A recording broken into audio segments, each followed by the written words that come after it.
It was supposed to be just a drink of water upstairs, but the man ended up taking the sales goddess right then and there, just as her regretful ex-boyfriend came back, hoping to make up. He walked in, only to hear that she had already been thoroughly claimed. He never imagined the one who stole her heart was a penniless nobody. But this so-called ordinary guy was far from simple. Even the gentle and elegant counselor couldn't help falling for him. The cold and aloof campus belle took the first step just for him. A warm-hearted big sister even woke up early to cook him a loving breakfast. But what no one knew was, Shen Yuan used to be a true elite, a born rich heir. Back when he first entered college, he easily won over the most coveted senior in the flight attendant class. He lived a life everyone envied, until everything changed his third year. A sudden catastrophe shattered his world. His family bankrupt, his status stripped away overnight. From that moment on, even when Shen Yuan took the initiative to ask his roommates to go to the internet cafe together, they coldly replied, "Shen Yuan, I don't think we're that close, are we? Do you still think you're the same rich kid who could call the shots?" Those so-called friends who used to call him brother started keeping their distance. Some even actively avoided him. There was nothing he could do. His parents and sister had been forced to move into a rundown rental, and he had no choice but to return to his dorm. His entire life turned upside down. The once untouchable Shen Yuan, the carefree and extravagant lifestyle he once had, all seemed like a thing of the past.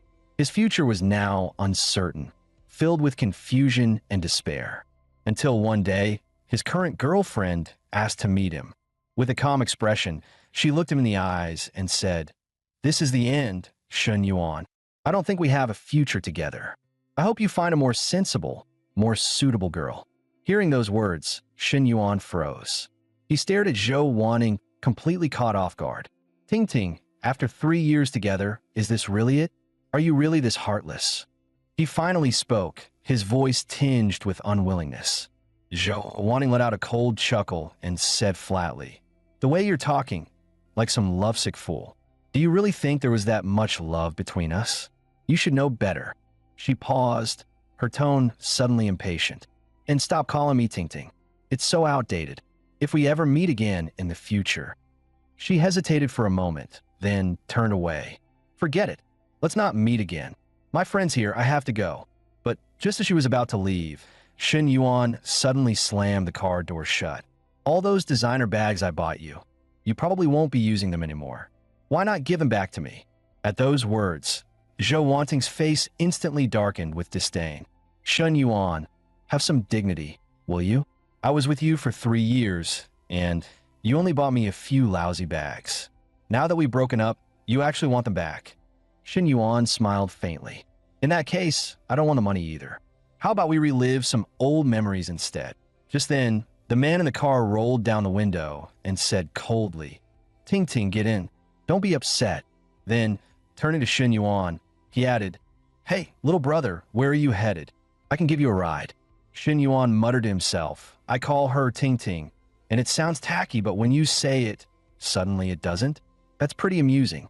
Still, he remained calm and replied evenly, "No need. My place is just nearby, a few steps away." The man in the car continued, "Ting Ting and I are in no rush.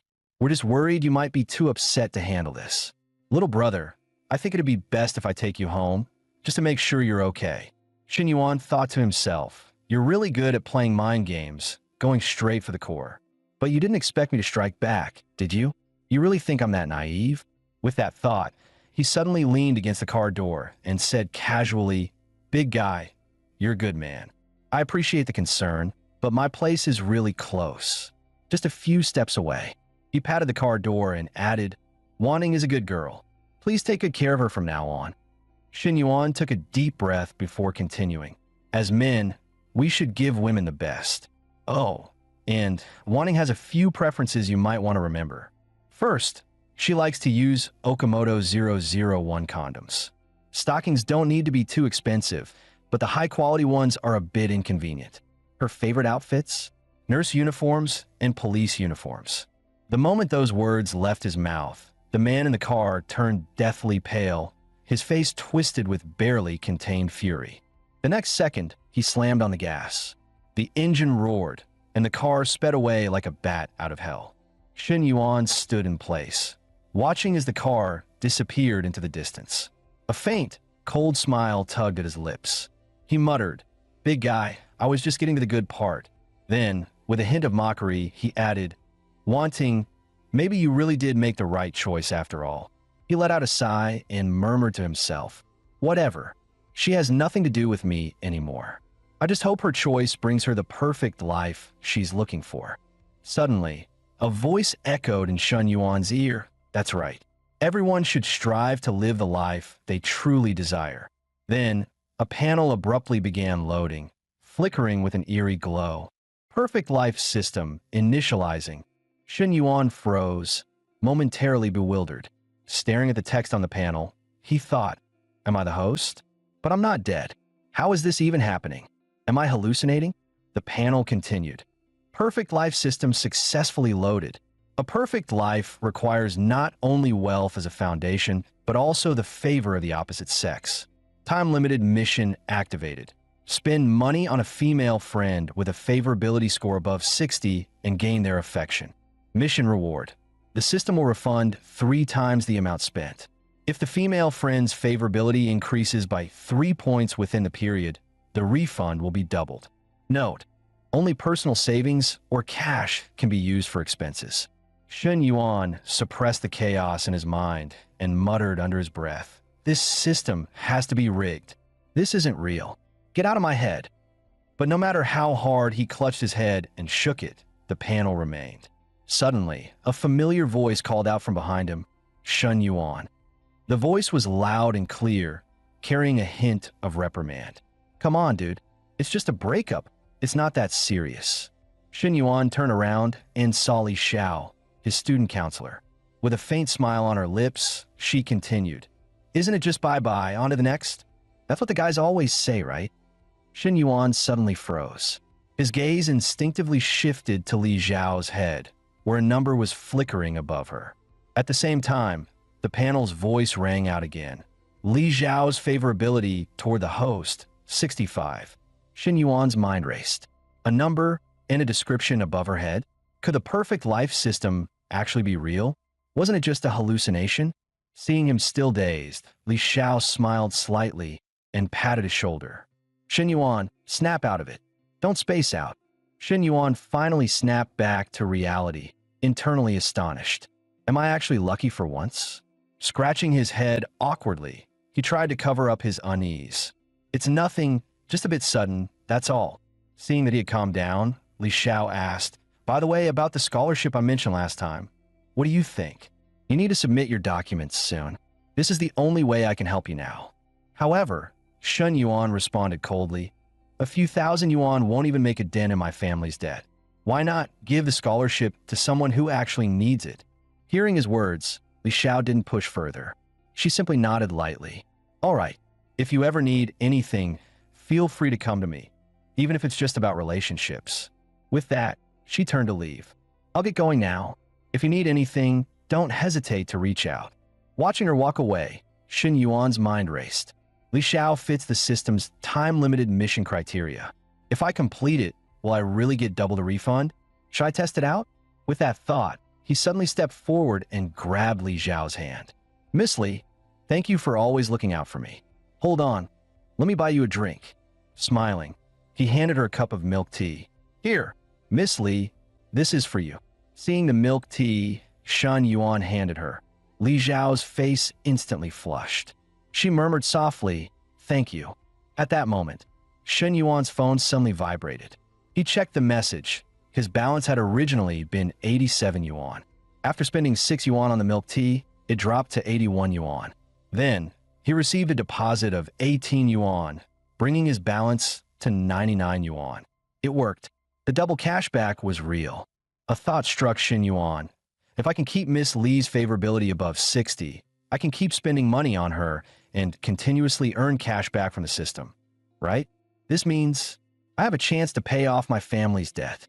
And if I play this right, we could even become wealthier than before. Determination filled Shen Yuan's eyes. I'll get back to where I was. No, I'll surpass my former self. But right now, my total funds are only 99 yuan, way too little.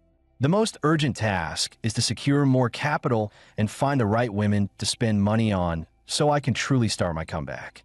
A moment later, Shin Yuan checked his account statements and did some quick calculations. Gold bar credit limit, 8,000 yuan. Loan limit, 20,000 yuan.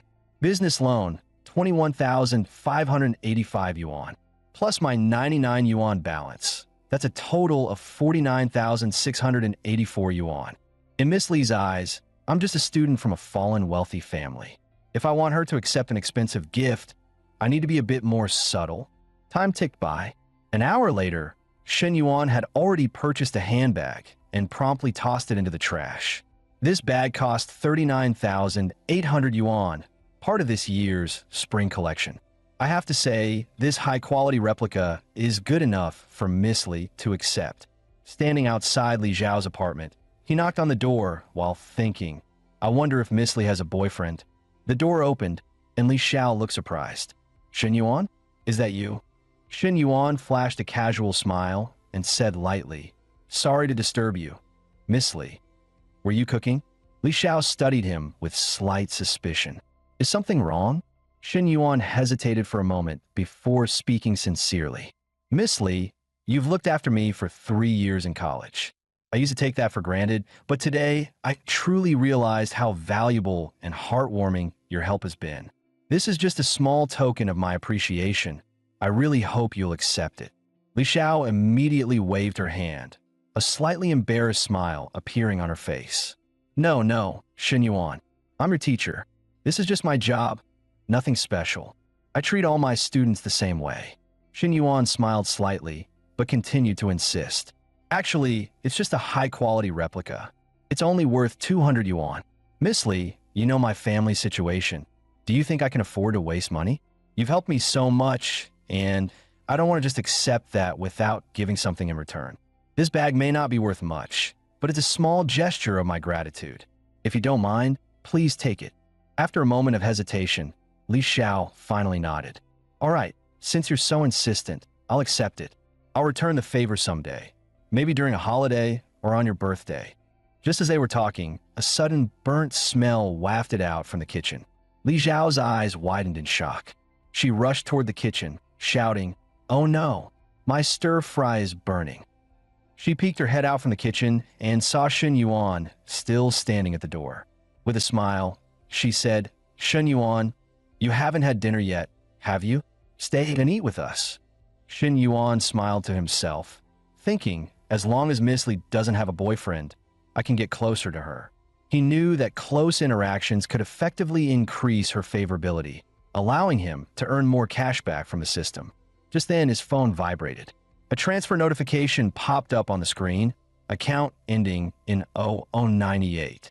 Deposit, 119,400 yuan. Current balance, 120,200 yuan. Seeing his balance surge, Shen Yuan was ecstatic.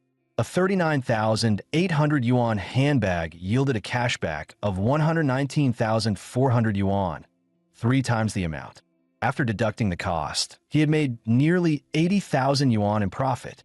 He had spent 80,000 yuan before, but this was the first time he had actually earned money. Making money on his own felt incredible. This was youth. This was victory. Just as he was basking in his excitement, Li Zhao's voice snapped him out of it. Shen Yuan, sit down and eat. What are you spacing out for? Shen Yuan glanced at the table. There were 2 sets of utensils. With a curious expression, he asked, Just the 2 of us? Miss Lee, where's your boyfriend? Li Xiao was momentarily startled, then let out a soft chuckle. Boyfriend? That's a problem I haven't figured out yet. Realizing the situation, Shen Yuan awkwardly said, Miss Lee, let me help you clean up. It'll just take a minute. However, before he could even move, a sudden voice called out, What do you think you're doing? Shen Yuan turned sharply, only to see Li Zhao's younger sister, Li Meng, standing at the doorway, eyes filled with hostility. Flustered, Shen Yuan quickly explained, It's nothing.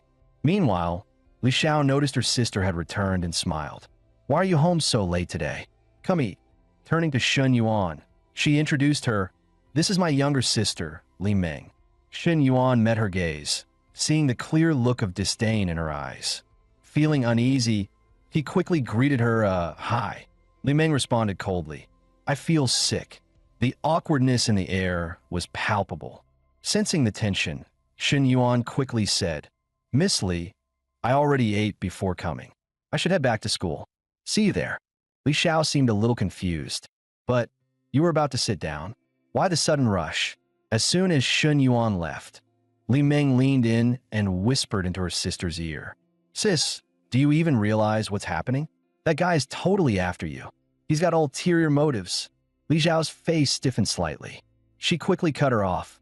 Don't be ridiculous. Shen Yuan is just my student. Now sit down and eat. Stop overthinking it. Back at school, Shen Yuan walked while deep in thought. Who should I spend money on next? Miss Li was a teacher, which meant he had to be careful. Besides, she didn't seem materialistic like Zhou wanting. Just as he was lost in thought, someone suddenly bumped into his shoulder. Turning around, he saw his roommate, Huang Haibao. Huang Haibao's hands were trembling as he held up his phone. In a hushed voice, he said, Bro, oh my goddess, Fang Minhui. She just went to the movies with that hitman, Li Jianpeng. Fang Minhui. That's how Huang Haibao always referred to her. She was the flower of the international trade class and the girl he had been secretly in love with for a long time. They had never interacted before, not even spoken a word to each other. Hearing the news, Shen Yuan chuckled awkwardly. Well, good luck with that. Huang Haibao looked confused. Bro, what kind of reaction is that? Don't tell me you're laughing at me. Just then, the two of them suddenly saw Fang Minhui appear in front of them. Huang Haibao's eyes lit up with excitement. She just went to the movies with Li Jianpeng. But Yuan bro, they didn't go to a hotel afterward. I'm so happy. That means I still have a chance, right? Shen Yuan glanced at Huang Haibao, feeling a little exasperated. You like a girl, but you act like her servant. Haibao, what exactly do you get out of this? But at that moment, Shen Yuan's eyes suddenly widened and his heartbeat quickened. He gasped under his breath. Damn, she has a number above her head too, and it's even higher than Miss Li's. As Fang Minhui walked by, her friend whispered to her, Did you hear? Shen Yuan just got dumped by his girlfriend. Upon hearing that, Fang Minhui couldn't help but glance back at Shen Yuan. Her friend continued, I never liked Shen Yuan. Remember back in freshman military training? I shouldn't have encouraged you to approach him or even bought him that drink. Rich kids all have bad tempers. They think they're superior just because their families have money. That's understandable.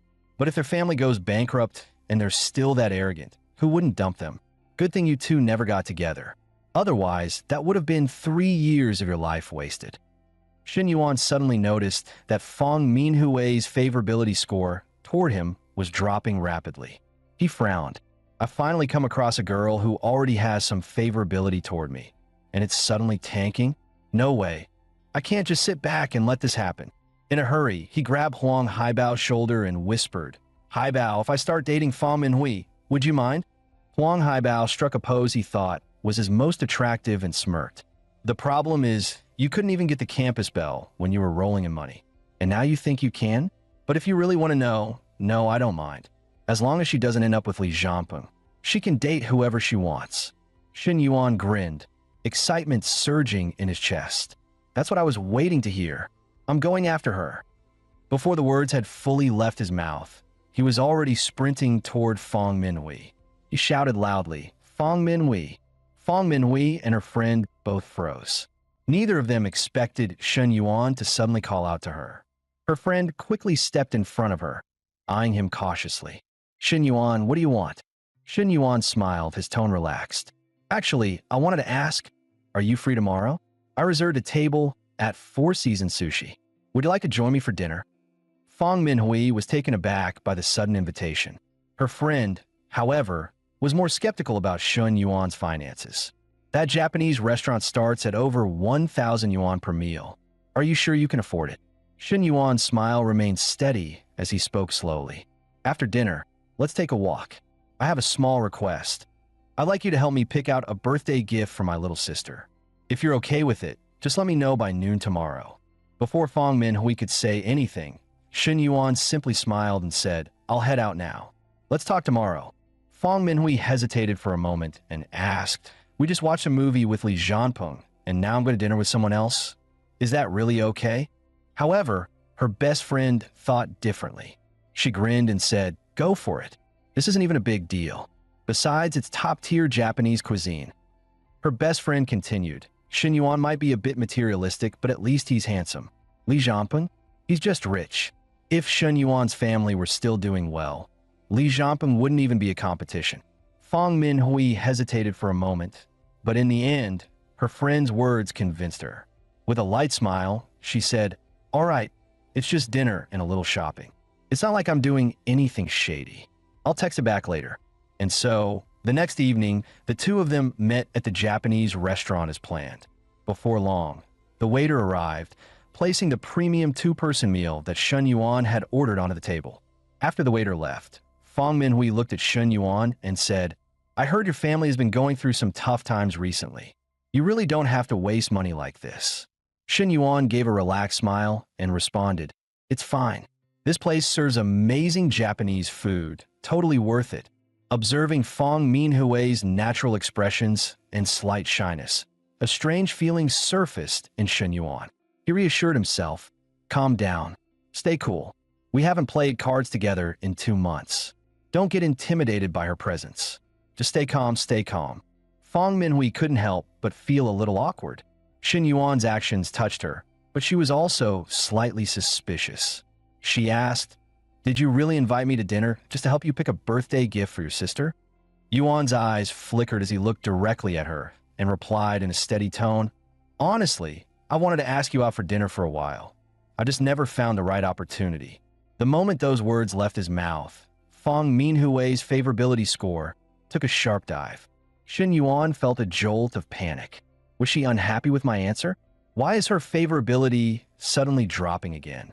Determined to recover, he softened his voice and said sincerely, "Back during military training, you used to buy me drinks and chat with me at night.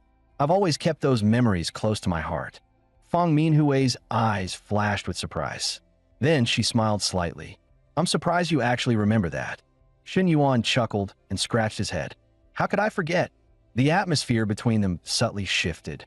Shen Yuan kept reminding himself, "Stay calm. Stay calm."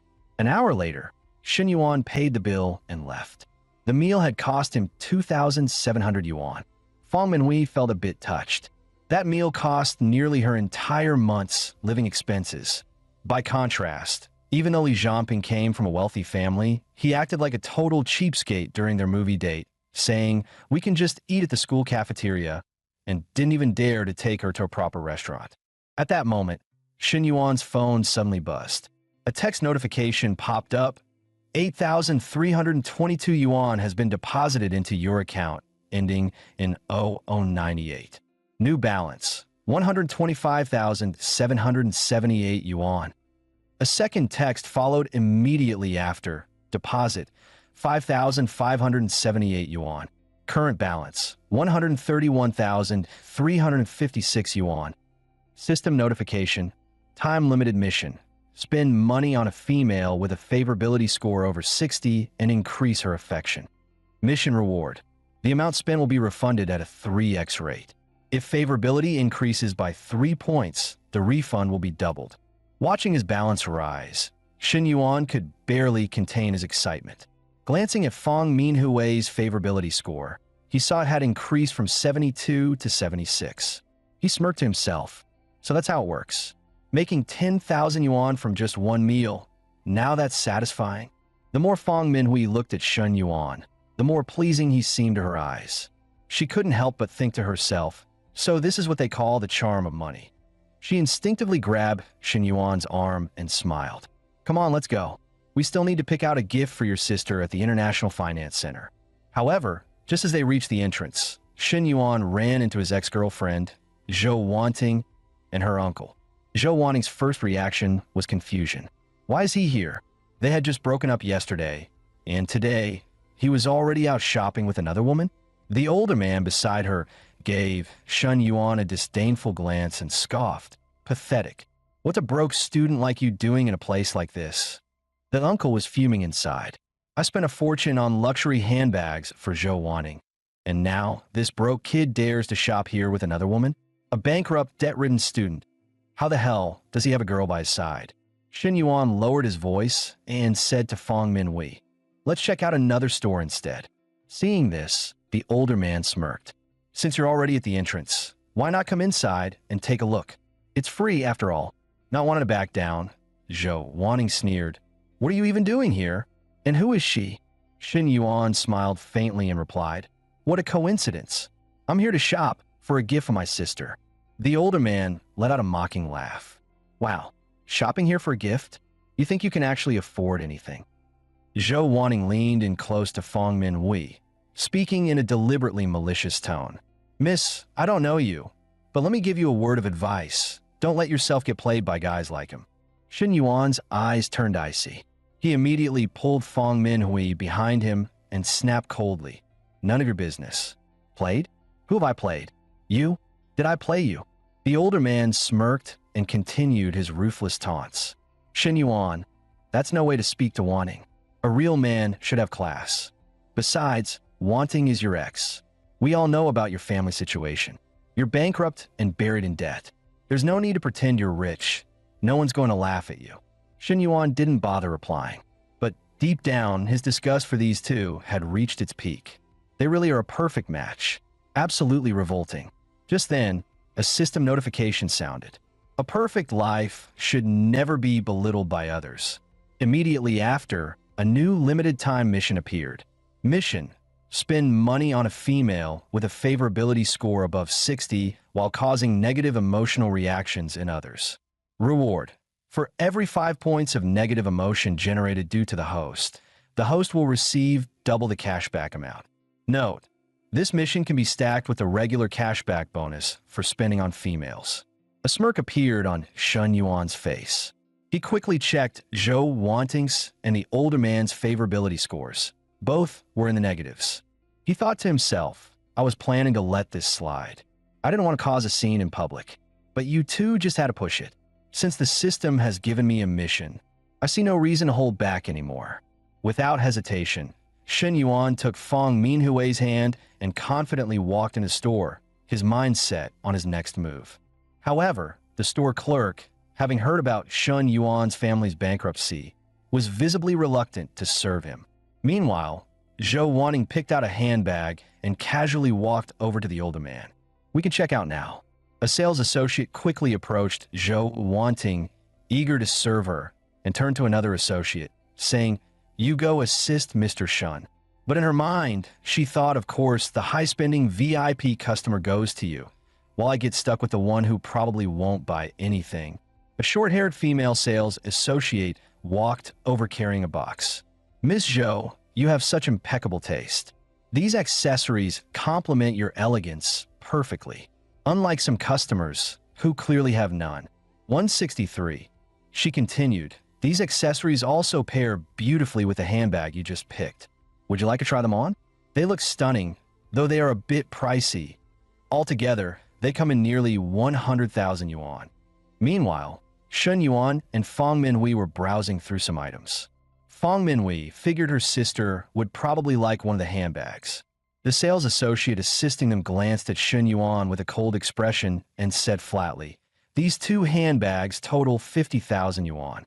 Her tone made it clear. She didn't believe he could afford them.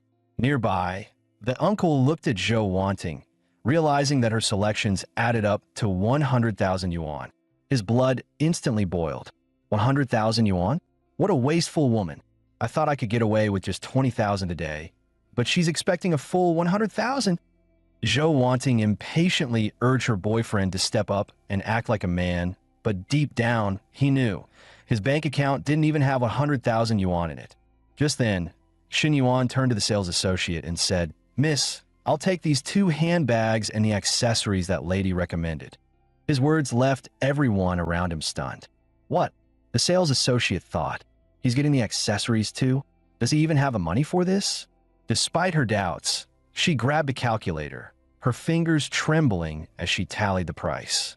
"Mr. Shun, the total for the handbags and accessories comes to 131,000 yuan.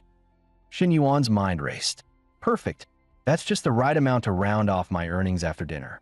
Without hesitation, he pulled out his bank card, ready to complete the payment. The sales associate was still processing everything. He didn't just buy 2 handbags, he got the accessories too.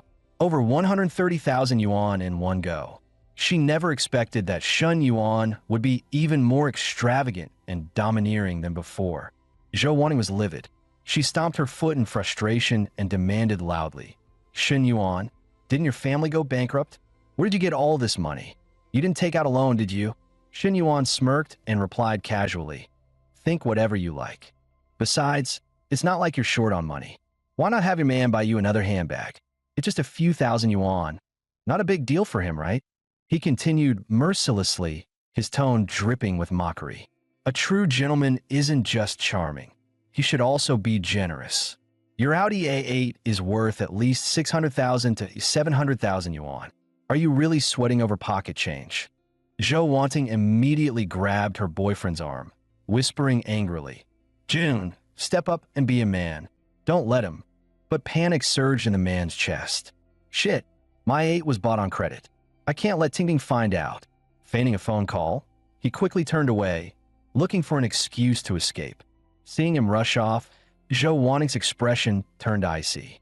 She threw one last glare at Shun Yuan and snapped, "Mind your own damn business." Then, she spun around and left.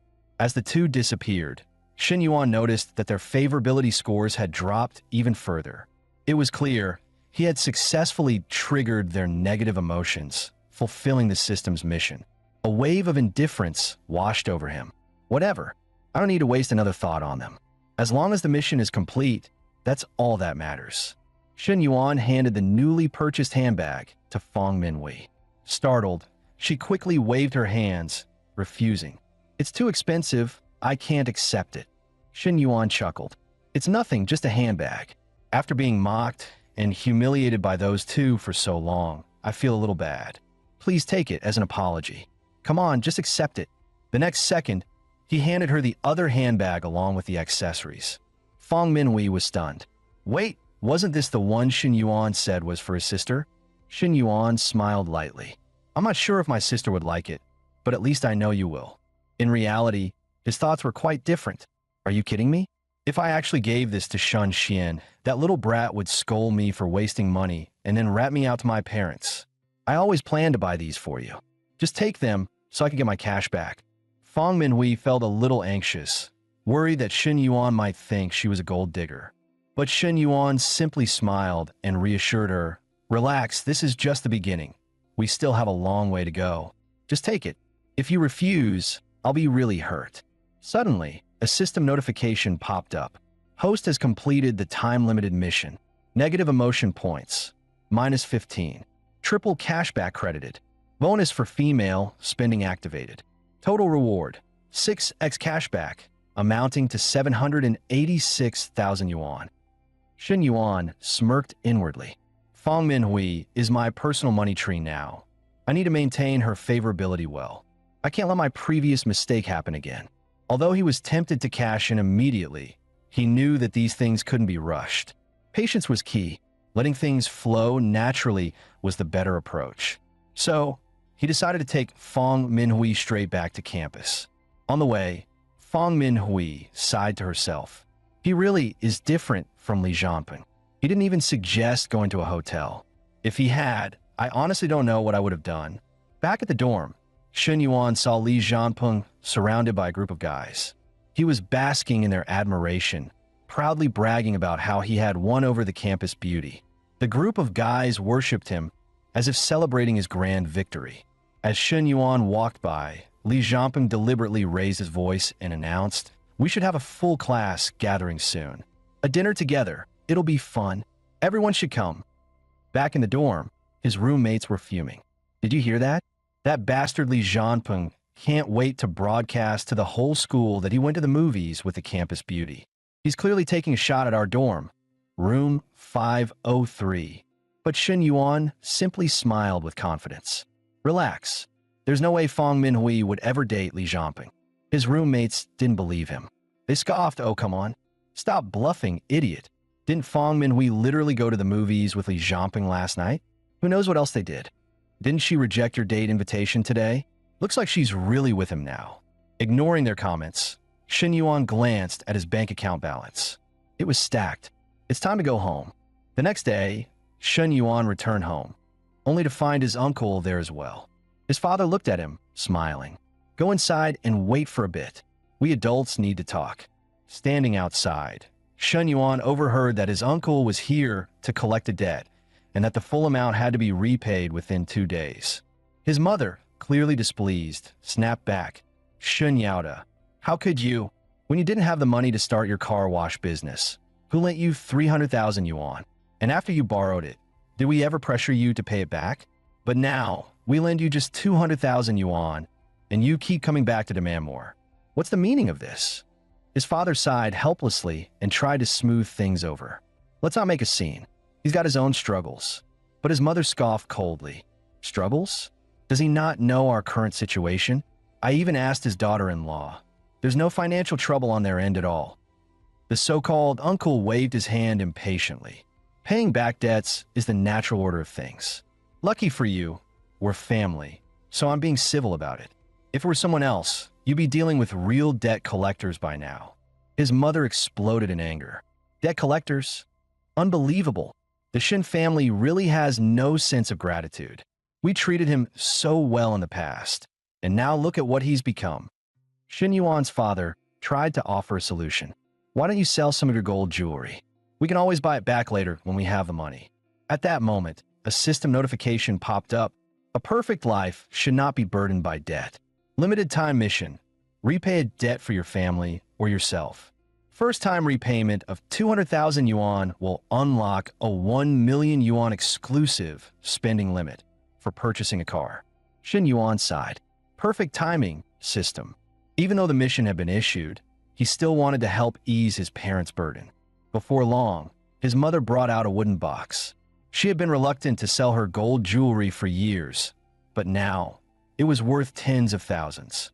However, as she went through the items, she suddenly realized 2 gold rings were missing. Hearing this, Shen Yuan felt a pang of guilt. Back in my freshman year, I stole those 2 rings to buy a handbag for Zhou wanting. Dad, Mom, I struck it rich.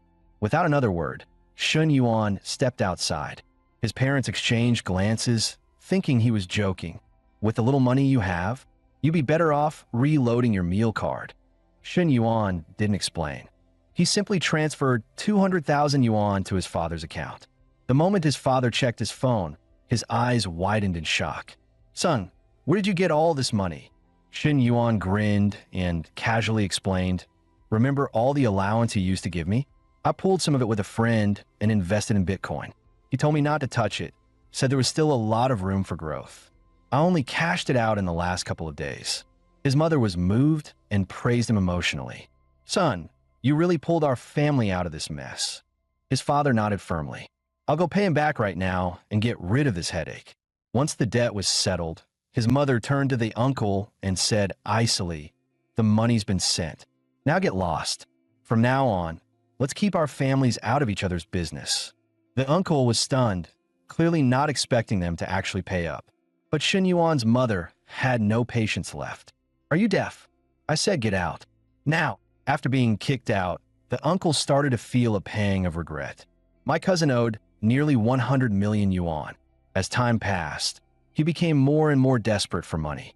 I wanted to collect as much as possible while I still could, but now he suddenly paid off the debt in one go. Did his family suddenly start a business? If they're making money now, doesn't that mean he's about to get rich? After today's events, will we even be able to maintain a relationship? Damn, this is annoying. Why did I even come here? System notification. Host has completed the mission. Reward granted. 40,000 yuan has been deposited into your bank account, followed by an additional 1 million yuan. Current balance. 2,186,356 yuan.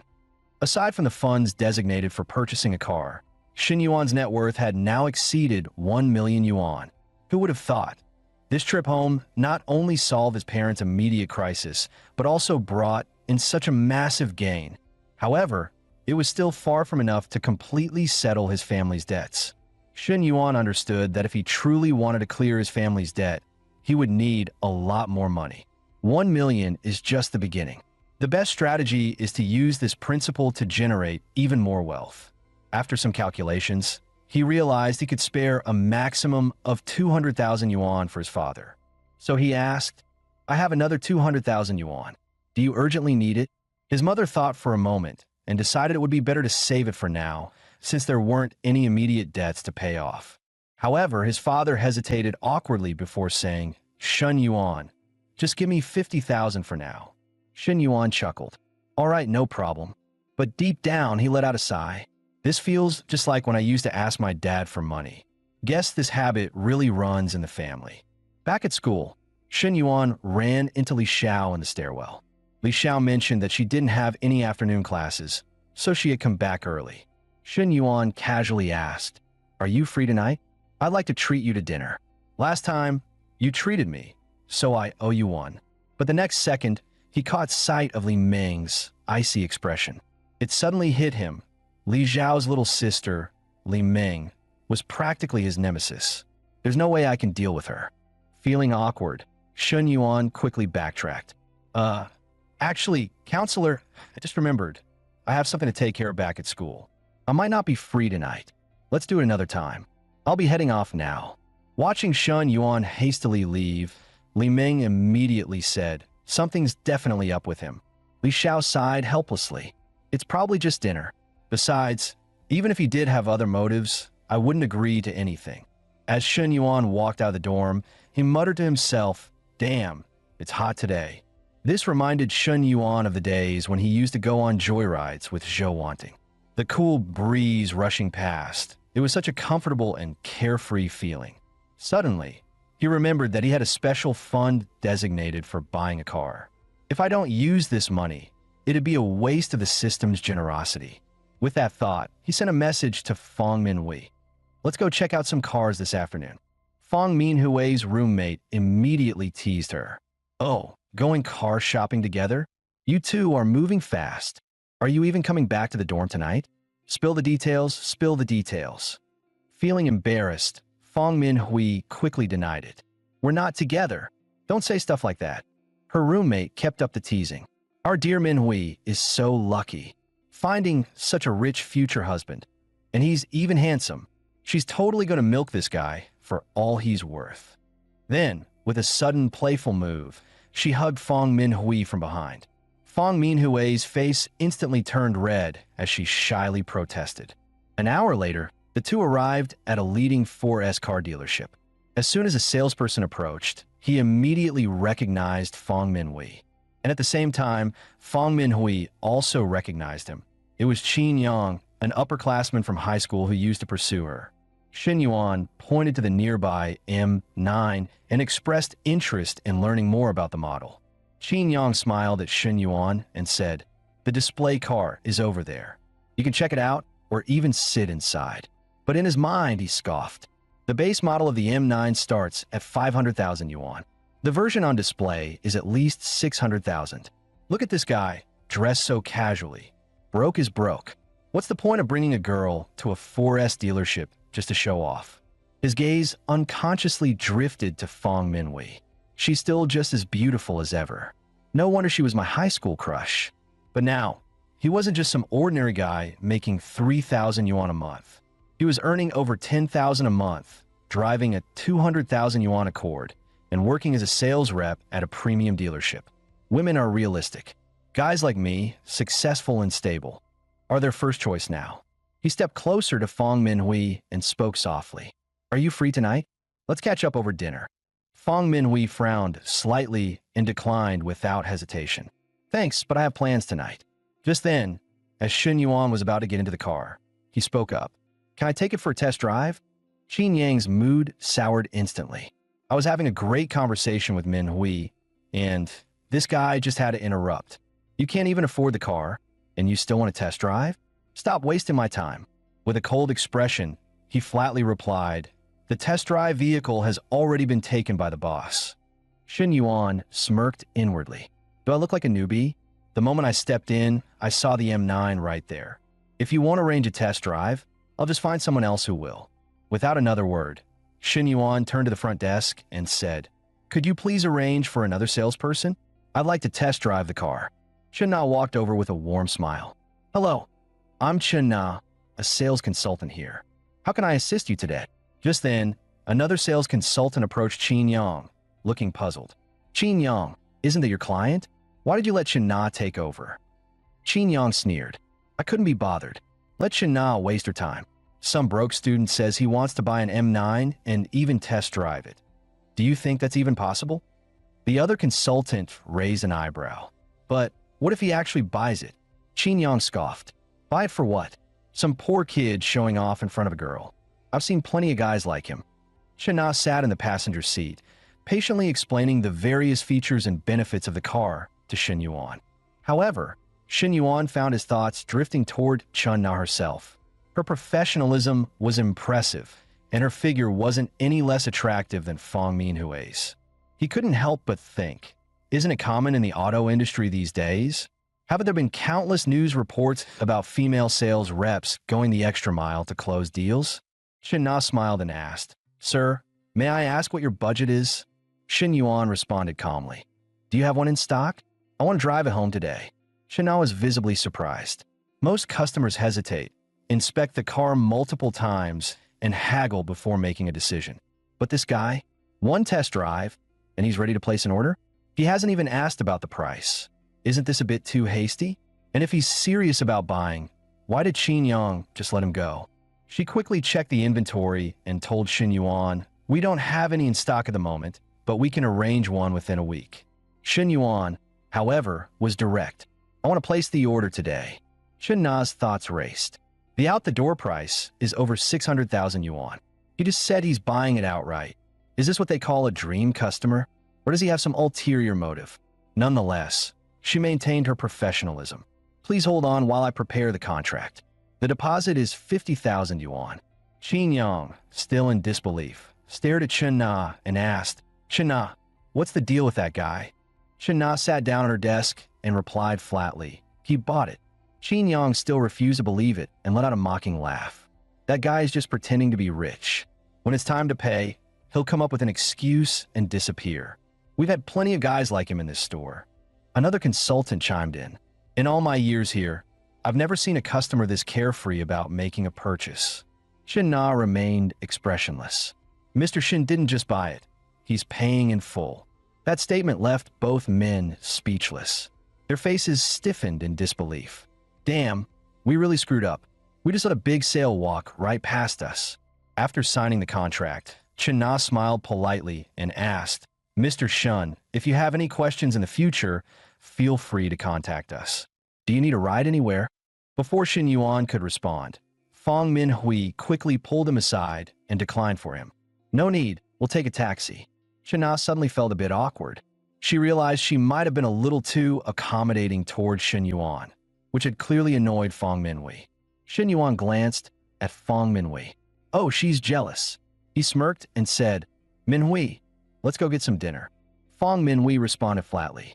Oh, Shin Yuan chuckled and explained, she's just a salesperson and I'm just a customer. That's all. Fong Minhui wasn't entirely convinced. I saw how happy you were chatting with her, and you spent quite a while scrolling through her social media.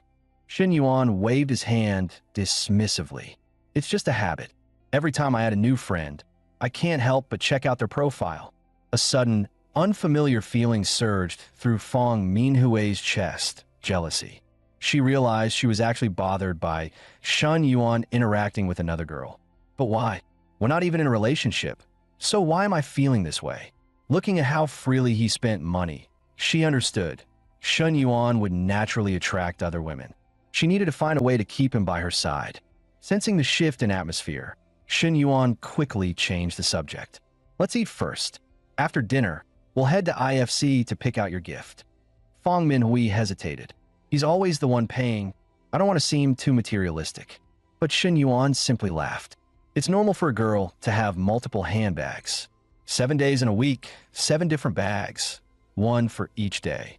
In truth, his thoughts were much simpler. Spending money on women not only makes them happy, but also gives me triple cash back. The more I buy, the more I earn. It's the smartest investment I can make.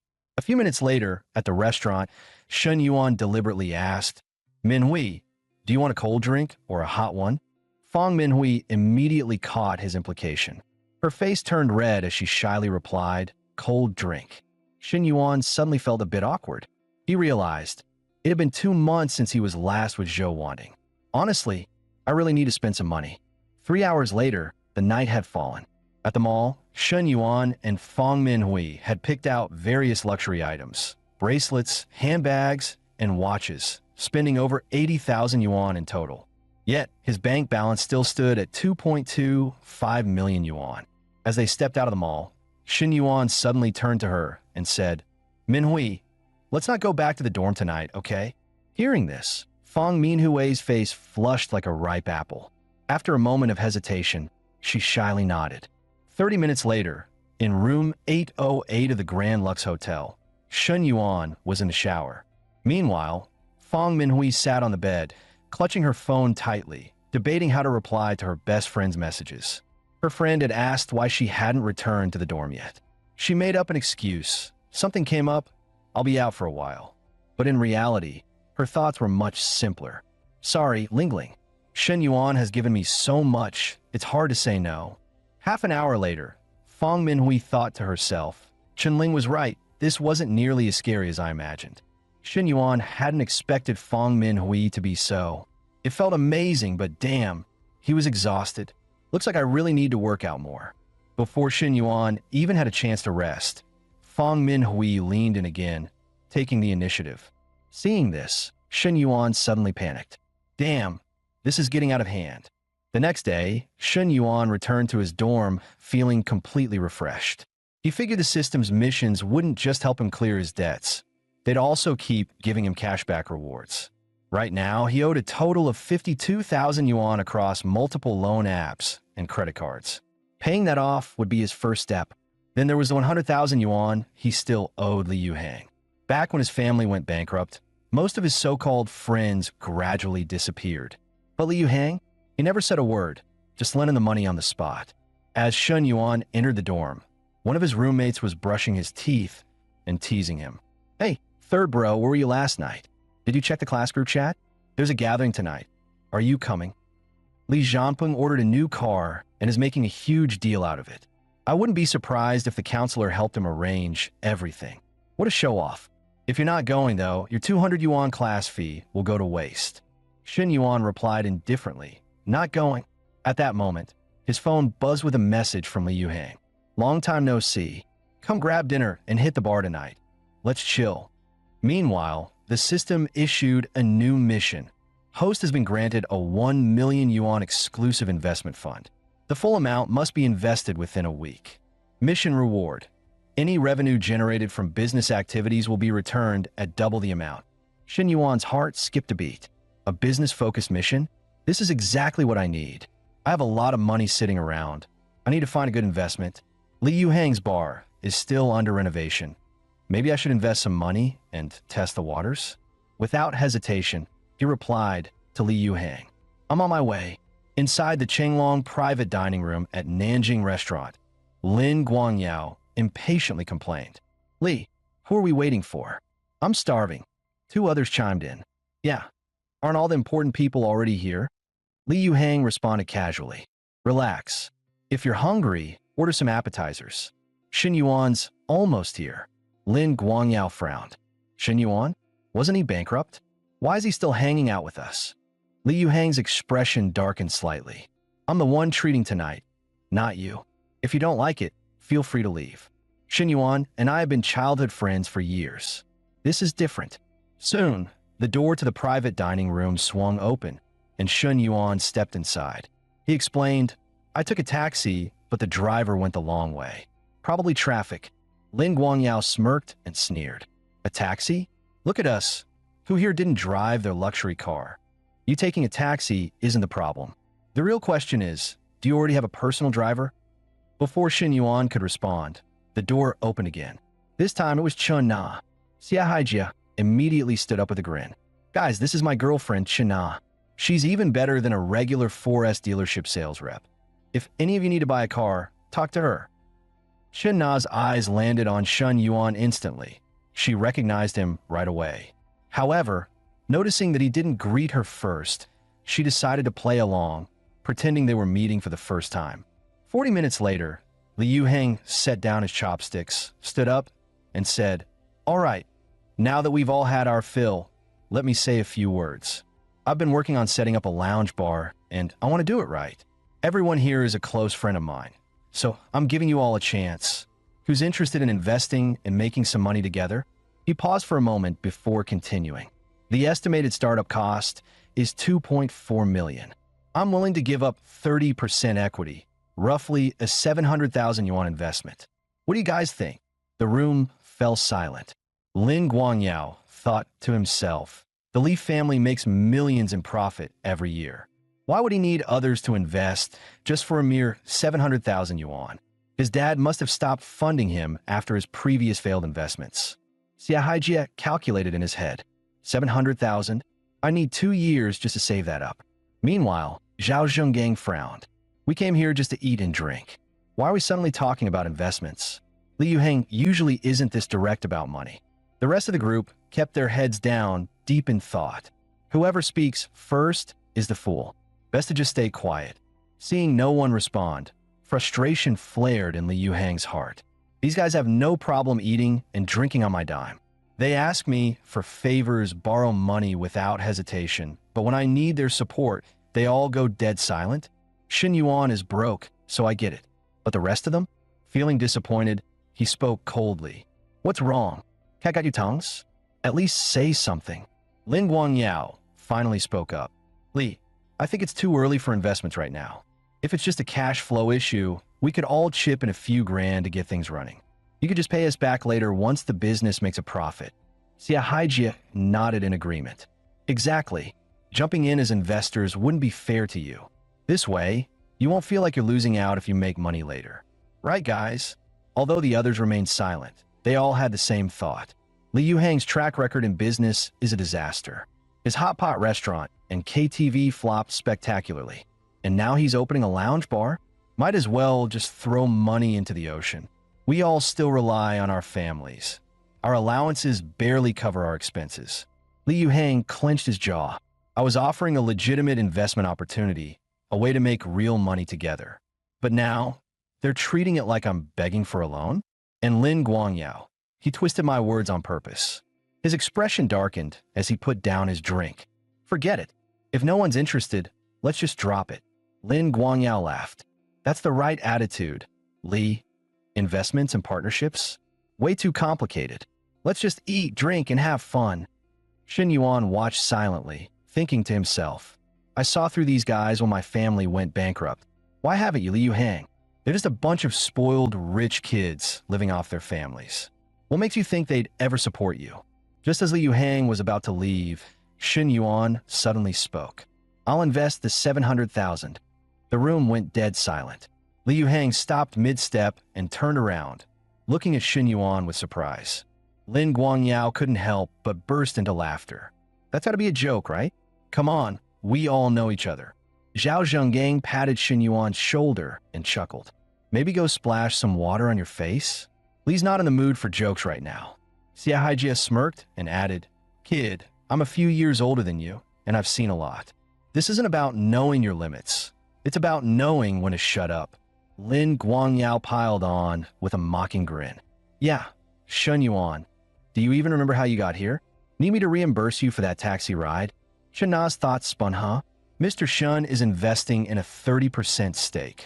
Why does everyone think he's bluffing? Just yesterday, he bought a 600,000 yuan car in full. With that kind of financial power, investing 700,000 yuan isn't surprising at all. She wanted to say something in Shen Yuan's defense, but hesitated. "I'm an outsider. If I jump in now, will it just cause unnecessary trouble? What should I do?"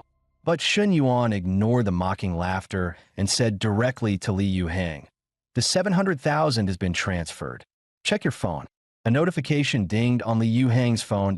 He opened it, and sure enough, there it was. A transfer of 700,000 yuan. Without a word, he turned his screen to show Lin Guangyao. Lin Guangyao froze, staring at the numbers, carefully counting each digit. That it really was 700,000.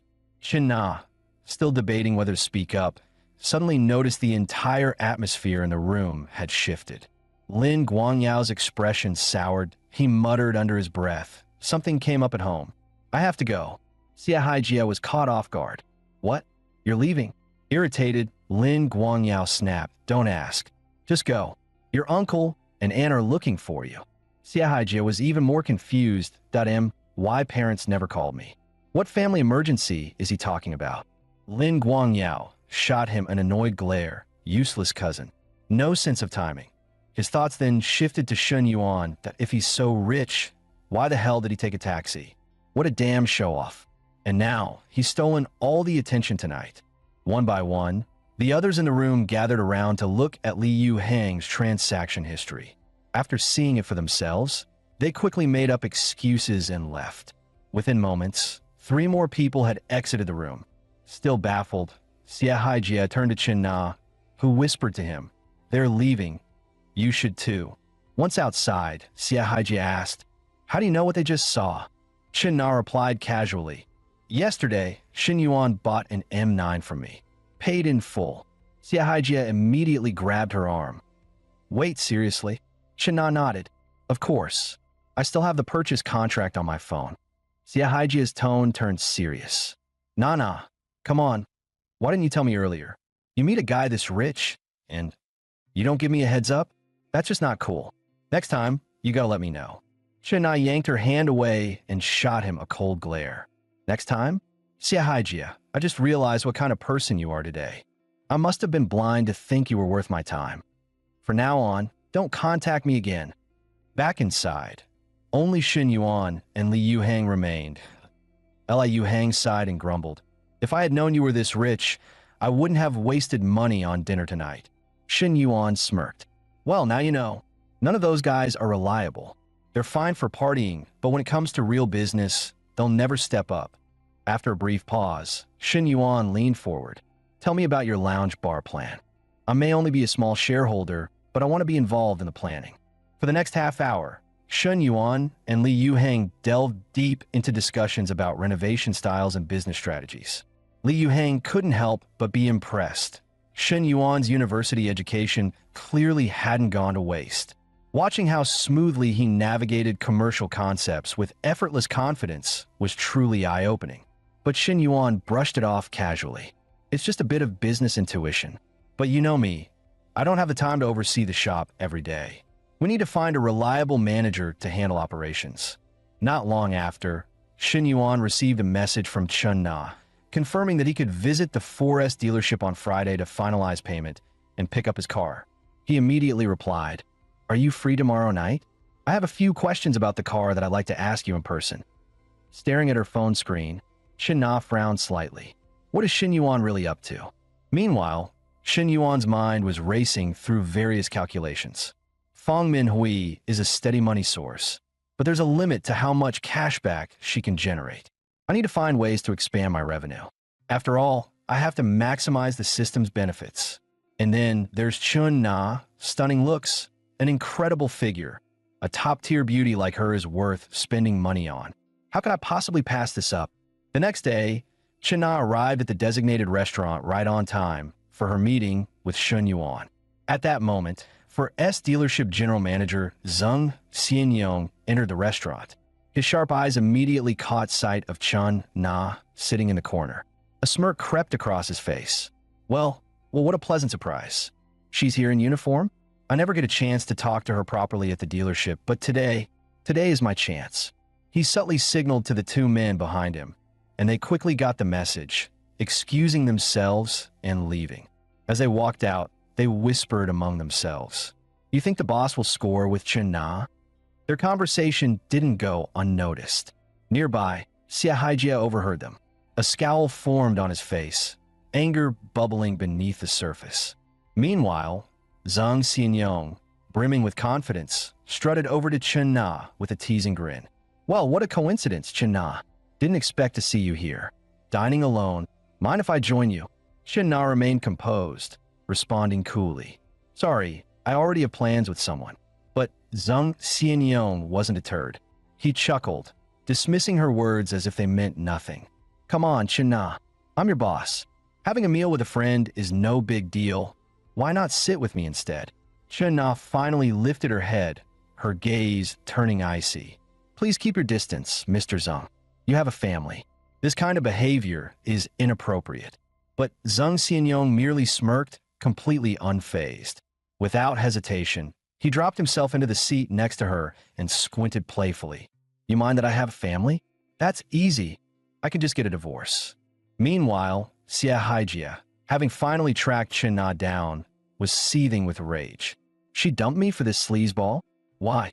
I make 400 to 500k a year. I drive a car worth over 300,000 yuan. And yet she thinks I'm not good enough compared to this fat pig? Consumed by fury, Xia Haijia stormed over and roared, You two disgusting cheaters, sneaking around behind my back. Do you think I'm easy to fool? Both Zhang Xianyong and Chen Na were caught off guard, stunned by the sudden accusation. Frowning, Zhang asked, Who the hell are you? But Xia Haijia had lost all patience. With a shout, he swung his fist straight at Zhang Xianyong. Chaos erupted instantly as the two men descended into a full-blown brawl. Just then, Shen Yuan stepped into the restaurant. Watching the absurd scene unfold before him, he couldn't help but smirk. Well, now this is breaking news, and I just so happen to be the lucky witness to the drama.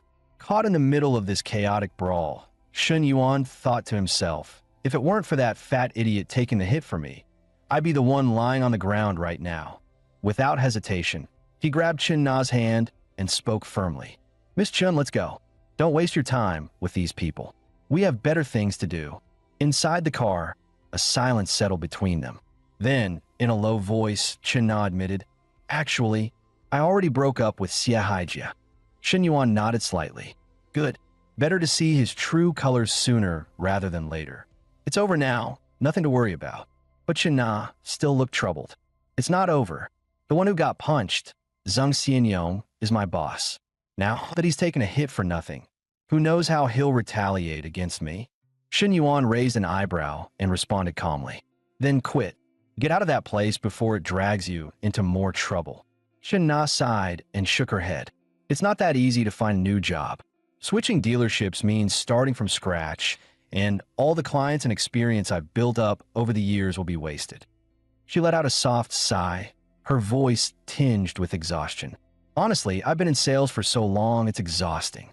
I'd love to switch industries, open a small cafe, work when I feel like it, close when I don't. That kind of freedom sounds amazing. But a decent cafe costs at least 300,000 to 400,000 yuan. At my current savings rate, who knows how long it'll take? Shen Yuan's mind lit up. After setting aside 700,000 for Liu Hang's bar, I still have 300,000 left in my exclusive investment fund. His eyes sparkled as he turned to Chen Na. You want to open a cafe? If you don't have enough money, that's fine. But what if someone was willing to invest in you? Chen Na chuckled and playfully patted Shen Yuan's shoulder, clearly thinking he was joking. If I actually had an investor, I'd quit my job tomorrow and work for him. No hesitation. But Shen Yuan's expression remained serious. He looked straight at her and said, All right, then quit your job tomorrow. I'll invest 300,000 to open your cafe, and once it's up and running, you work for me. Shen Na froze for a moment, a flicker of hesitation crossing her eyes. Is he serious? Meanwhile, Shen Yuan was secretly amused. Just moments ago, I was wondering how to increase her favorability, and now it's shooting up on its own. I can practically see another money tree taking root. Still stunned, Chen Na blinked and asked, You're joking, right? Shen Yuan smiled slightly and responded without hesitation. I'm dead serious. What? Don't want to work for me? He added casually, Once the cafe opens, I'll pay you 12,000 yuan a month, plus profit shares. And if you stick around for 3 months, I'll buy you a 200,000 yuan car. Your current ride could use an upgrade. Shen Na's eyes widened slightly in surprise. No sales pressure, just 3 months of work, and I get a car. If I do the math, my annual income would be over 300,000 yuan. But then a new thought crept into her mind. Wait, is he trying to keep me as his mistress? Her mind whirled with conflicting emotions. The offer was tempting, incredibly so, but she also understood nothing in life came free. The moment she accepted, she'd be bound by invisible chains. She refused to be someone's caged bird, especially not as the other woman. Taking a deep breath, she looked him in the eye and said firmly, "You shouldn't be doing this for me." Shen Yuan immediately picked up on her concerns and clarified, "Don't overthink it. I'm opening a coffee chain. This first one is just a pilot store. If you're interested, you'd just be my employee. Nothing else." Shen Na let out a quiet breath of relief, but still remained cautious. "Oh, I see. Let me think about it." Just as things settled between them, Shen Yuan's phone buzzed. A message from Fong Minhui popped up. "Are you free for a cold drink?" Shen Yuan glanced at his screen and smirked. Her appetite is insatiable. After parting ways with Chun Na, Shen Yuan drove straight to the Grand Lux Hotel. Stepping into room 808, his mind was still buzzing with plans. The moment Shen Yuan stepped into the room, Fong Minhui threw herself at him from behind, wrapping her arms tightly around his waist, as if she was afraid he'd disappear the moment she let go. But in the next second, she suddenly wrinkled her nose. A scent unfamiliar to her lingered on Shen Yuan's body. Perfume. Shen Yuan inhaled slightly, his heart tightening. Damn, could it be from Shen Na's car?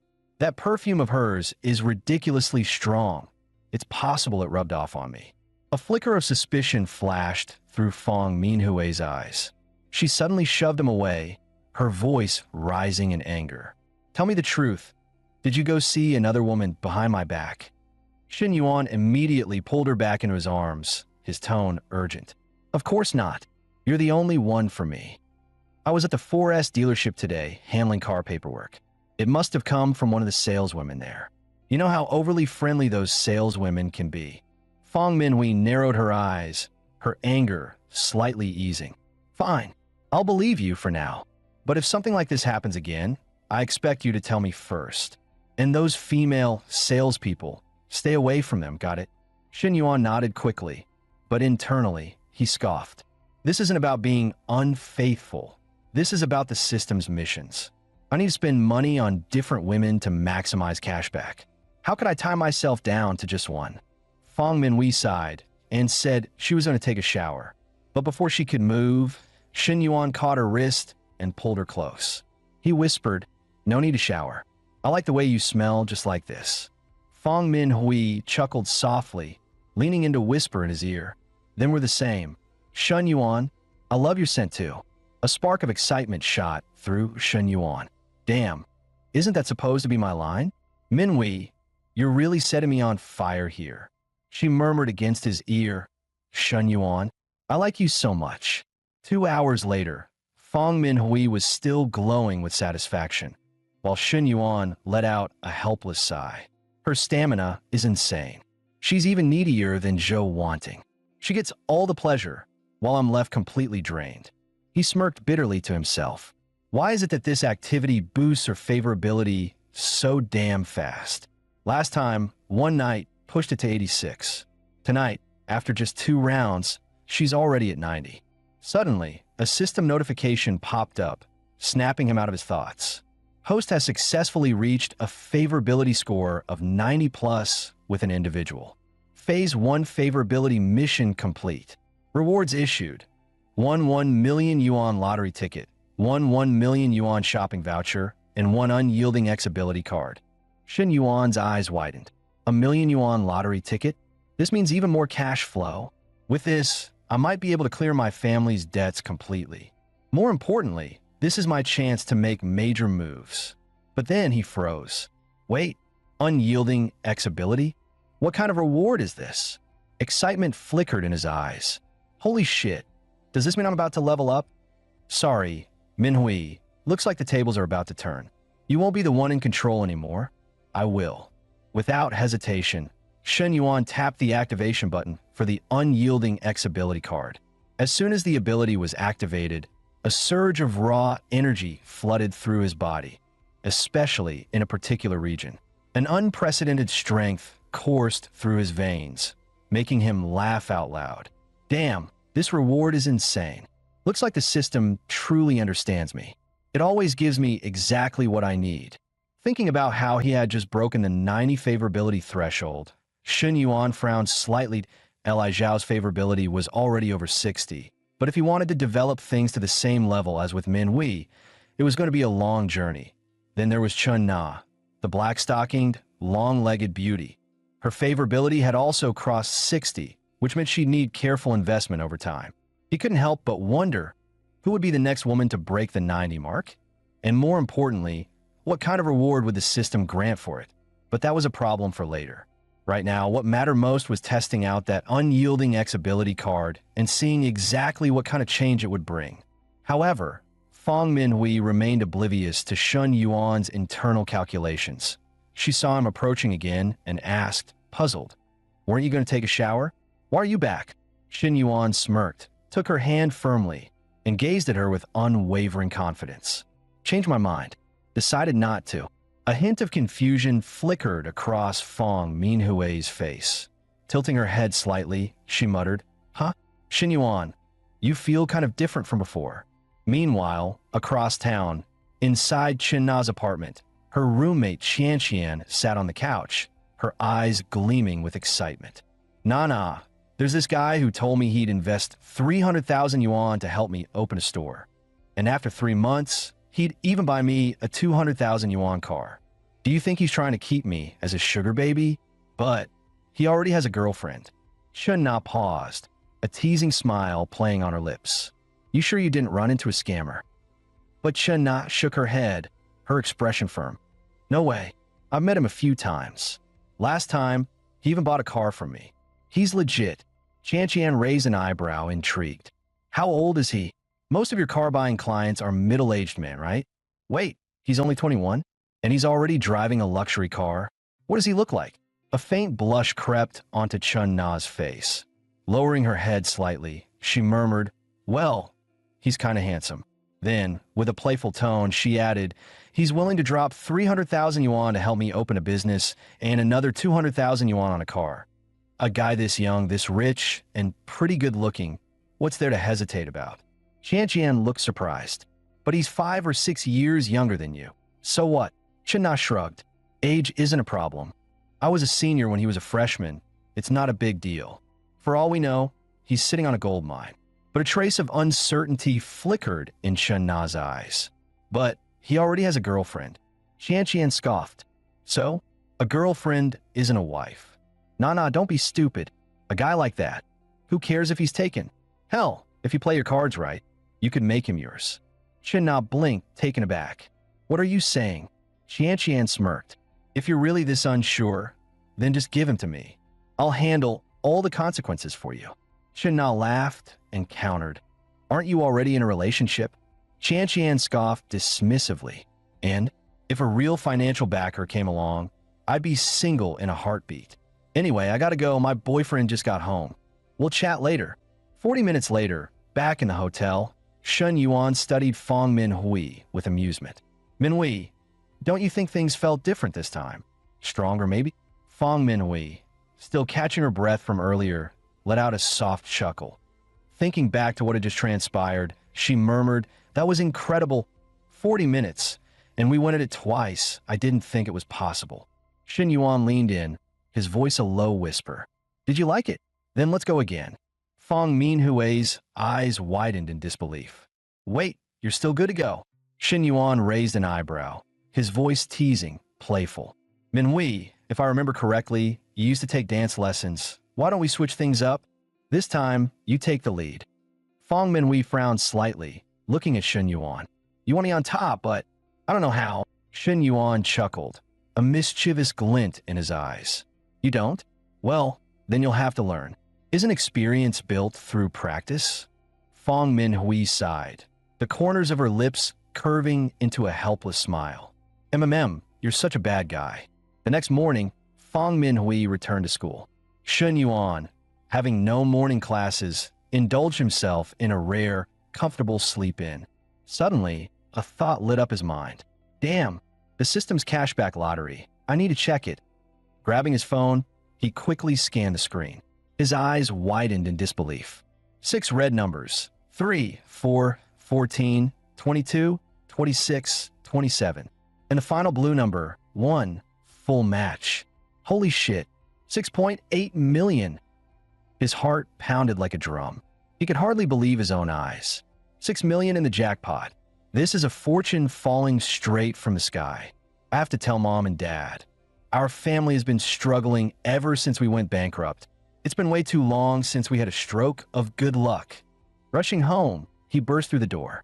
Mom, I'm home. His mother responded impatiently. Yeah, you're back. No need to shout like that. Have some manners, will you? But Shin Yuan was too excited to care. Where's Dad? Get him out here. I have something important to tell you both. His father, hearing the commotion, sighed. What's so urgent? Can it wait until I get back? You didn't get yourself into trouble again, did you? No, this is good news. Just come here. You both need to be ready for this. Taking a deep breath, Shen Yuan grinned from ear to ear. We're rich. I won 6.8 million. His mother froze, disbelief flashing in her eyes. Son, have you been under too much stress lately? You need to focus on your studies. Don't get caught up in these silly dreams. We'll handle the family debts. You don't have to worry about that. Shen Yuan waved his phone in front of them, his voice urgent. No, Mom, look. It's real. I actually won. His father leaned in to check, eyes widening in shock. Honey, it's true. He really won. His mother's doubt turned into astonishment. Wait, you're telling me this is real? 6.8 million. Shen Yuan nodded eagerly, his excitement overflowing. Even after the 20% tax cut, I'll still pocket over 5 million. With this money, we can clear our debts and start living comfortably again. His mother, overcome with joy, clapped her hands together. Oh, my dear boy, today is your lucky day. Forget cooking. We're going out for a big feast to celebrate. Just as the excitement settled, a thought flickered in Shen Yuan's mind. His expression shifted slightly. By the way, I'm in my third year now. Graduation isn't far off, and I've been thinking, I want to start my own business. Get some real-world experience. His father furrowed his brows slightly, pausing to consider his words. After a moment, his tone softened. Business isn't easy these days, but I like that you're thinking ahead. You're young. You should take risks and learn. The prize money is yours. How you use it is up to you. But my advice? Keep some aside. Life is unpredictable. It's always good to have a safety net. Shen Yuan smiled, determination in his eyes. Dad, Mom, I'll only take 1 million for my business plans. The rest? You guys keep it. Do whatever you need with it. His parents exchanged glances, then nodded with approval. A warm smile spread across his father's face. All right, son. If that's your decision, we support you. Meanwhile, inside the 4S dealership manager's office, the air was thick with tension. The manager glared at Chun Na, sneering. Chun Na, I assume you know why I called you in today. Take a good look. This is your man's handiwork. Chun Na remained expressionless, her tone flat. Sir, I broke up with him a long time ago. We have nothing to do with each other. If you've got a problem, take it up with him. It has nothing to do with me. The manager's face darkened, his voice laced with menace. Oh, really? That's not how this works. Debts have owners. Grievances have culprits. If it weren't for you, why the hell would I have gotten punched for no reason? You claim it's not your problem. Then tell me, who's going to fix the mess I'm in now? His words carried a veiled threat. He had already made up his mind to use this opportunity to break her. But Chanel wasn't having it. She shot back without hesitation. What happened was between you and him. How is that my responsibility? Besides, when I sat down yesterday, I told you I was waiting for someone. You were the one who insisted on butting in. How's that my fault? The manager's face turned even more sinister, his voice dropping to a cold edge. Oh, still acting tough. Well then, let's talk about something else. You left your post yesterday, which meant customers weren't attended to in the showroom. As a result, I've decided to penalize you. Effective immediately, you're suspended for the rest of the month. No customer commissions, no exceptions. Whenever you figure things out, come find me. China clenched her fists, seething. On what grounds? I submitted a leave request. You have no right to suspend me for this. The manager burst into laughter, the mockery in his tone evident. Oh, Chana, on what grounds? You really asking me that? Is this your first job or something? I'm the goddamn general manager of this place. I decide everything that happens here. Suspension meant she'd lose all her sales commissions. Her base salary was only 1,200 yuan, a joke of a paycheck that wouldn't even cover her rent. Shana felt herself waver for a split second, but quickly steeled herself. She lifted her chin and sneered. What? Being a dealership manager makes you feel like a king. It's just a job. If I don't like it, I can walk away anytime. A glint of cold amusement flashed in the manager's eyes. Oh, Chana, don't be so hasty. Think it over carefully before making any rash decisions. Chana hesitated for a moment before turning to leave. But deep down, doubt started creeping in. Shen Yuan may be young, but he handled things with a level of composure and confidence that was rare. Perhaps working for him wasn't such a bad idea. She bit her lip and muttered to herself, "No more thinking about it. I've already decided. I'm done here." 30 minutes later, she texted Shen Yuan. "Shen Yuan, I've decided to quit. What you said yesterday, does it still stand?" Shen Yuan's reply came almost instantly. "Congratulations on escaping that hellhole. Now you're stepping onto a path filled with sunshine. If you're free, start scouting locations for a cafe. If we find the right place, we'll buy it." Reading the message, Shen Yuan's eyes gleamed with satisfaction. Perfect. Now I don't have to waste time looking for another investment project. The 300,000 yuan from my system mission will go straight into this cafe. After freshening up, Shen Yuan made his way to campus. Before long, he arrived at the faculty office and knocked on the door. "Professor Lee, I'm here." Professor Lee looked up, appearing slightly embarrassed. "Shen Yuan, I'd hate to trouble you, but could you help me move offices? There's just too much stuff, and I can't handle it alone." I originally planned to ask the class president, but she had to take the day off. Shen Yuan smiled and waved a hand dismissively. "No worries. I have no classes this morning anyway. Which things need to be moved?" Professor Lee nodded in appreciation. "It's mostly just books and materials. I can handle those, but the desk and filing cabinet are too heavy." After a moment of thought, she quickly got to work. "Let's start by removing the books from the cabinet first. Otherwise, they might fall while we're moving it." Shen Yuan saw the opportunity and smiled. "Professor Lee, let me help you with that." Shen Yuan didn't hesitate. He leaned in close. The sudden intimacy made Li Zhao's face instantly flush, her heartbeat hammering so loudly that it felt like it was tearing through the air. This time, the distance between them was even closer than before.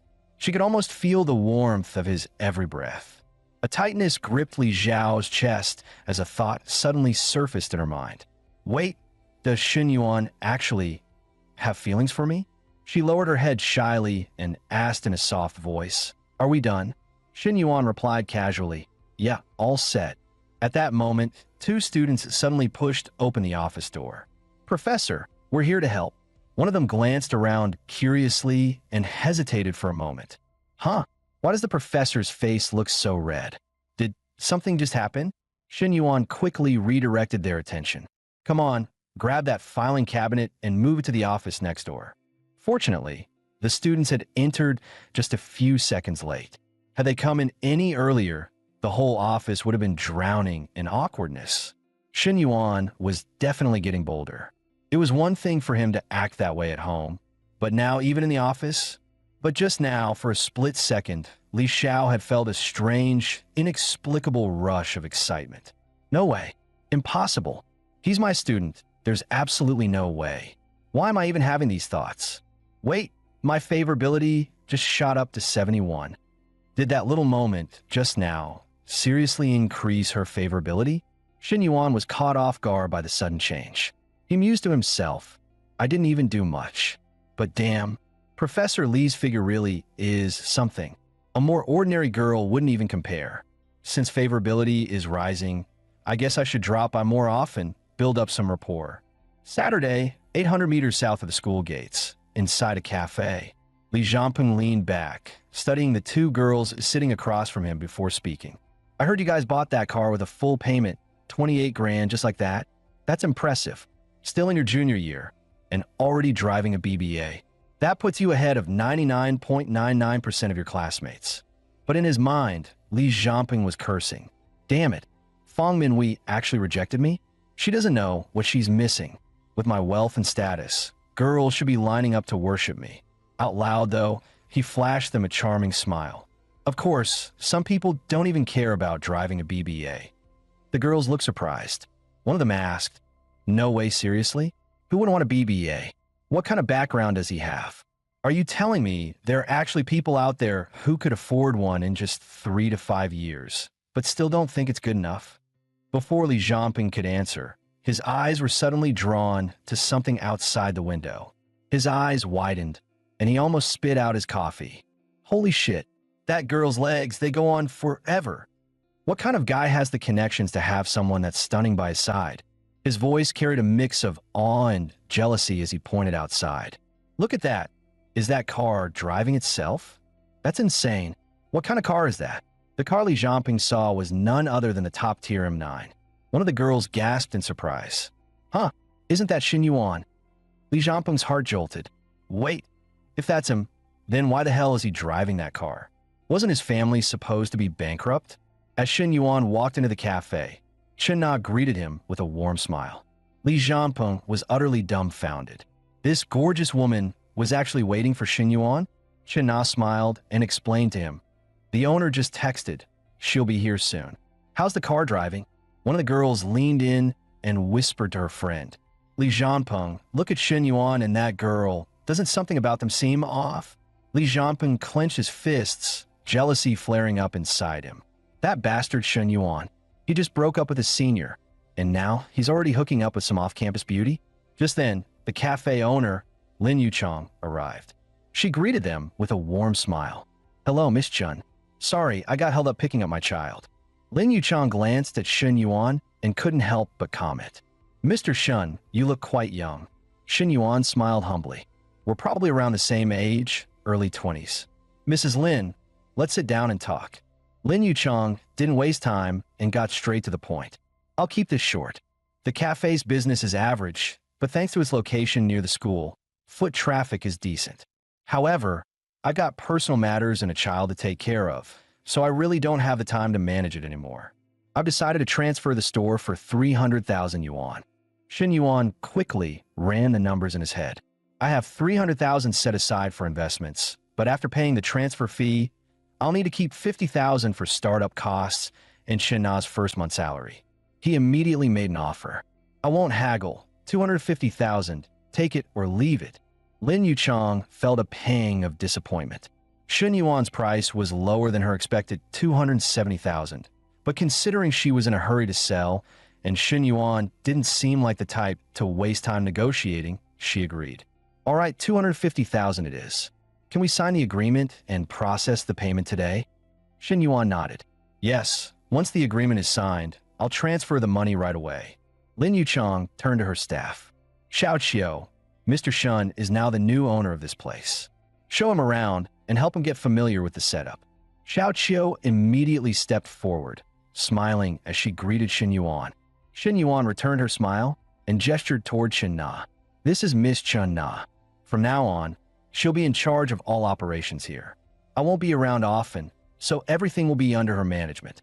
The two girls at the other table whispered to each other, eyes wide. Did you hear that? This is insane. In just a few minutes, he casually dropped 250,000 on a business deal, and he clearly bought this cafe for that girl sitting next to him. Meanwhile, Li Jianping's face darkened, his eyes filled with resentment.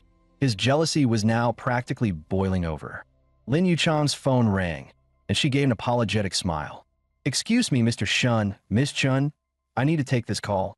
As soon as she walked away, Chen Na leaned in and whispered to Xin Yuan. That woman, Mrs. Lin, she's married to Zhang Xianyong. You remember him, right? The guy who got into a fight with Xie Haiji Agwajin Center?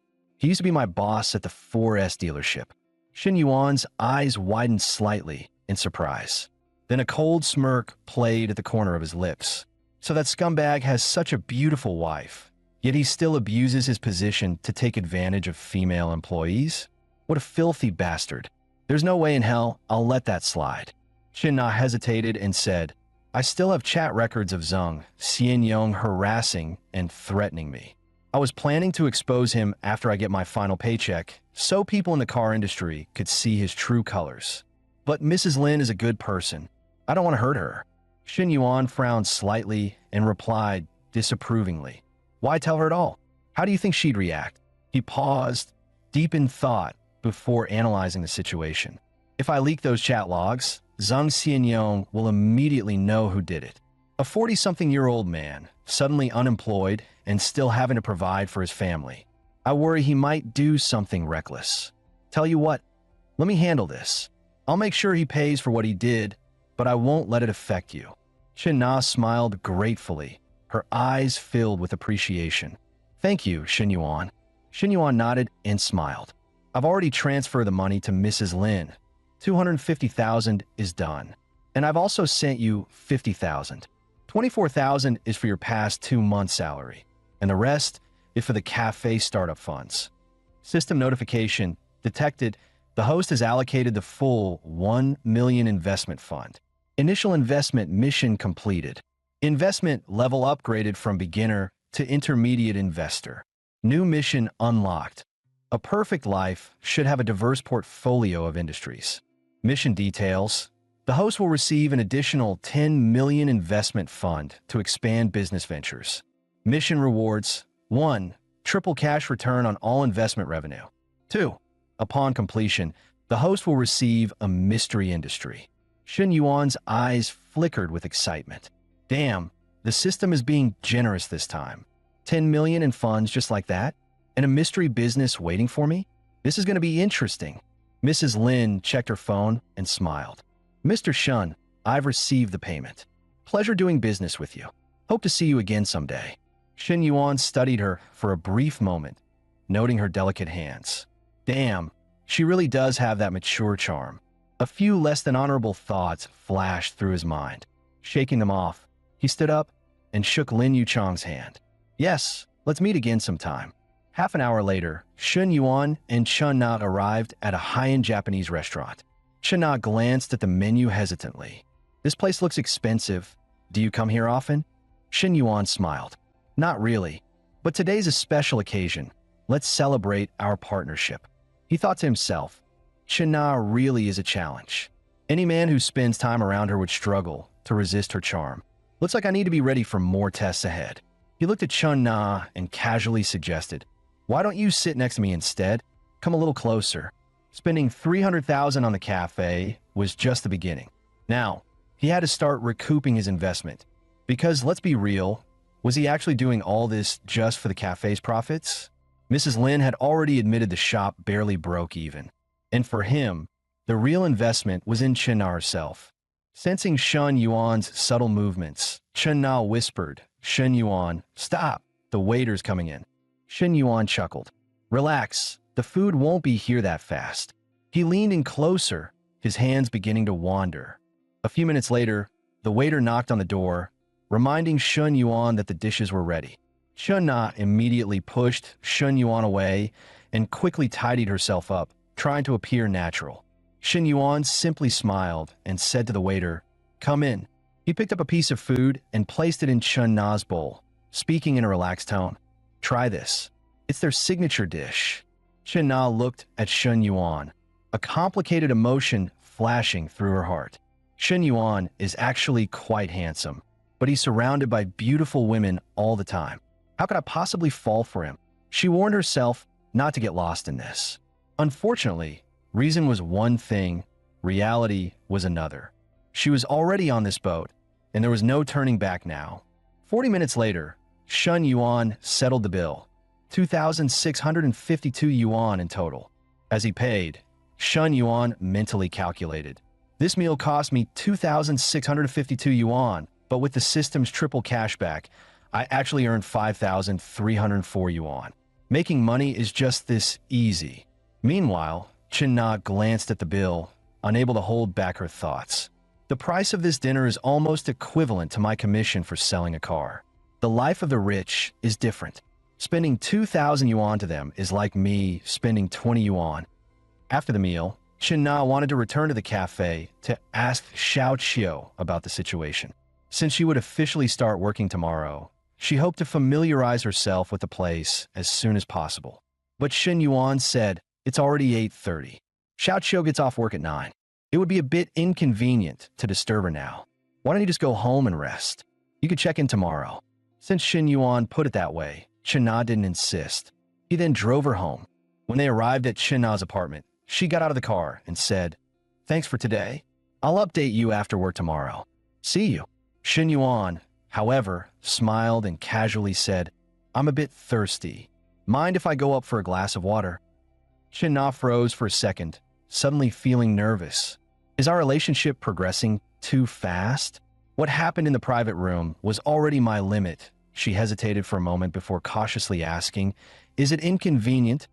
Shin Yuan raised an eyebrow and asked playfully, "Oh, do you have another man at home?" Shin Na quickly explained, "Of course not. I've already broken up with Xie Haijia." Hearing this, Shin Yuan chuckled meaningfully. "That's great then. I'm just going up for some water. Why would that be a problem?" Shin Na was still hesitant and asked in a low voice, "You really just want a glass of water and then leave?" Shin Yuan smiled mischievously. "Of course, but if you wanted to stay the night, I wouldn't mind either." Huh. Shin Na widened her eyes, mentally rolling her eyes. "Yeah, right. Keep dreaming." As soon as they entered the apartment, Shin Yuan suddenly pressed Shin Na against the wall, one hand wrapping around her waist, his presence overwhelming. Shin Na's heartbeat quickened as she stammered, blushing, "Didn't you say you just wanted a drink of water?" Shin Yuan smirked. "I do want a drink, but not the kind you're thinking of." Before she could react, he leaned in and kissed her, catching her completely off guard. Meanwhile, Xie Haijia stood outside Shin Na's apartment building, holding a bouquet of roses. He hesitated, but eventually made up his mind. "Nana must have left because of me. I have to get her forgiveness first. No matter what, I need to become her friend again. Then I can work on winning her back." He looked up at her window, but the lights were off. He frowned. She's not home. Lowering his gaze to the roses in his hands, he gently placed them by the door.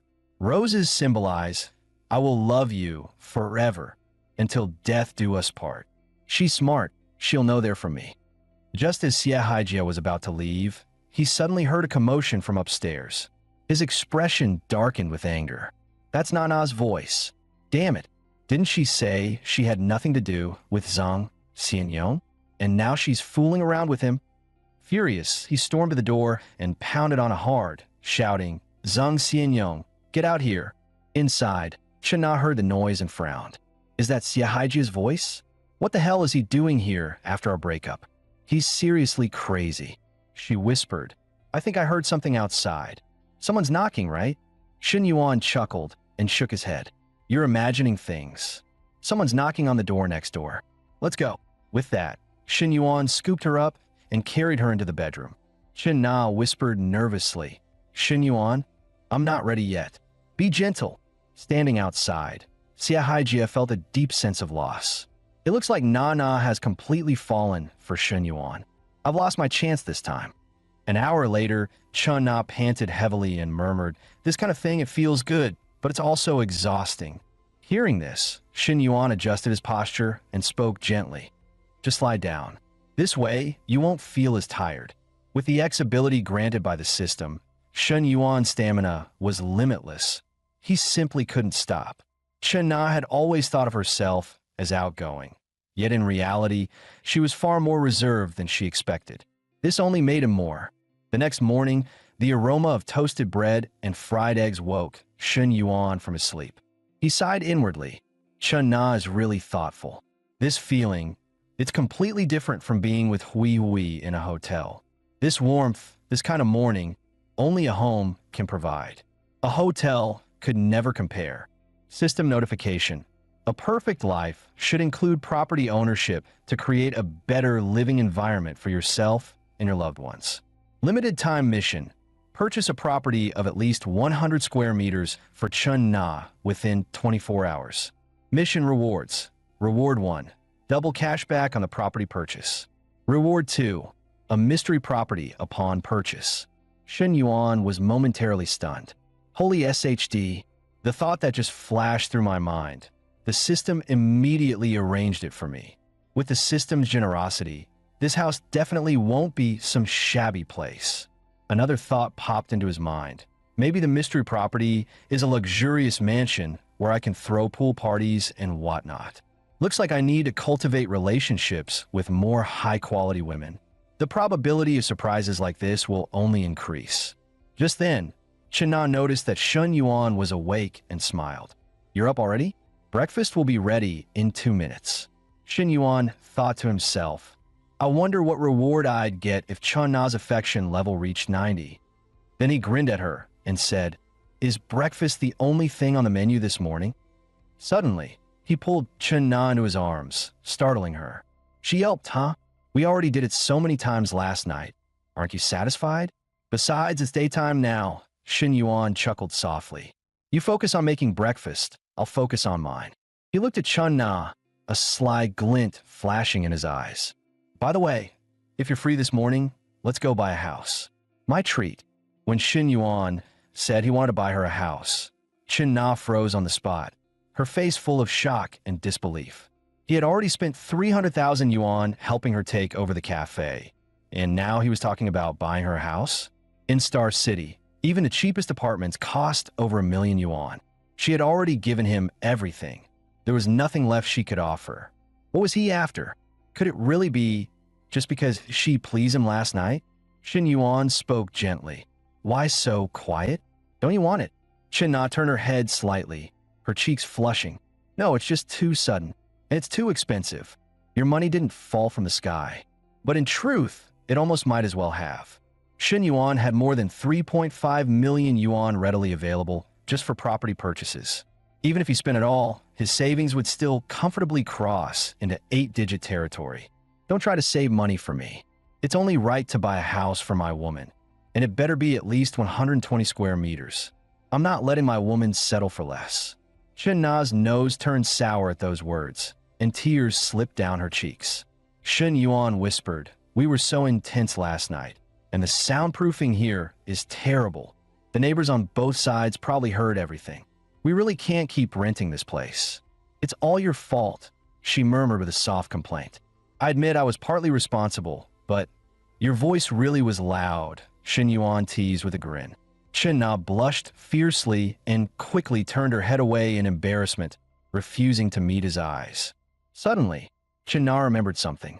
"Oh no, I almost forgot. I made plans with my 2 best friends to check out a cafe at 10:30 this morning.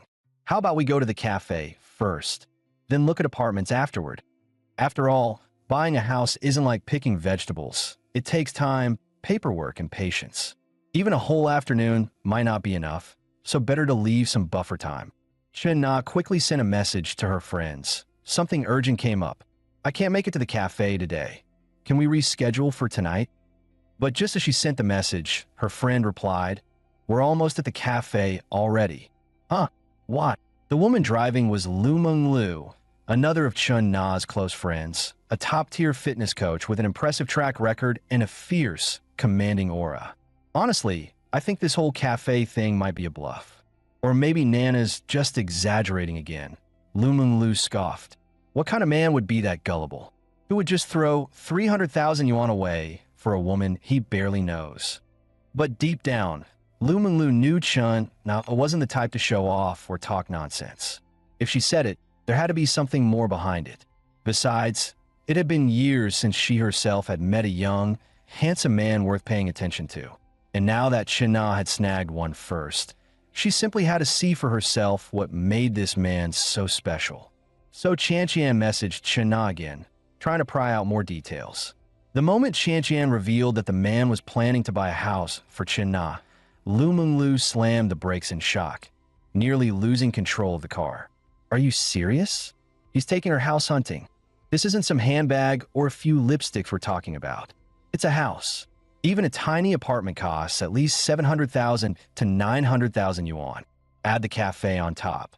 And this guy is willing to burn over 1 million yuan for a woman he's only known for 2 weeks.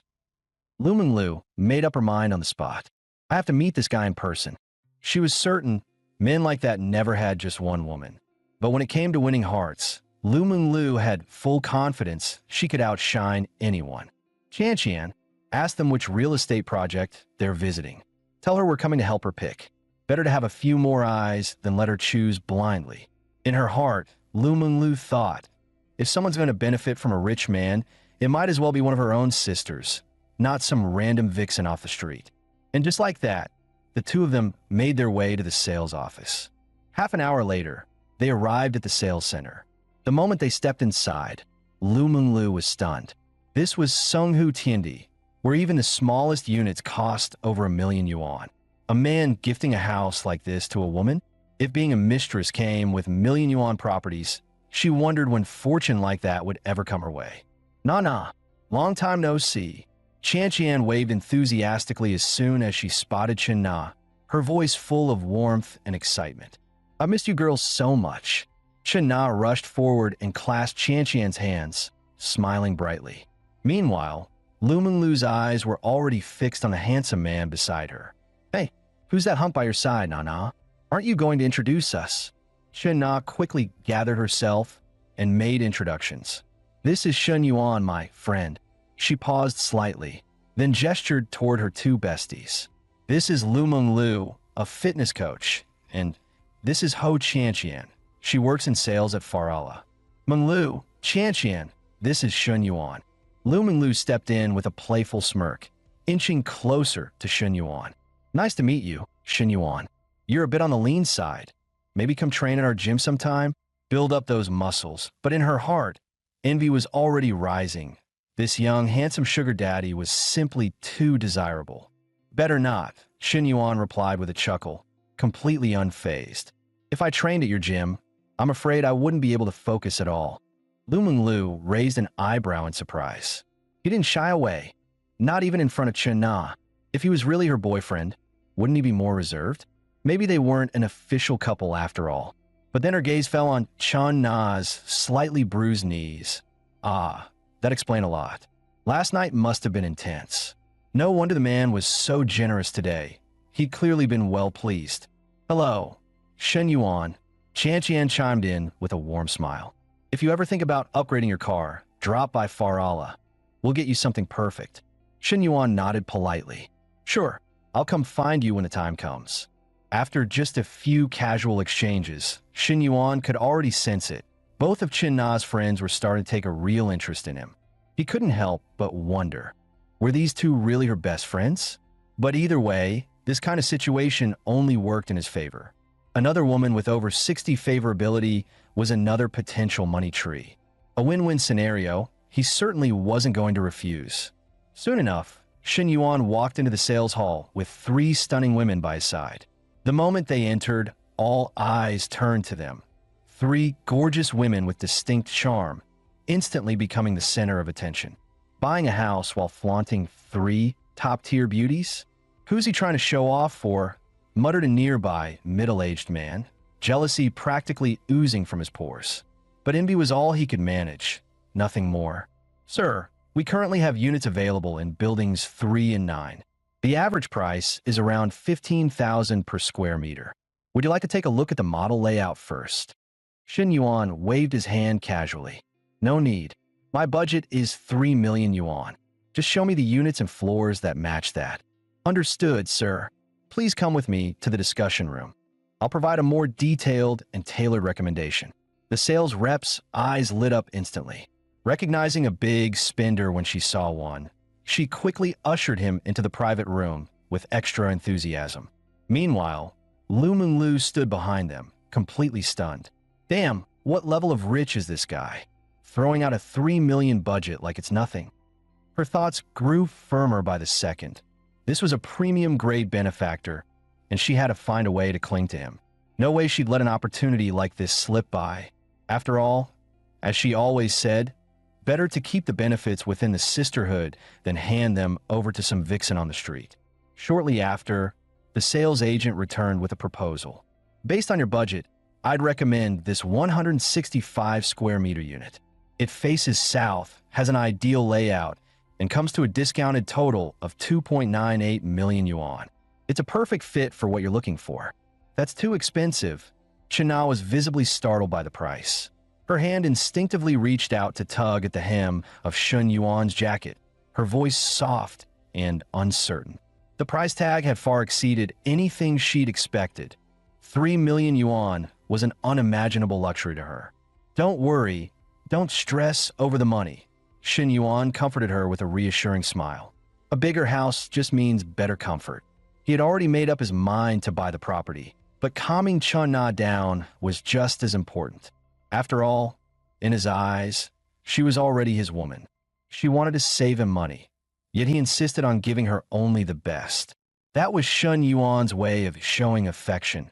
Deep, generous, and undeniable. A true gentleman, a rare gem of a benefactor. Watching this unfold, the two best friends could only stare, their hearts twisting with envy. Still, Shun Yuan wasn't a fool. Even if he had the money, no one liked being taken for a sucker. "Let's be honest," he said, turning to the sales rep. "Give me a real discount, beautiful. I know you have room to negotiate." "Sir, if you can confirm the purchase today, I'll apply for the maximum discount on your behalf," the sales rep replied eagerly. Shun Yuan smiled and cut in, "Forget the discount. Just give me 2 parking spaces instead. That'll even things out." Watching Shun Yuan handle the negotiation so smoothly, Lu Menglu's heart was pounding. A man like this, decisive, generous, powerful, was someone she absolutely had to win over. Without thinking, she began playing with her hair, throwing out subtle cues. Shun Yuan noticed her little gestures almost immediately. He couldn't help but feel puzzled. What exactly was Lu Menglu trying to do? Her eyes kept lingering on him, her movements laced with ambiguous undertones. Catching his gaze, Lu Menglu doubled down. She unleashed her most practiced flirtation techniques. A lingering smile, seductive glances, a subtle lip bite. Her moves were calculated and polished. And truth be told, Shun Yuan felt a flicker of temptation. Now that he really looked at her, this woman was a bombshell. That body, that gaze, she was undeniably alluring. If something were to happen between them, well, let's just say it would be far from ordinary. But Shun Yuan quickly snapped back to focus. This wasn't the time to get distracted. The most important thing now was to finalize the house purchase. In the end, he bought a 165 square meter apartment for Chun Na at a price of 2.98 million yuan. Chun Na's two friends were practically losing their minds with envy. So casually, so effortlessly, he bought her a luxury apartment. And the most outrageous part? He put it under Chun Na's name only. When will a windfall like that ever fall into my lap? They both silently lamented. At that moment, Shun Yuan received his triple cashback reward. His account balance now exceeded 15 million yuan. Even during his father's most glorious days, the family's finances had never reached such numbers. The message was clear. Expanding favorability among female NPCs was truly the golden path to success. Meanwhile, a new system prompt chimed in. Congratulations, host. You've been awarded a Green City Qingzhou Lake Villa. Please collect the property at the sales center tomorrow at 9 a.m. Shun Yuan's eyes lit up with delight. Damn, that's one of the top 10 luxury villas in the entire city. The sales agent, equally impressed, couldn't help but marvel. In today's sluggish market, Shun Yuan not only bought a property outright, but gifted it to a woman who didn't even seem to be his girlfriend. Men like this are a rare breed. With a sweet smile, she added, Mr. Shun, the contract is signed. I'll follow up with Ms. Chun regarding the remaining procedures. By the way, perhaps we could add each other on WeChat. If you have any future real estate needs, I'd be happy to assist. Shun Yuan didn't hesitate. He simply pulled out his phone and added her contact. It was always better to keep connections open for future convenience. Watching the sales agent so easily connect with Shun Yuan, Lu Menglu was furious. Who does this vixen think she is, trying to touch my cake?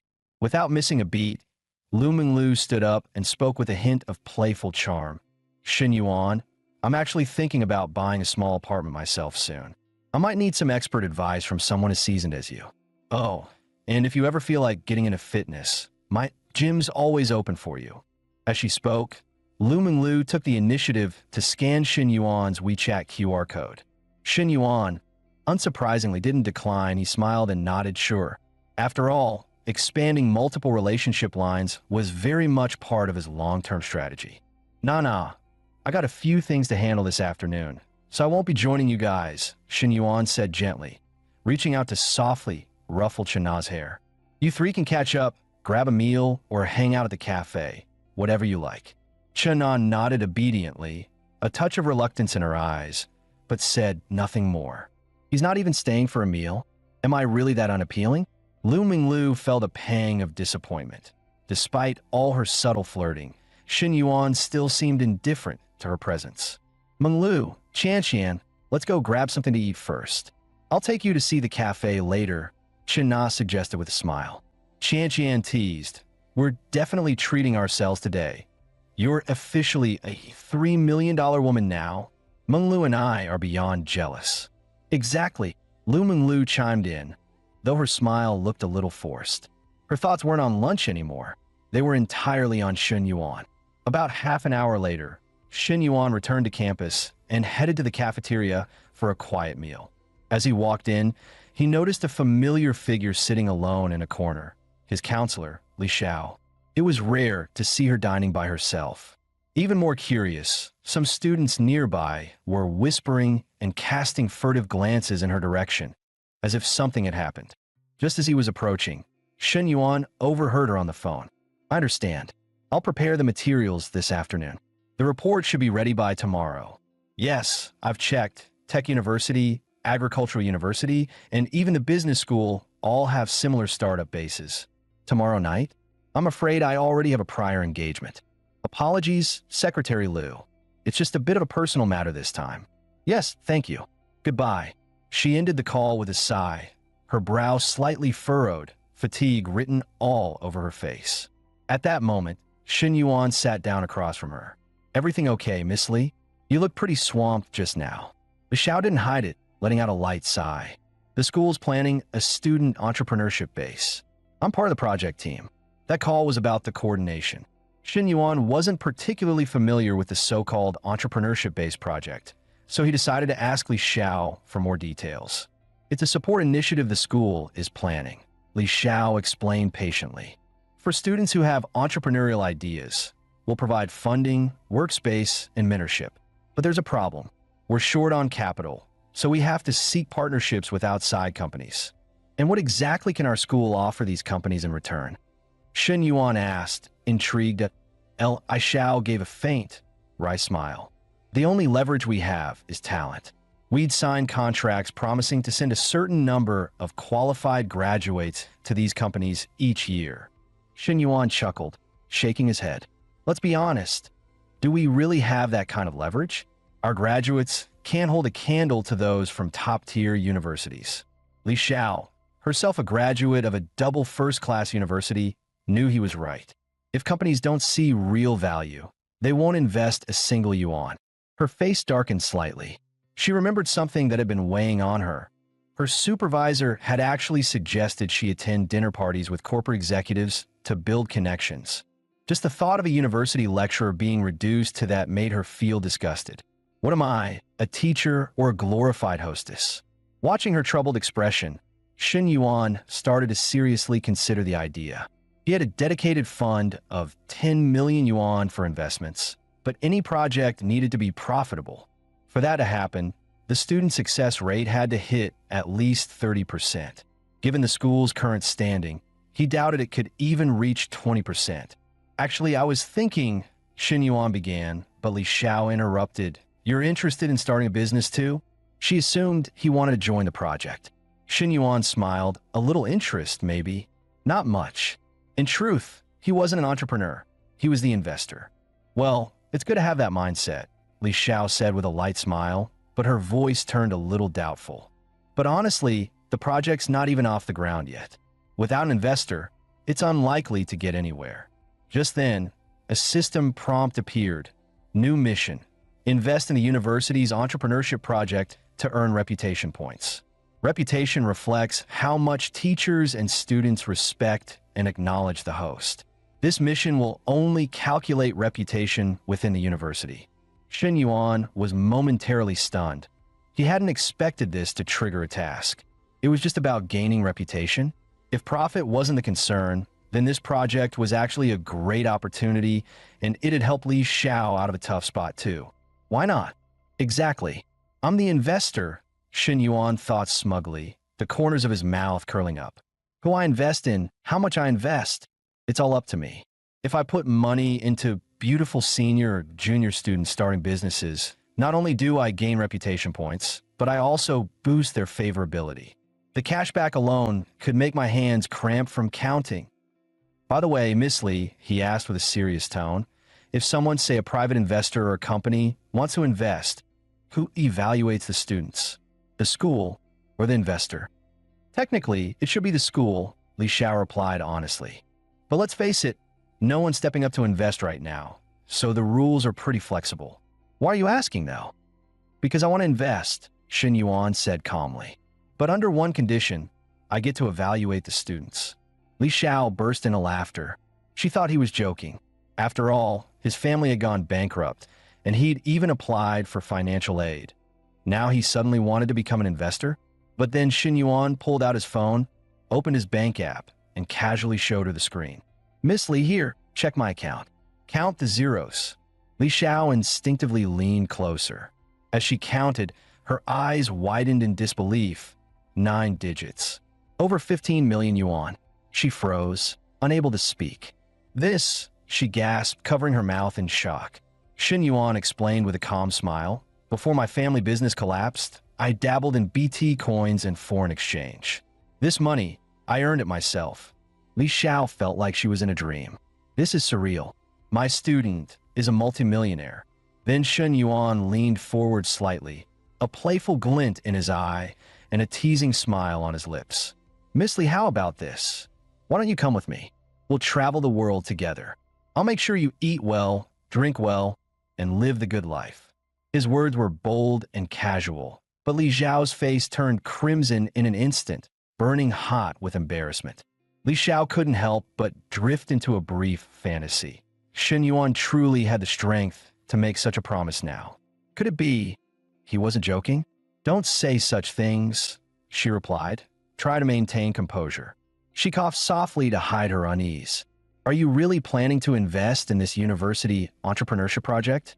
It's rarely profitable. I suggest you think twice. This isn't just pocket change. Her voice was steady, but her gaze wavered. She couldn't even look him in the eye. Shen Yuan, however, looked more serious than ever. I've considered that. But honestly, I just want to contribute to my alma mater's development.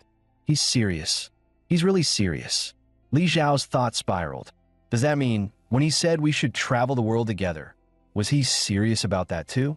No. Li Xiao, he's your student. What on earth are you thinking? Even though it was just a fleeting thought, her cheeks instantly flushed crimson. She shook her head quickly, trying to banish that inappropriate idea from her mind. I'll report this to the leadership later, she said, standing up quickly. Let's talk again later. You finish your meal first. As she walked away, Shen Yuan called out with a smirk. Oh, and Miss Li, don't be too quick to say no to eating well and living well. At 4:30 in the afternoon, Chen Na sent him a photo of a cup of coffee she had made herself, along with a playful message. Come try it when you're free. Shen Yuan replied immediately. Looks off just from the photo. I'll come over and give you some proper training. He wasn't impressed by the coffee, but her outfit in the photo caught his attention. Apron, light makeup, a playful ribbon in her hair. It was a look that stirred his imagination. Meanwhile, elsewhere on campus, Xiaoi, why are you still thinking about Shen Yuan? He's no longer a rich kid. He's probably working part-time just to pay tuition. The speaker was another girl from the neighboring class, named Song Xiaoi. You're the one who keeps talking about him. Xiaoi rolled her eyes. What about you, Yuping? Why are you still chatting and going out with Shen Yuan's roommate, Huang Haibao? Yuping sighed with a scowl. Don't bring it up. I've rejected him so many times, but he keeps clinging like a leech. He's driving me crazy. Even if he asks you out, at least you'd get a free meal. But if you get involved with Shen Yuan now, you'd be the one paying the price. The short-haired girl leaned in and whispered, Xiaoi, you really need to think this through. Just as she finished, she caught sight of Shen Yuan approaching from the other side. She quickly nudged her friend. Shoo, he's coming. Yuping smirked. Didn't I say so? He really does look like he's headed for part-time work. It's around 3 p.m. now. Perfect timing for a restaurant prep shift. Should we follow and see which shop he's working at? One girl teased. You guys don't dare ask. I'll do it myself. Xiaoi frowned slightly. Come on, that's inappropriate. We're classmates, not paparazzi. But Yuping wouldn't let it go. With a condescending tone, she called out, Shen Yuan, haven't seen you lately. Been busy with part-time work, huh? Which place are you at? Maybe we'll drop by and support you. Shin Yuan didn't really want to argue, especially out of courtesy to Huang Haibao. But he wasn't about to let it slide either. With a faint smile, he replied, "Yeah, I've been working at a cafe. If you're so interested, why not come along? I'll make you some coffee myself." Moments later, they arrived at the cafe. As soon as they stepped inside, the figures of Chun Na and Lu Minglu came into view. The two women stood there effortlessly, but their presence alone turned every head in the room. The three girls behind Shin Yuan were completely stunned. Those were anime tear legs. One of them even had such surreal proportions, it felt like she had stepped right out of a dream. "You're here," Chin Na greeted softly. "I thought you said you had something else to do," Lu Minglu teased with a sly grin. "Turns out, it was entertaining your female classmates." Both women naturally moved closer to Shun Yuan, the air between them intimate and unforced. The three girls trailing behind him could only gape in shock, their jaws nearly hitting the floor. So this was the cafe he was working at? Shin Yuan smiled and explained, "I just happened to run into them on the street and thought I'd bring them over for a coffee." Lu Minglu nodded with a smile and greeted them warmly. Xiao Qiu asked the three ladies what they'd like to drink. "It's on me," the waiter quickly responded. "Ladies, please have a seat over here. You can scan the code on the table to place your order. Let me know when you're ready." After seeing how smoothly Shun Yuan handled everything, the three female classmates felt incredibly awkward. What's going on? She just called Shin Yuan boss? Could it be that Shin Yuan isn't a part-timer, but the actual owner of this cafe? In that moment, the three were stunned. Xiaoi tugged her friend's sleeve and whispered, "Maybe we shouldn't stay." Just moments ago, they were mocking Shin Yuan for having a side job. Now it turned out he owns the place. That's beyond embarrassing. Yeah, Xiaoi's right. Let's go. With that, they got up to leave. Yuping grumbled internally. Shin Yuan was really something. He had money, ran a cafe, had beautiful women around him, yet still pretended to be doing part-time work. What a joke. Why did your classmates leave so suddenly? Lu Minglu asked, puzzled. Shin Yuan chuckled. Maybe they were intimidated by how stunning you two are. Of course we're stunning, Lu Minglu teased, raising an eyebrow. But you better behave yourself and not get any wild ideas. Her words were boldly flirtatious, not holding back anymore. Shin Yuan, hearing that, felt even more convinced. This little minx, he was definitely going to win her over sooner or later. Moments later, Chin Na brought over a cup of coffee. Shin Yuan, here's your coffee. I wasn't sure how sweet you liked it, so I made it half sugar. Is that okay? Shin Yuan took the cup with a smile and said, "As long as it's made by you, I'd love it even if it's full sugar." Lu Minglu chuckled softly at that. Seriously? Still using those cheesy pickup lines in this day and age. But truth be told, when cheesy lines came from a handsome, wealthy man, they somehow sounded charming. Watching the playful exchange between the two, Lu Minglu couldn't help but blush slightly herself. Lu Minglu suddenly asked, "Shin Yuan, what's your height and weight? Let me calculate your BMI." Shin Yuan replied casually, 182 centimeters, 72 kilograms. "But I've probably lost some weight recently." "Why is that?" Lu Minglu was curious. "Do you have some secret weight loss trick?" "High energy consumption," Shin Yuan replied vaguely. Chun Na's cheeks immediately flushed red. She didn't expect Shin Yuan to say something with such a hidden meaning in front of her best friend. It made her feel shy and flustered. No wonder. Lu Minglu instantly caught on. As a seasoned fitness coach, she could read between the lines all too well. Right now, Shin Yuan was clearly growing more attractive in her eyes. "You need more training," she said. "Your body fat percentage is too low. You should gain 7 to 10 kilograms of muscle." Shin Yuan smirked. "So, this is your way of persuading me to get a membership at your gym, huh?" He knew exactly how this sales pitch worked. "Hee, it's the end of the month. I'm just trying to hit my quota," Lu Minglu said with a playful smile, leaning in flirtatiously. Shin Yuan chuckled at her forwardness. "All right, I'll think about it." Not long after, Lu Minglu stood up. "Oh no, it's already past 4 p.m. Nah, I got a class at 5. I need to go. Let's catch up next time." With Shin Yuan's contact now saved, her goal was achieved. Before leaving, she even winked at him, a bold, unmistakable signal. Shin Yuan couldn't help but admire her confidence. This little minx, flirting so blatantly even in front of her friend? You mind sooner or later.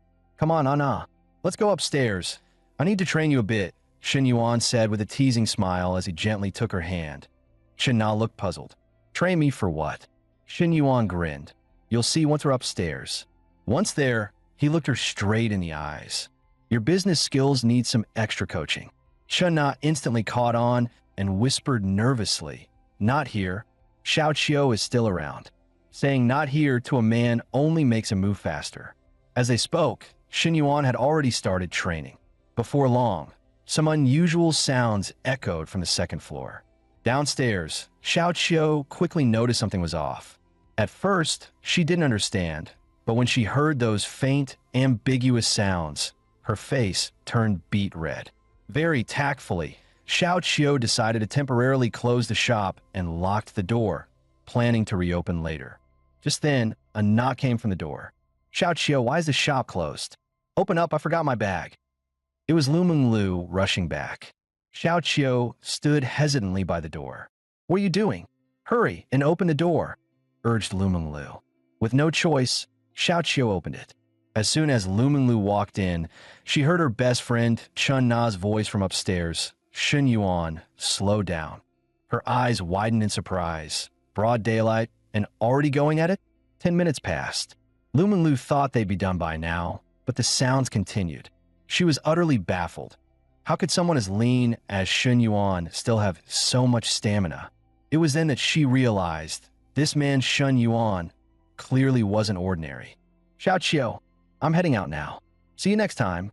Suddenly, Lu Menglu raised her voice deliberately, loud enough to echo through the entire building, clearly meant for someone upstairs to hear. Shin Na, already on edge, shuddered the moment she heard it. Her heart sank. Oh no, she heard everything. Meanwhile, Shin Yuan grumbled internally.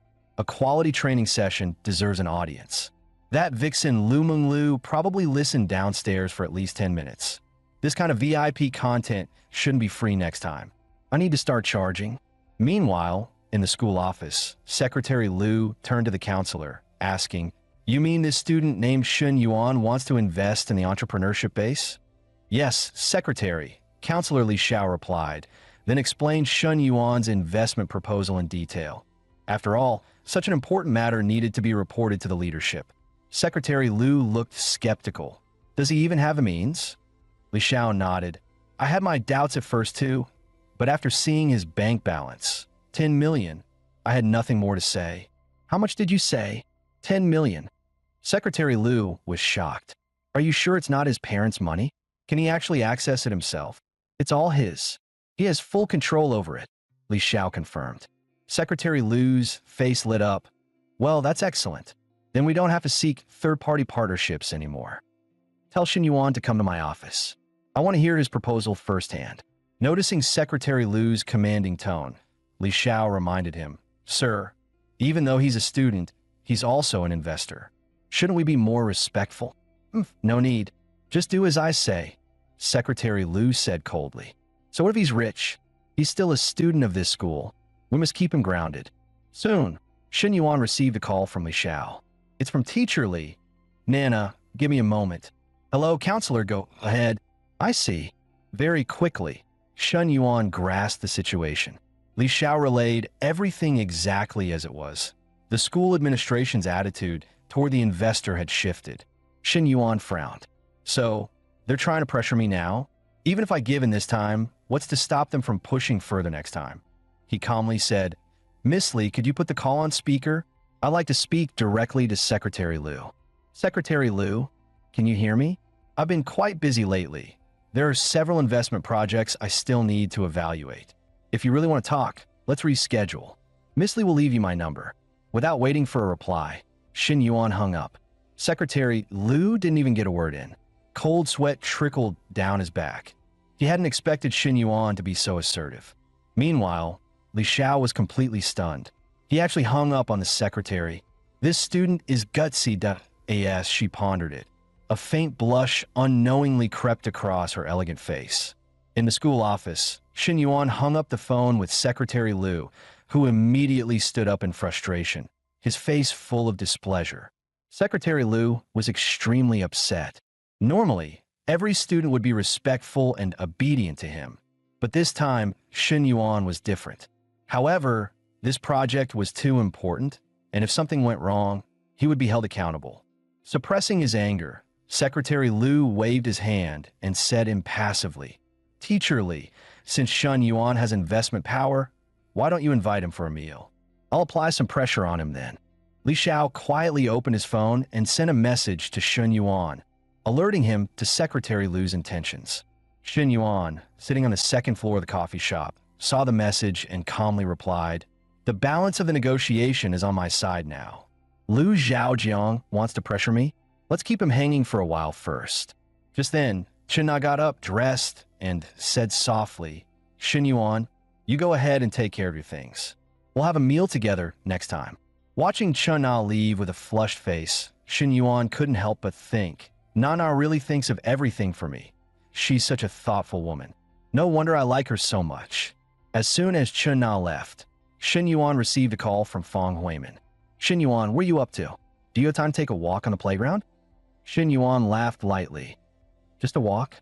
I thought you were asking me out for cold drinks." Fong Huimin immediately replied, "No, my relatives are here." Shin Yuan finally understood. No wonder Fong Huimin hadn't contacted him these past few days. It was because of this. Just then, Fong Huimin suddenly spoke softly, "But if you want, it's not impossible." Shin Yuan looked at her seriously. "Your health is the most important. Hui, don't say such things next time. I'll wait downstairs at the dorm to pick you up." As soon as they arrived at the dorm, Fong Huimin suddenly threw herself into Shin Yuan's arms. Shin Yuan gently reminded her, "You still need to pay attention to certain things these days, okay? It's fine if I wait a few more days, but Hui, you must take good care of yourself." "Shin Yuan, you're so good."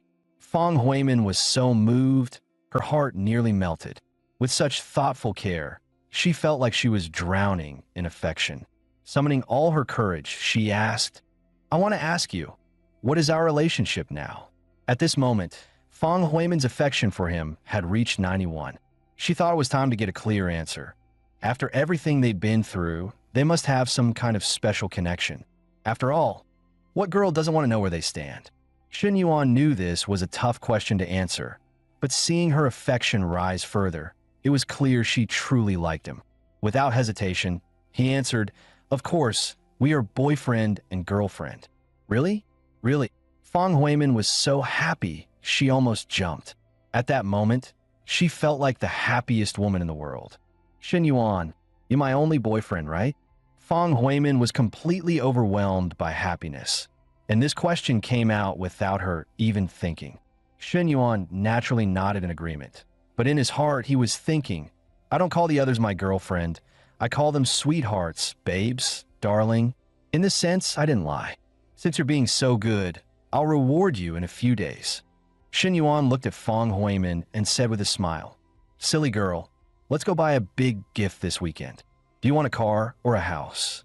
He felt it was time to continue spending. "What? You want to buy me a house and a car?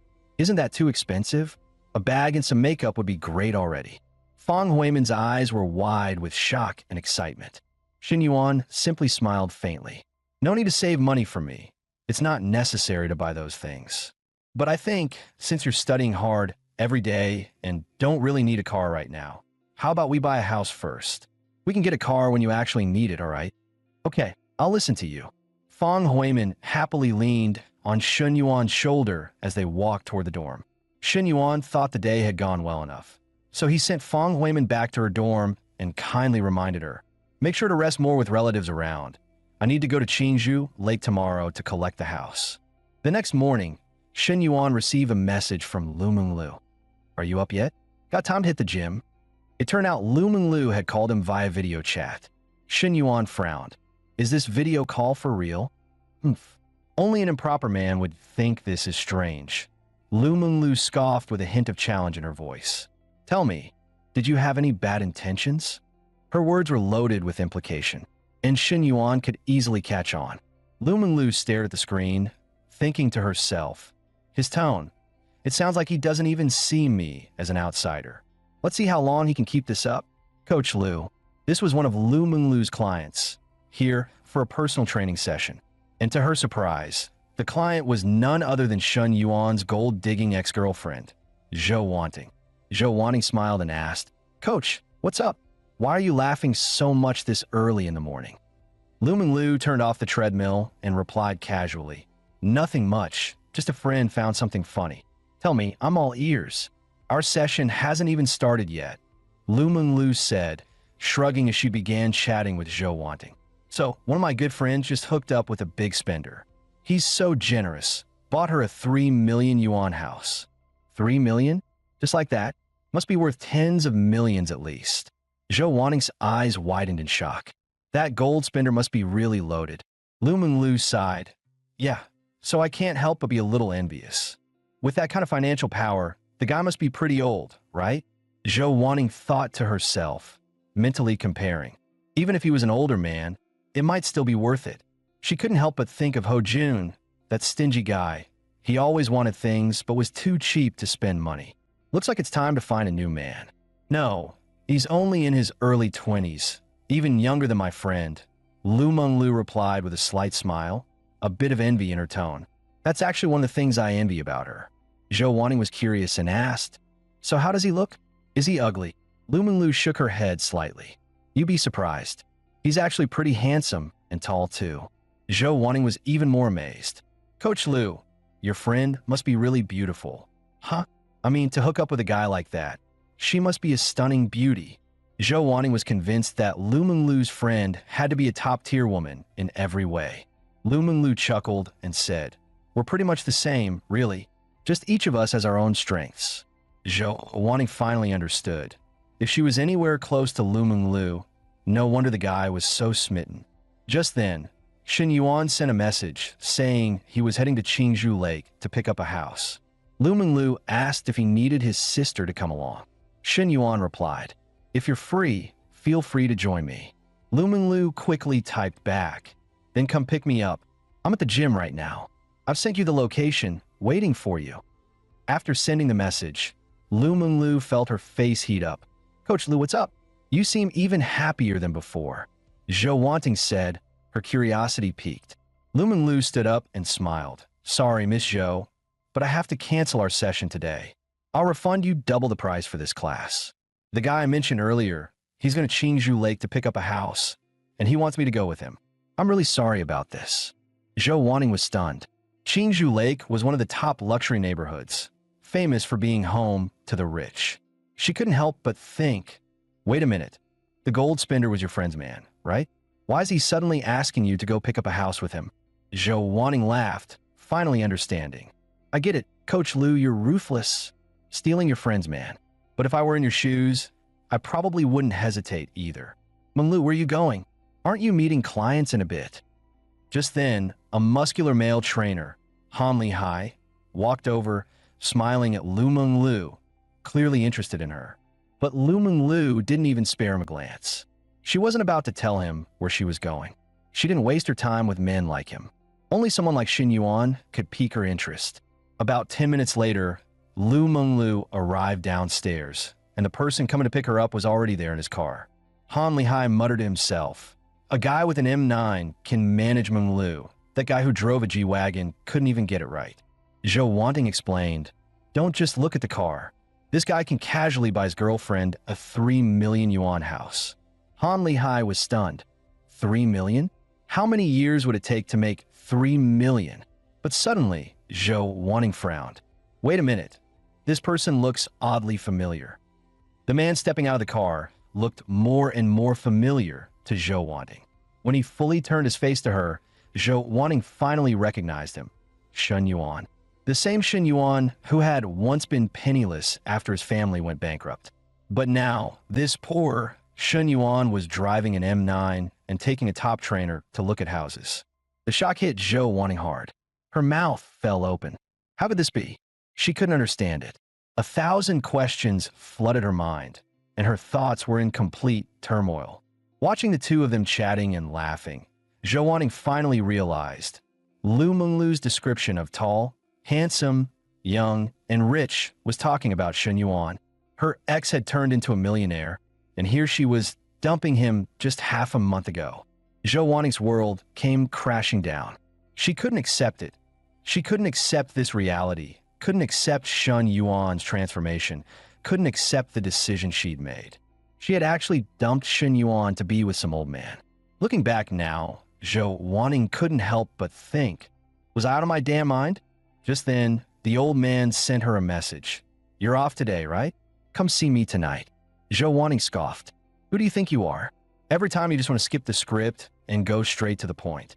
Do I look that cheap to you? Seeing Shen Yuan rich and successful now, and then reading that sleazy text, she snapped. She texted back, "Go to hell, you moron."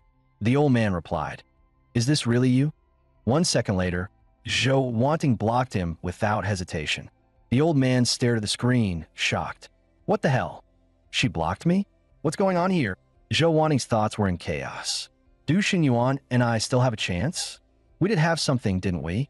The real issue was Shen Yuan's life might be a little too crowded now. There was Coach Liu, that freshman girl from the finance department, and then Coach Liu's bestie, whom she hadn't even met but heard was drop-dead gorgeous. With all those top-tier girls around him, would adding myself just be too much? But still, Zhou Wanting missed him. Missed him so much. Meanwhile, Shen Yuan and Lu Menglu were on the road, heading to check out a villa. Sitting in the passenger seat, Lu Menglu glanced sideways. Your car's huge, Shen Yuan. I'm so jealous. You can even take it off-road. Her words were laced with innuendo. Off-roading sounds fun. I'll bring Nana along sometime. Of course, Shen Yuan knew what she really meant. But he wasn't about to take the bait so easily. You're not playing by the usual rules, Lu Menglu teased. Shen Yuan replied calmly. Then tell me, what are the usual rules? Lu Menglu paused, caught off guard, but Shen Yuan smiled. How about this? Let me try saying it my way. He'd had the line ready for a while. Since she brought it up, no need to pretend. Coach Liu, I want to play ball. His eyes sparkled playfully. Facing someone like Lu Menglu, Shen Yuan could match her pace step for step.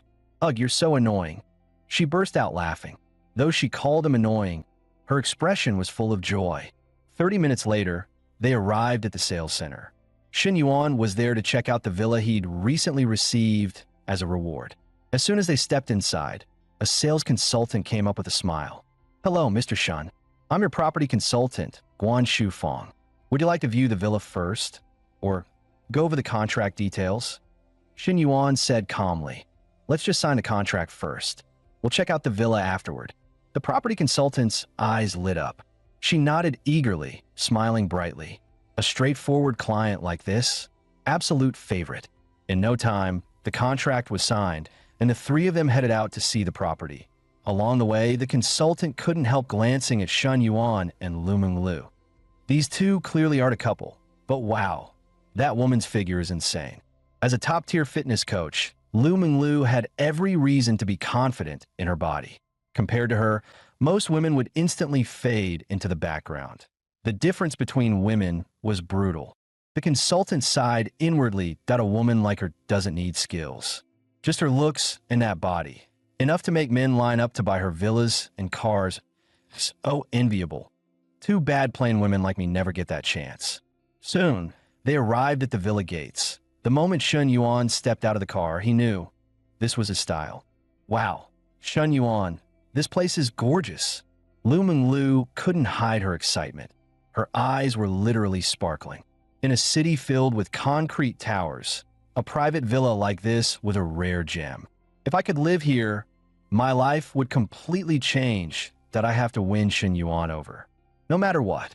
Mr. Shen, the official property area is 610 square meters, but with the garden, the actual usable space reaches nearly 2,000. It's still an unfinished shell, so you could design and renovate however you like. Lu Menglu gasped, it's huge. Just then, the system notification chimed. Congratulations, host. First property acquired. You have received a renovation fund of 20 million yuan, fully customizable. Shen Yuan stood frozen. Wait, you're serious? This house cost a little over 10 million, and you want to spend twice that just on the renovation? But since the system had already spoken, Shen Yuan could only accept his fate with tears in his eyes. Ms. Guan, do you have any renovation companies to recommend? The consultant quickly responded, Absolutely, Mr. Shun. I know a few top-tier design firms in Xingqing. Great reputation, tasteful aesthetics. I'll send you their contacts on WeChat. All right, it's just a bare-bones unit anyway. Nothing more to see. Shen Yuan turned to leave, but Lu Menglu raised her phone with a grin. Mind if I take some photos and videos for Kuei-shin? Shen Yuan nodded. Sure, just don't show my face. Lu Menglu chuckled. Basically monk-level temptation. I wouldn't dare post your face. What if other demons come after you? She wasn't some naive girl like Chen Na.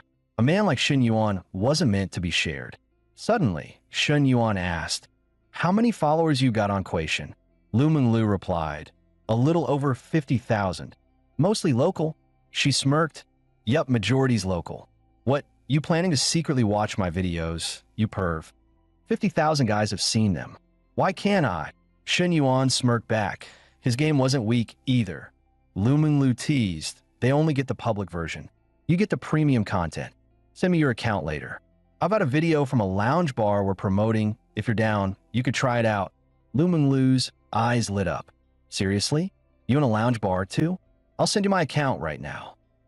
Coach Lu, where you headed next? Gym. Lu Menglu gave a playful look. Where else do you think I'm going? I thought you were taking me to play ball. Shen Yuan said bluntly this time, dropping all pretense. Lu Menglu scoffed. In your dreams. You men are all the same. Bullying Nana at that kind of place yesterday. I haven't even started grilling you about that yet. But before she could finish, Shen Yuan suddenly slammed on the brakes. Lu Menglu lost her balance, lurching forward, only to land right in Shen Yuan's grasp. He smirked. You've got some nerve. Listening downstairs for that long last night? I haven't even charged you for that. If you're so heartbroken over Nana, how about you take her place? No more hints now. That was as direct as it gets. Not a chance. Lu Menglu refused, but her tone wasn't exactly firm. She definitely wanted to get close to Shen Yuan, but not too fast. She knew that women who gave in easily quickly lost their value. The more a man can't have you, the more he wants you. That's why she kept him hanging, dropping bait, playing the long game. When he finally earned her, he'd cherish her that much more. Soon, Shen Yuan pulled up at the gym. Before getting out, Lu Menglu smiled. Bye-bye, Shen Yuan. Come work out at our gym sometime. Bye, Coach Lu. Let's play ball together next time. As he drove off, Shen Yuan still slipped in a final tease, and to her surprise, Lu Menglu actually felt a little flutter inside. The moment she stepped into the gym, she ran into a well-built, muscular man. The man was the manager of the gym. Menglu, what's going on? I heard you bailed on a client session this morning. You do realize that's a breach of contract, right? I had some personal matters to handle, Lu Menglu replied calmly. And I already spoke to Ms. Zhou. I told her I'd refund the session double. Yeah, you did offer her a double refund, but she's still a bit upset. Anyway, I've already handled it for you. Lu Menglu raised an eyebrow, a bit confused. Why would Ms. Zhou suddenly make trouble? She saw right through the manager's tactic. Play the boss first, then act like the good guy. Really? That's your strategy? You think someone like you can win me over? Thanks, manager. If there's nothing else, I'll get back to work now. The manager wasn't ready to give up. It's almost noon. What work could you possibly have now? Let's grab lunch. No thanks. I brought my own fitness meal. I don't eat high-calorie stuff. Lu Menglu was the gym's top-performing coach, also the boss's personal favorite. She knew this little manager had no real power over her. Only a man like Shen Yuan could catch her eye. Shen Yuan was someone she wanted to conquer and maybe be conquered by. I'm destined to live in a lakeside villa in Qingzhou Lake. You think I'd let trash like this block my way? Her ambition was clearer than ever. Shen Yuan was hers to win. Meanwhile, at the university, Secretary Kong Zongping of the Youth League Committee had just heard about Shen Yuan's interest in investing in the university's startup base. He asked Lu Zhaojiang, "Have you reached out to him directly yet?" Lu replied, "Not yet. I asked Teacher Li to invite him to dinner, but he hasn't responded." Secretary Kong frowned. "We're the ones receiving investment. We should be showing proper respect. Just because he's a student doesn't mean we can afford to be careless. Lu nodded quickly. I'll go to his dorm myself this afternoon. Lu Zhaojiang frowned, then said, still feels like we're not showing enough sincerity. I'll come with you this afternoon, and let's bring Teacher Li too. You want to go personally? Lu looked stunned. Shen Yuan is still just a student here. Isn't this a bit over the top? Meanwhile, at 5:30 p.m. in the boys' dorm, Huang Mao rushed up to Shen Yuan, waving his phone excitedly. Bro, I've been chatting with Tian Yuping nonstop. Take a look and tell me. How close am I to winning her over? Shen Yuan scrolled through the chat history. It was a full wall of messages from Huang Mao, brimming with care and concern. Tian Yuping's replies? Cold, minimal, barely 2 or 3 words. But Huang Mao looked like he was on cloud 9. Shen Yuan was speechless. 3 years, and no growth whatsoever. If Huang Mao managed to get the girl this way, it had to be some kind of black magic. Bro, look, Huang Mao said confidently. She replies to every message. That's a massive leap compared to when I chased her class bell. I can feel the progress bar steadily filling. Shen Yuan sighed internally. If you really believe that, then who am I to stop you? But all he said was, maybe you should ask Old Chow for advice. Old Chow? Huang Mao scoffed. That virgin? What does he know? Come on, you're the most experienced one in our dorm. From the side, Old Chow grumbled. What the hell did I do to you today? At least she replies, and she agreed to hang out this weekend. Huang Mao said firmly. That means she likes me, right? Tell me, bro. Shen Yuan had no more energy to argue. Right, sure, whatever you say. Hell yeah. If you think so, then it's basically confirmed. Nice. Huang Mao beamed with pride, while Shen Yuan thought silently. Damn, hardcore sims like this are kind of terrifying. Suddenly, loud knocking echoed from outside the dorm room. Huang Mao jumped up. Who the heck is banging like that? He opened the door and immediately blurted out, Whoa, Secretary Kong? Secretary Liu? Counselor Li, what brings you all here? Huang Mao quickly stepped aside, wide-eyed. The school leaders were standing at the door. Li Xiao spoke up. Is Shen Yuan here? He's here. Of course he's here.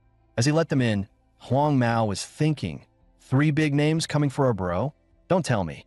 He broke some sacred school rule? A couple of students in the hallway were whispering. Why are both secretaries here? Are they here for Shen Yuan? Didn't his family go bankrupt? Now, he suddenly has a car and a girlfriend from outside school. He's probably up to something shady. Just then, Li Jianping walked by and chimed in, obviously. Where else would he get that kind of money? Something's definitely fishy. They're probably here to hold him down until the cops arrive. Li Jianping, you dumbass. Quit spreading crap. Huang Mao snapped. Li Jianping smirked. We'll see who's full of crap soon enough. Li Xiao turned to Shen Yuan with a smile. These are Secretary Kong and Secretary Liu from the Youth League Committee. Shen Yuan quickly stood up. Hello, Secretary Kong. Kong Zomping nodded and got straight to the point. Shen Yuan, do you have time tonight? We'd like to invite you to dinner. Talk about the startup base. Tonight? Sure, I'm free. Shen Yuan nodded casually. Secretary Kong immediately beamed. Great. I'll book a place now. It's getting late anyway. Let's go and have a proper chat. And with that, the 3 leaders walked out with Shen Yuan in the middle, leaving a hallway full of stunned students whispering behind them. Bro Peng. Doesn't really look like they're trying to detain Shen Yuan. It's more like officials showing up for an inspection. Li Jianping scoffed. Obviously, they're saving face for him. Even in the news, criminals wear hoods during escort. Come on, stop talking crap, Huang Mao shot back. They're taking our bro out to dinner. 2 secretaries. Imagine how big that is. Seriously, what kind of boss move did Shen Yuan pull to get the school leadership to treat him like this? Huang Mao's voice dripped with sarcasm. Li Jianping turned red with anger. And the others? They realized Shen Yuan wasn't in the same league as them anymore. Soon, the 4 of them arrived at a private room in a fancy restaurant. Secretary Kong got straight to the point. Shen Yuan, tell us your plans and any conditions. I want to fully understand your vision. Since you want me to invest, Shen Yuan replied calmly, then my conditions must be met. Don't worry. They won't conflict with the school's interests. Secretary Kong nodded. No need to hold back. Speak freely. All right, Shen Yuan said, voice firm. I want full autonomy, meaning who gets funding and how much will be decided solely by me. The school doesn't interfere. What? That's not how we operate. Lu Zhaojiang immediately frowned, but Secretary Kong gestured for him to quiet down. Let him finish. Shen Yuan, this kind of setup involves multiple parties. Letting the investor have full control might not be so simple. The school still has to ensure students we support actually succeed. Shen Yuan nodded. You're right, Secretary. But without funding, success is just talk. Think of me as the base's acting director that why money doesn't just want to nurture talent. It wants to produce profits. And that's something both you and I care about. With that, Shen Yuan stopped talking that he had money and he was willing to invest, but he wasn't handing out charity. His system-driven mission was clear: build wealth, grow businesses, earn prestige, become a tycoon. He knew one thing. He'd need elite talent to manage his empire.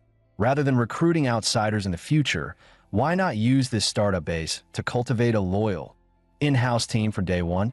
More importantly, the system required him to engage with a large number of female NPCs. Where else could he find more approachable, charming, and easily unlockable girls than on a college campus? Besides, the female students at Xingqing University were famously the best-looking in the city. I'll need to hold a meeting with the Education Bureau before giving you an official answer. Secretary Kong's tone was polite but firm. Shen Yuan simply nodded. He knew something like this would take time and red tape. And so, the dinner wrapped up amidst clinking glasses and polite conversation. By the time they left the restaurant, it was already late. Secretary Kong checked the time, then turned to Li Xiao. Teacher Li, Shen Yuan's had some drinks. He can't drive. Why don't you give him a ride back? We'll head off first. Wow, your new car's really spacious. Once in the vehicle, Li Xiao seemed a little tense. After all, this was that internet-famous SUV. Most people couldn't even dream of affording it. I've always driven sedans. Thought I'd try out an SUV this time, Shen Yuan said casually. Just as Li Xiao was buckling her seatbelt, her phone rang. Li Meng? What? You got rescheduled and can't help with the move. It's fine. I'll just book a van service. Don't worry, I've got it. Shen Yuan realized it was her younger sister calling. You're moving? He asked curiously. Li Xiao nodded. Yeah, in 2 days.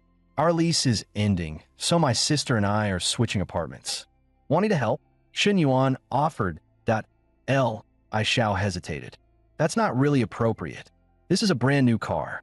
I feel bad scratching it or something. I'll just book a moving van. It's just a car, not an heirloom, Shen Yuan replied casually. And helping a teacher out? That's just what a good student should do. Li Xiao waved her hand. No need to trouble you. Between the two of us, we've got a lot of stuff. All right, counselor. Enough dodging. Helping you move isn't exactly a big deal, Shen Yuan said casually. Then, okay. Li Xiao finally agreed. Realizing any more refusal would just feel awkward, as she glanced at Shen Yuan, she suddenly blushed. His face was sharp and defined. If not for the teacher-student dynamic, he was actually kind of handsome. Wait a second, so eager to help me move? And that bag he gave me before? Maybe Li Meng was right. He does have feelings for me. And that bag? He claimed it was a knockoff, but with his financial situation, no way that wasn't real. With that in mind, she asked carefully, Shen Yuan, do you remember the bag you gave me before? Shen Yuan looked over. Of course. Why? You said it was a fake back then. Before she could finish, Shen Yuan cut in. Actually, it was the real deal. But hey, I'm not short on cash now. So, giving a nice gift to a favorite teacher. He froze mid-sentence and quickly corrected himself. Wait, I meant a respected teacher, not favorite like that. But that explanation only made things worse. Li Xiao's face turned even redder. Oh, it really was that kind of meaning. But no. This is inappropriate. I'm older, and his teacher, she softly said, Shen Yuan, all right, let's go. No need to give me the usual not appropriate lecture. I'm not giving up anyway. Shen Yuan knew Li Xiao wasn't like the others. She needed something slower, more genuine, and he was willing to take his time. Before long, they pulled up to the school gate. Are you going home tonight? She asked. Nope, Shen Yuan replied. No room for me at home. I'll sleep in the dorm. Then I'll leave the car here. You could drive it tomorrow. She handed him the key. But in the very next moment, Shen Yuan leaned in and gently kissed her on the cheek. For that split second, time froze. The world went completely still. Li Xiao was shocked. This guy was getting bolder by the day. First, he kissed her during dinner at home, then in the office, and now he dared to do it again in public? What a shameless rogue. Shen Yuan, you shameless brat, she snapped and stormed off. Shen Yuan watched her retreating figure, a smirk curling on his lips. It's fine. I'll just blame it on the alcohol tomorrow. Just then, his phone buzzed. It was Chun Na. Shen Yuan, are you still at school? Ms. Lin Yuchong left some stuff at the cafe. Could you help unlock it for her? She's on her way, and I'm too far to make it in time. Sure, I'll go. 10 minutes later, Shen Yuan arrived at the cafe. A striking silhouette was waiting at the door. Sorry for the trouble, Lin Yuchong said with a soft smile. I forgot to take my kids' toys last time. No problem at all, Shen Yuan replied as he pulled out the key and unlocked the door. He flipped on a light while she headed to the bar counter and began looking around. She gathered a few toy cars and plastic diggers, gently tucking them into a bag with careful hands. How old is your kid? Shen Yuan asked casually, just to make conversation. 3.5. A real handful, she chuckled. Then she reached under the counter and pulled out 2 bottles of wine, placing them into a separate bag. Shen Yuan blinked. Did she often drink alone here? After packing everything, Lin Yuchong walked to the door but paused, glancing back at the cafe with a complicated look in her eyes. What's wrong? Can't bear to leave, Shen Yuan asked. She gave a faint smile. Not exactly, just remembering all the nights this place got me through. You know, you can always come back to visit, Shen Yuan said softly, that he couldn't help but think. Women really are emotional creatures. But deep down, he figured it wasn't just the place that made her sentimental. Most likely, it had something to do with her relationship with that guy, Zhang Xianyong. If it weren't for heartbreak, she wouldn't be drinking alone in a cafe at night. I don't think I'll be coming back, Lin Yuchong replied with a faint shake of her head. Then how about a drink together? Shen Yuan nodded toward the wine in her bag with a playful grin. She tucked a few stray hairs behind her ear and gave a charming smile. Is that really appropriate? What's inappropriate about it? Shen Yuan raised an eyebrow. Only one dim light hung above them.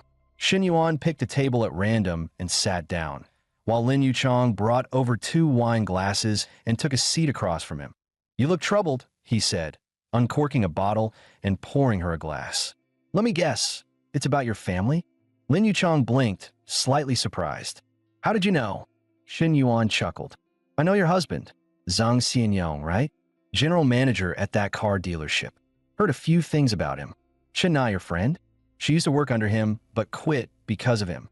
Lin Yuchong's eyes widened. Wait, you mean he did something to Chun Na, too? Shen Yuan shook his head. Not exactly. He kept harassing her, so she finally had enough and left. Lin Yuchong sighed in relief. Well, at least nothing worse happened. Otherwise, that'd be one more crime on his record. She took a sip of wine, then muttered, I've been preparing to file for divorce. I've gathered plenty of evidence, affairs, messages where he blackmailed his employees. We've been married for 5 years. I never thought he was this kind of man. But still, he's my kid's father. I'm scared the divorce will mess up the child's mental state. Growing up in a single-parent family can be hard. Shen Yuan looked her in the eye. That's exactly why you need to end it. The longer you stay in a toxic environment, the more harm it does to you and to your kid. The right choice isn't always the easy one. Lin Yuchong's gaze toward Shen Yuan had subtly changed. She used to see him as just a generous, cheerful young man. But tonight, his calm demeanor and quiet maturity caught her off guard. He had a natural charm, sharp features, a roguish grin that somehow wasn't annoying. It was something she had never experienced with Zhang Xianyong. She used to believe that judging a man by his looks was shallow. But now, she realized being around someone who was pleasant to look at really did make everything feel lighter. Lost in thought, she suddenly said, Thank you. No need for that, Shen Yuan replied, his tone warm. He didn't shy away from her bashful glance. Meanwhile, the wine bottle on the table had quietly run dry. Shall we go? She suggested as she stood up. Yeah, Shen Yuan nodded, rising to his feet and following her toward the door. But just a few steps out, Lin Yuchong stumbled with a soft gasp. Her high heel had caught on something, throwing her off balance. Shin Yuan reacted quickly, catching her by the waist. A wave of her perfume lingered in the air between them. Flushed and a bit shaken, she whispered, "Sorry, I lost my footing." Then, without warning, she tiptoed, wrapped her arm around his neck, and planted a light kiss on his cheek, quick as a breeze. Before he could react, she grabbed her bag and the plastic sack and rushed out of the cafe. Shin Yuan stood there, stunned, touching his cheek. "Wait, that's it? Just one kiss." Outside, Lin Yuchong felt like her heart was about to leap out of her throat. She had no idea what came over her. Must have been the alcohol. Thinking back, she already regretted it. For years, she had kept her distance from other men, living like a proper wife. Never had she done anything so reckless. Shin Yuan glanced at the time, 10:40 p.m. The dorm had definitely locked up by now. After a brief hesitation, he called Chen Na. "Hey, I'm locked out. Can I crash at your place tonight? I promise I won't do anything. Just a hug. That's all." 20 minutes later, he stood outside her door. After 2 knocks, Chen Na, dressed in her pajamas, hurriedly came to open it. The moment she opened the door, a wave of beer fumes hit her nose. Her brows furrowed instinctively. "Oh my God, how much did you drink?" Half a case. Maybe," Shin Yuan replied lazily. Seeing him like that, Chen Na couldn't help but worry. "Sit down first. I'll make you some tea to sober up. And take a shower. You're stinking up the place." But just as she turned around, Shin Yuan suddenly lunged forward and hugged her from behind. "Wait, don't go? I need a hug." "So this is your definition of just a hug?" Chen Na glared. Shin Yuan clung to her, trying to act innocent. "Come on. Nah. You know I'm a gentleman." "A gentleman?" she snapped, instantly recalling the past. The first time, he tricked her with just a glass of water. The second time, he said it was for training. And now, just a hug and nothing else? Seriously? She sighed, fuming. "I swear, why do I keep falling for your lame excuses?" Moments later, they were in the bedroom. Nah, is our trust really that fragile?" Shin Yuan tried to play the emotional card. Chen Na crossed her arms and pointed coldly to the far side of the bed. "You said just a hug, right? Then take your own blanket. You can hug me from a distance." Shin Yuan was just about to slip under the covers when her icy glare froze him mid-motion. He muttered to himself. She went along with it the last 2 times. "I thought she was warming up to me. Guess she still got her guard up, but hey, the night is long. Plenty of chances ahead." Suddenly, he sneezed and rubbed his nose. Nah, your AC is freezing." Shin Na sat up, reaching for the air conditioner remote. But Shin Yuan had been waiting for this. Like a slippery eel, he dove straight under her blanket. "No need to adjust anything. If we share the same blanket, it won't be cold. See? Nice and warm now, isn't it?" The next morning, Shin Yuan sat up in bed and noticed a neatly folded set of clothes on the nightstand, along with a handwritten note from Chen Na. "I've gone to the cafe. Bought you a new t-shirt and jeans like you usually wear. Socks are by the shoe rack. I'll wash your dirty clothes, but they're still drying. Breakfast is in the steamer, buns and congee. Heat it up if it's cold when you wake." Reading that, Shin Yuan felt his chest tighten. Damn, where do you even find a woman like this? Definitely deserves a reward. Bought her a house last time. Maybe a car this time. Right then, his phone buzzed. It was a video call from Lumeng Lu. The moment he picked up, her sultry voice came through. "Shin Yuan, when are you coming to the gym? I've been waiting for you." He held the phone away and shook his head. "Seriously? First thing in the morning. This is Na's best friend. Eyes forward. Don't look. Don't react." But Lumeng Lu flashed a teasing smile. "Why are you holding the phone so far away? Afraid I might eat you?" Shin Yuan raised an eyebrow, lips curling into a smirk. "This woman's clearly flirting with me. Well then, guess it's time I taught this top-tier trainer a lesson in her own language." Just as Shin Yuan was about to launch into full flirt mode with Lumeng Lu, a call from his advisor interrupted everything. Talk about a buzzkill. He quickly turned back to the video chat. "Gotta go. Something important just came up." Lumeng Lu pouted playfully, but waved her hand. "All right, I'll let you off this time. Talk later." He answered the call.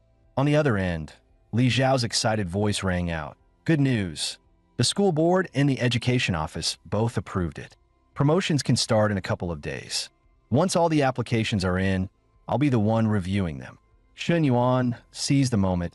Oh, by the way, can we add fields for height, weight, and a passport-size photo on the form? Li Xiao paused. Huh, why would he need those? What do height and weight have to do with starting a business? Shen Yuan replied with a straight face. Everything. A person's posture and look reflect their self-discipline. A good entrepreneur should have presence. You know me, I've got high standards. Li Xiao felt something was off, but couldn't quite put her finger on it. Blushing a little, she said, All right then, I'll ask the student union to coordinate with you. Just as they were about to end the call, Li Xiao hesitated, then softly asked, Shen Yuan, my sister and I are moving tomorrow morning. Would you be free to help? That hit him like a bolt of lightning. He jumped out of bed, nearly knocking over the blanket.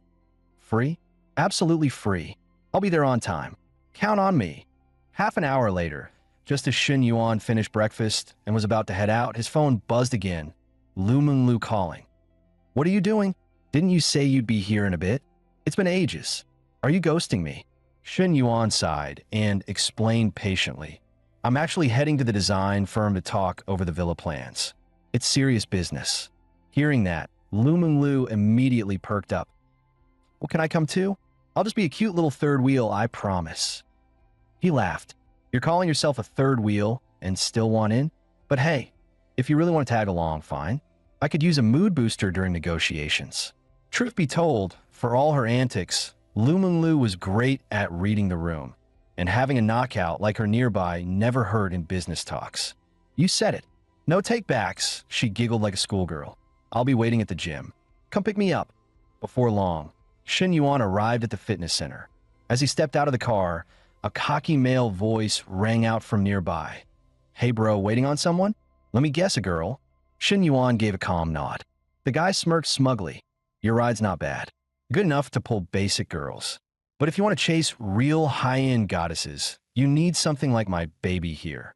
He dangled a flashy key fob, and the G-Class SUV behind him blinked its lights. Shen Yuan didn't even flinch. Nice car, he replied coolly, but it's not about what you drive. It's about who's willing to sit in your passenger seat. Right on cue, Lu Menglu stepped into view, wearing sleek athletic that hugged her curves. With a killer combo of sculpted features and smoldering charm, she practically turned the sidewalk into a runway. Just as Shen Yuan moved to greet her, the guy with the G-Wagon rushed forward instead. Menglu, finally off work? I've been waiting forever. Let's grab lunch, my treat. Lu Menglu smiled politely, gently waving her hand. Sorry, I already made plans today. I even messaged you earlier. In her eyes, this so-called G-Wagon guy might be rich, but most of it came from daddy. Compared to Shen Yuan, who had real control over his assets, this guy didn't even register. But Mr. Fan wasn't giving up. No worries, Menglu. I can tag along. Lunch is on me. Let's all go together and make it a party. That's when Shen Yuan finally stepped forward, cool as ever. Sorry, bro. I've got a weird personal rule.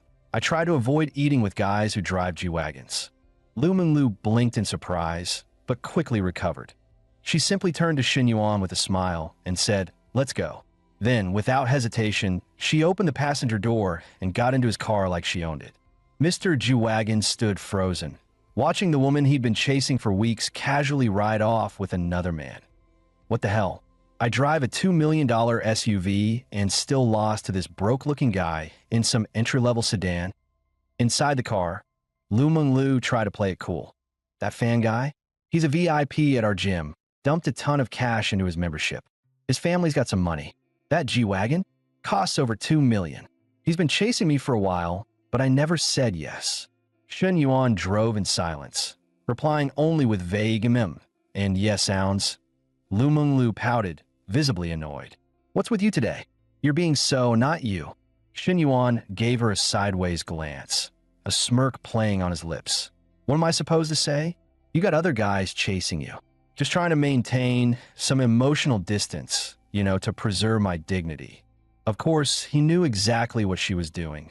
Classic emotional bait, trying to stir up some jealousy. But he wasn't taking the bait that easily. Instead, he chuckled and added, "Come on, you know men only get energetic when they're working out, or about to. And since you won't play ball with me, I'm running low on motivation." Lu Menglu blushed instantly, giving him 2 light punches with her little fists. "Shen Yuan, you're so annoying. Are all guys like you this pervy?" Shen Yuan put on an innocent face. "I was talking about basketball. You're the one with a wild imagination." Lu Menglu rolled her eyes so hard they almost got stuck. "Basketball? Please. Don't think I didn't notice how you snuck upstairs with Na last time at the cafe the moment I left. Don't play dumb. I know exactly how your brain works." Shen Yuan winced internally. "Great, she's never letting that go, is she?" He quickly changed the subject. "Aren't you usually super busy? How do you have time to hang with me today?" Lu Menglu smirked proudly. "Of course I'm busy, but I postponed several personal training sessions just for you. If you feel even a little guilty, then treat me to something amazing later." "No problem. $1 billion meal? Name the place." He teased with a grin, her cheeks flushed red. "Ugh, you're impossible. Always flirting." Seeing her flustered, Shen Yuan decided to ease off. All right. Let's grab lunch first. Then we'll head to the design firm." At 2:30 in the afternoon, Shen Yuan brought Lu Menglu to Guantang Interior Design. The moment they stepped in, a professional staff member greeted them. "Hello, Mr. Shen. I'm Fu Jingmei, the lead designer. Let's head to the conference room." She pulled up the presentation. "Based on your budget and style preferences, we've prepared 3 concepts: modern European luxe, neo-oriental, and minimalist contemporary. You can take a look and let us know what direction you'd like to refine." As the elegant floor plans appeared, Lu Menglu gasped. "Wow, these designs are gorgeous. But wait, Shen Yuan, how much is your renovation budget?" Shen Yuan answered casually, 20 million. Her eyes went wide, almost popping out of her head. 20 million just for renovations? And the villa already cost over 10 million? That's nearly 30 million total. His net worth might be way higher than I thought. At that moment, Lu Menglu finally realized she had completely underestimated Shen Yuan's true capabilities. She bit her lip, thoughts racing. Okay, those old tricks clearly aren't enough. Time to step it up. 15 minutes later, Shen Yuan stood up after reviewing the plans. "Miss Fu, please incorporate the adjustments I just mentioned. Once it's revised, send it over and I'll take a closer look. I've also scheduled a meeting with another firm. I'll decide after comparing both." Fu Jingmei smiled professionally. "Of course, Mr. Shen. Comparing options is wise." Then she added casually, "By the way, do you happen to be free tonight? Our GM, Mr. Wan, would love to treat you to dinner." Shen Yuan hesitated. "I haven't even signed anything yet. A dinner might be a bit premature, don't you think?" Fu Jingmei interrupted with a gentle smile. "Oh, no pressure. Mr. Wan just wants to get to know you better. Nothing formal." Since she insisted, Shen Yuan nodded in agreement. As they walked out, Fu Jingmei was already beaming internally. A 20 million renovation budget? One client like this could feed the company for a year. Definitely worth rolling out the red carpet. She returned to the office immediately and reported in. "Mr. Wan, Mr. Shen agreed to dinner tonight." GM Wan Renmin gave a satisfied nod. "Excellent. If he's willing to sit down and eat, that means we've got a real shot. This type of VIP, we can't afford to let slip." He paused. "Is he coming alone?" Fu shook her head. "No, he brought a woman. Doesn't seem like a girlfriend, though." Hearing that, Mr. Wan gave a knowing grin. "Not a girlfriend? Even better. Bring Insu Shiawei tonight. If we're landing a whale, we need to bait with the best." Meanwhile, in the car, Lu Menglu was still working her charm. She leaned slightly toward him and teased, "Shen Yuan, is the AC even on? It's so hot in here." When he didn't respond much, she quickly shifted gears. "By the way, where are we going next?" Shen Yuan glanced at the time and replied coolly, "Shouldn't you be heading back to work? Or are you planning to score another free dinner off me?" Lu Menglu grinned playfully. "Today, I'm just going to tag along with you. Eat your food, drink your drinks, your loyal little shadow." Shen Yuan burst out laughing. "My tag-alongs follow the full package deal, day and night. What's with this only daytime nonsense?" Lu Menglu blushed hard, punching him lightly. You perv, Shun Yuan, your brain is seriously full of dirty thoughts. Even though she was complaining, she made no move to get out of the sea. ARIT was obvious. She was already mentally prepared for overtime. Right then, her phone rang. IT was her bestie, Ho Qianqian. What are you doing? Just chilling in the car, Lu Menglu replied casually. Ho Qianqian immediately assumed the obvious. With Fan and his G-Wagon again, Lu Menglu scoffed. Nope, I'm with Xin Yuan. That single sentence made Ho Qianqian explode. Wait, what? Since when did you two start hooking up? Lu Menglu smirked proudly. Not hooking up, yet he just invited me to check out some renovation plans. He bought this insane villa, over 10 million.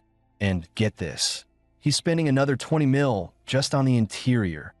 Ho Qianqian practically choked on air. Are you kidding me?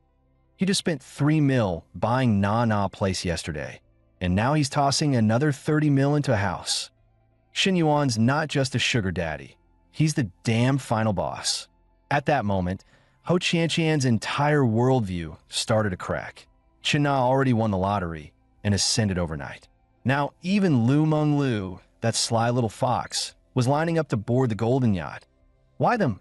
She screamed internally. Just because they're prettier than me. Bigger boobs? Longer legs? A full-blown jealousy meltdown began brewing deep in Ho Qianqian's soul. As the evening settled in, Wan Rinmin waited patiently at the entrance of Nanjing Pavilion. Just then, a familiar voice called out, Uncle Wan, you're dining here too. It was Lin Guangyao. Wan smiled, Xiao Yao. Just here to entertain a client. The moment Lin heard client dinner, he straightened up. Anyone who could get Uncle Wan to host in person wasn't ordinary. I've got a dinner too, he said with a grin. I'll come toast you later. As he turned to leave, Lin's eyes landed on the woman beside Wan, and his steps almost froze. Damn, when did Uncle Wan start rolling with girls this stunning? If he weren't going to be my father-in-law one day, I'd ask for a number on the spot. 2 minutes later, a sleek car pulled up to the curb. Shun Yuan stepped out, Lu Menglu gracefully following behind, her aura drawing every eye in the vicinity. One instantly stepped forward, beaming. Mr. Shun, sharp, punctual, and impressive as always. He glanced at Lu Menglu with a curious tone. And this young lady, is she your girlfriend, perhaps?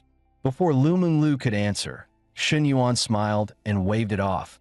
Oh no, Mr. Wan, don't misunderstand. We're just friends. Her surname's Lu. She had some free time today, so she came along. Wan felt a weight lift off his shoulders. Not the girlfriend? Great. That means tonight's plan is still in play. Meanwhile, Lu Menglu pouted slightly. Seriously?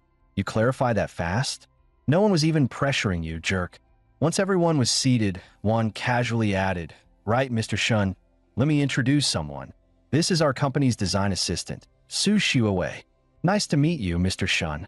Su Xuewei stood up with a soft blush and extended her hand, her demeanor reserved but graceful.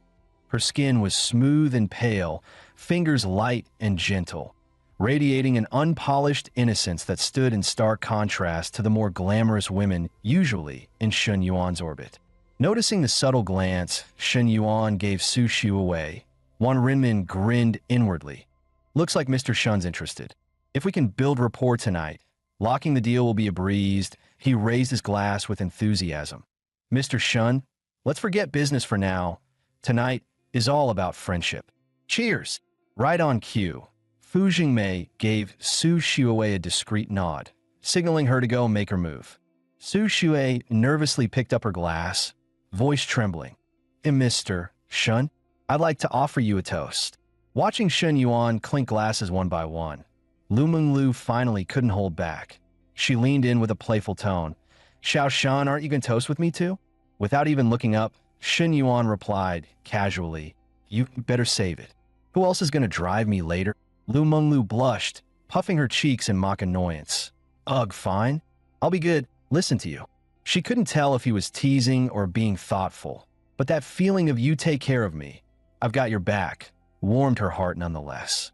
Before long, Su Xuewei returned with another glass in hand, clearly gearing up for round two. Shun Yuan could see right through the setup. This was all part of Wan Renmin's scripted hospitality. But he didn't play along. Instead, he casually pointed at her teacup. "Tea's fine. No need to force yourself." Su Xiuwei blinked, uncertain, and instinctively glanced toward Mr. Wan as if seeking approval. Wan jumped in quickly with a laugh.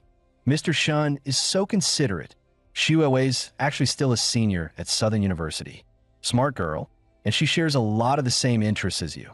Great chance for future interaction." He followed up immediately, nudging things forward. "Xiuwei, come on, add Mr. Shin on WeChat. Good connections are worth building." Lu Menglu rolled her eyes so hard she almost saw her own brain. There it is, the old fox finally shows his tail. Saying no business talk tonight, but every word is a setup for a deal.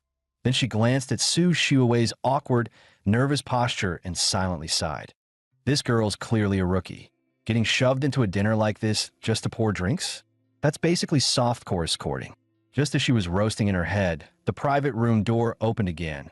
Lin Guangyao walked in with a drink in hand, grinning. "Uncle Wan, let me toast to you."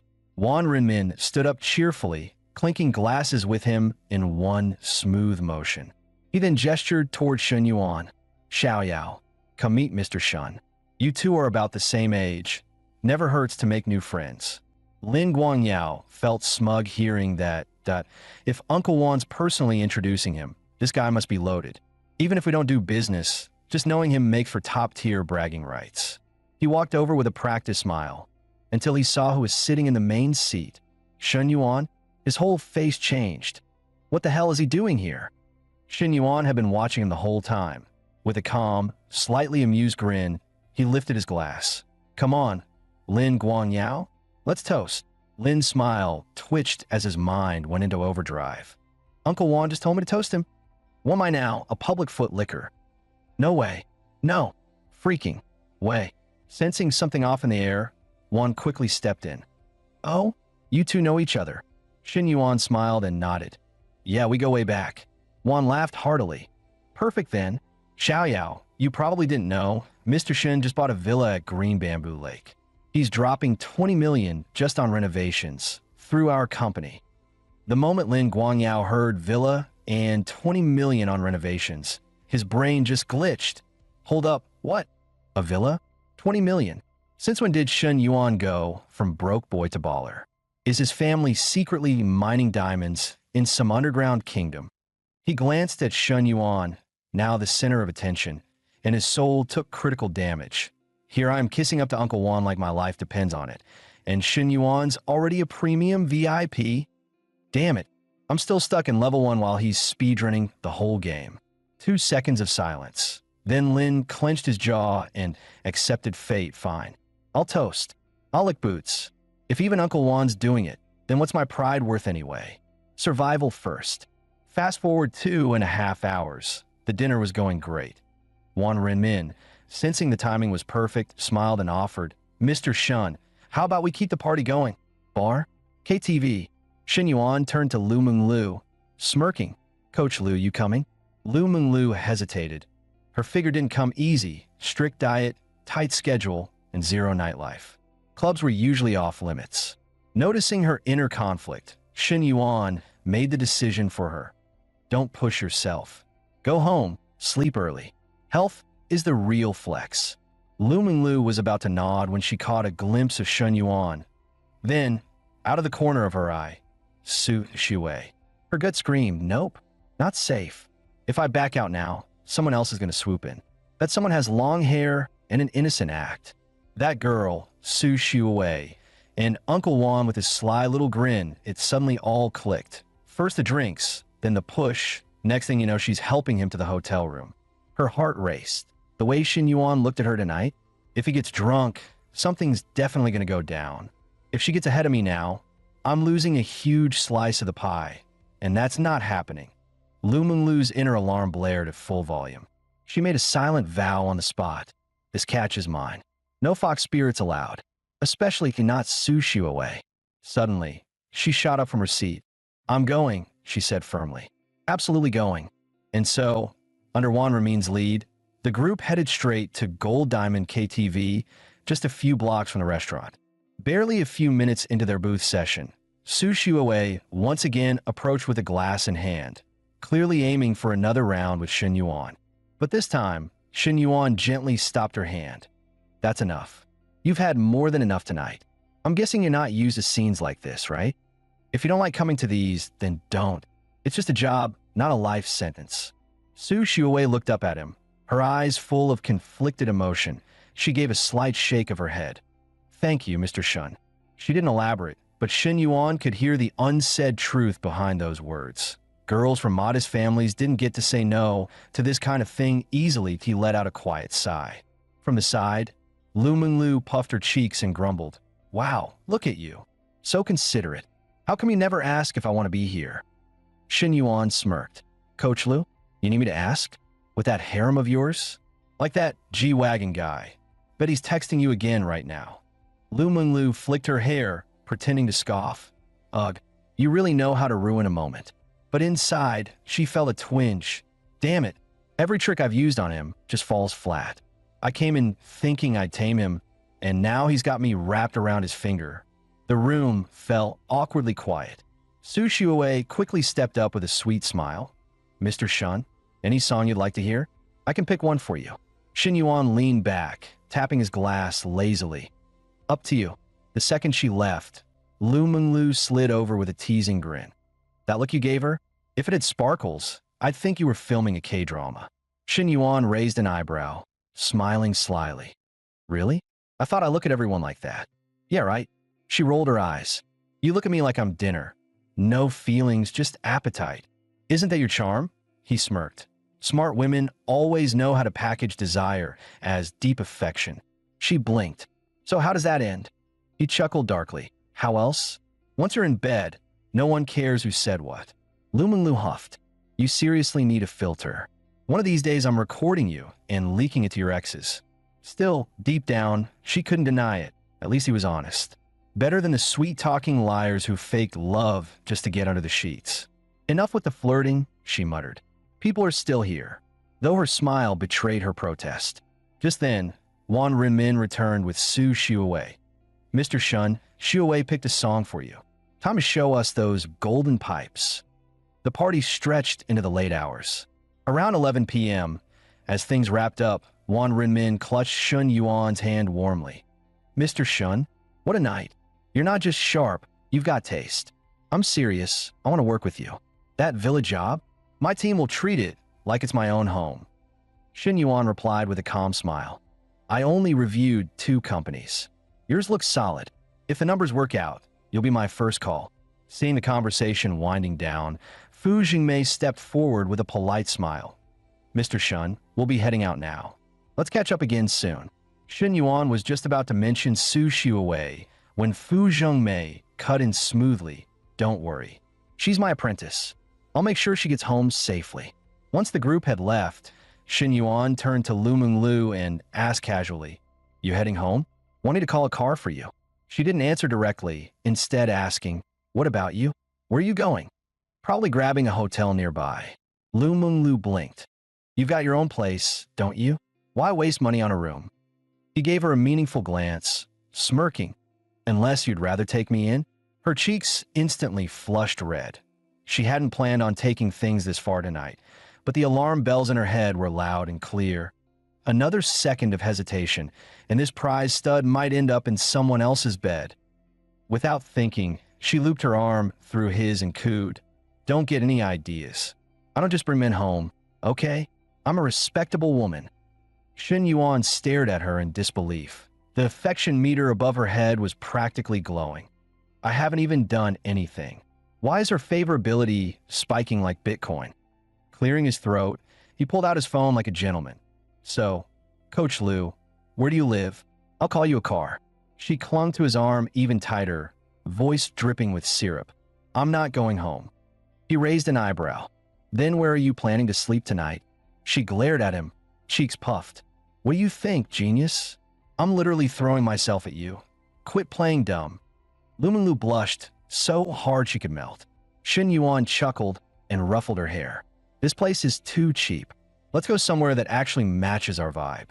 In the car, Lu Menglu leaned into his chest and whispered nervously. Do you think you'll be gentler tonight? Don't be like that. Rough time at the cafe again. The driver kept sneaking glances through the rearview mirror, grinning wide. Damn, with a car and a girl like that, this guy's clearly winning at life. Soon, they pulled up to the city's most luxurious hotel. Without hesitation, Shen Yuan booked an executive suite for an entire month. The receptionist quoted the rate, $3,688 a night. That's $110,000 for the month. Lu Menglu's eyes widened in disbelief. But Shen Yuan didn't even blink. Just $110K? Easy. Give me room 01 on the 52nd floor. In his mind, he was already calculating affinity above 60, triple cashback, pure profit. Lu Menglu felt a flutter in her chest. Room 521. He really knows how to flirt. That's smooth. As soon as they entered, she dashed to the floor-to-ceiling window like an excited kitten. Wow, look at this view. Shen Yuan, come here. But from his angle, what he saw was her flawless silhouette, perfectly outlined by the city lights. A grin crept up his face. Nice window. Might just make it tonight's arena. He stepped closer, wrapping his arms around her waist from behind, his voice low and sultry. Coach Lu, right now, all I see is you. Can we start the game?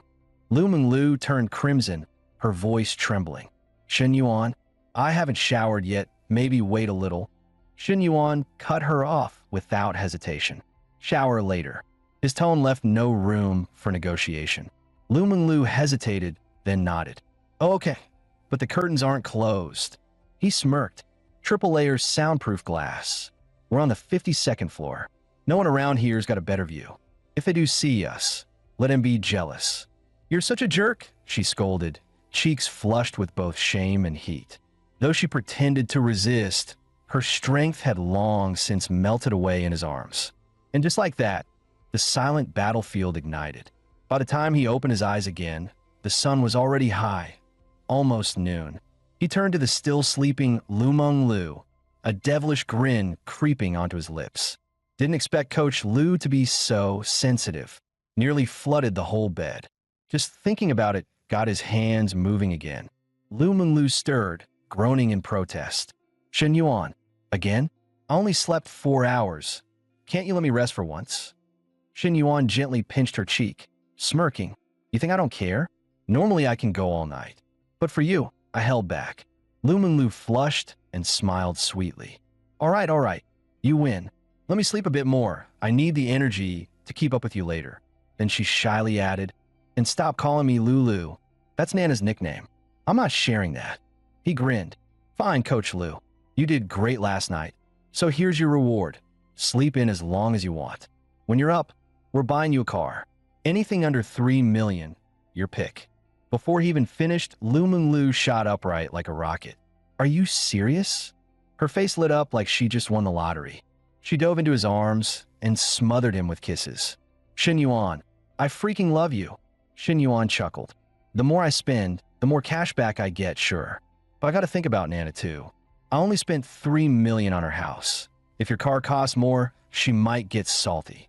Lu Menglu quickly chimed in. Then I want a Porsche 911. I've loved that one for years. It's only around $2 million. Shen Yuan nodded. Done. Consider it yours. She was practically bouncing. I remember talking to Nana about dream cars. She said she was more into Maseratis. Totally different vibes.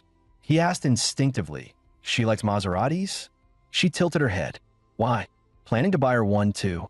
He nodded seriously. Hey, no point pretending. I've got a lineup to manage. Gotta keep things fair. You can't spoil the new and forget the old. Lu Menglu looked a bit sulky. Nana's already got a house and soon a car. Over $5 million total, but she quickly perked up. It's fine. This is just the beginning.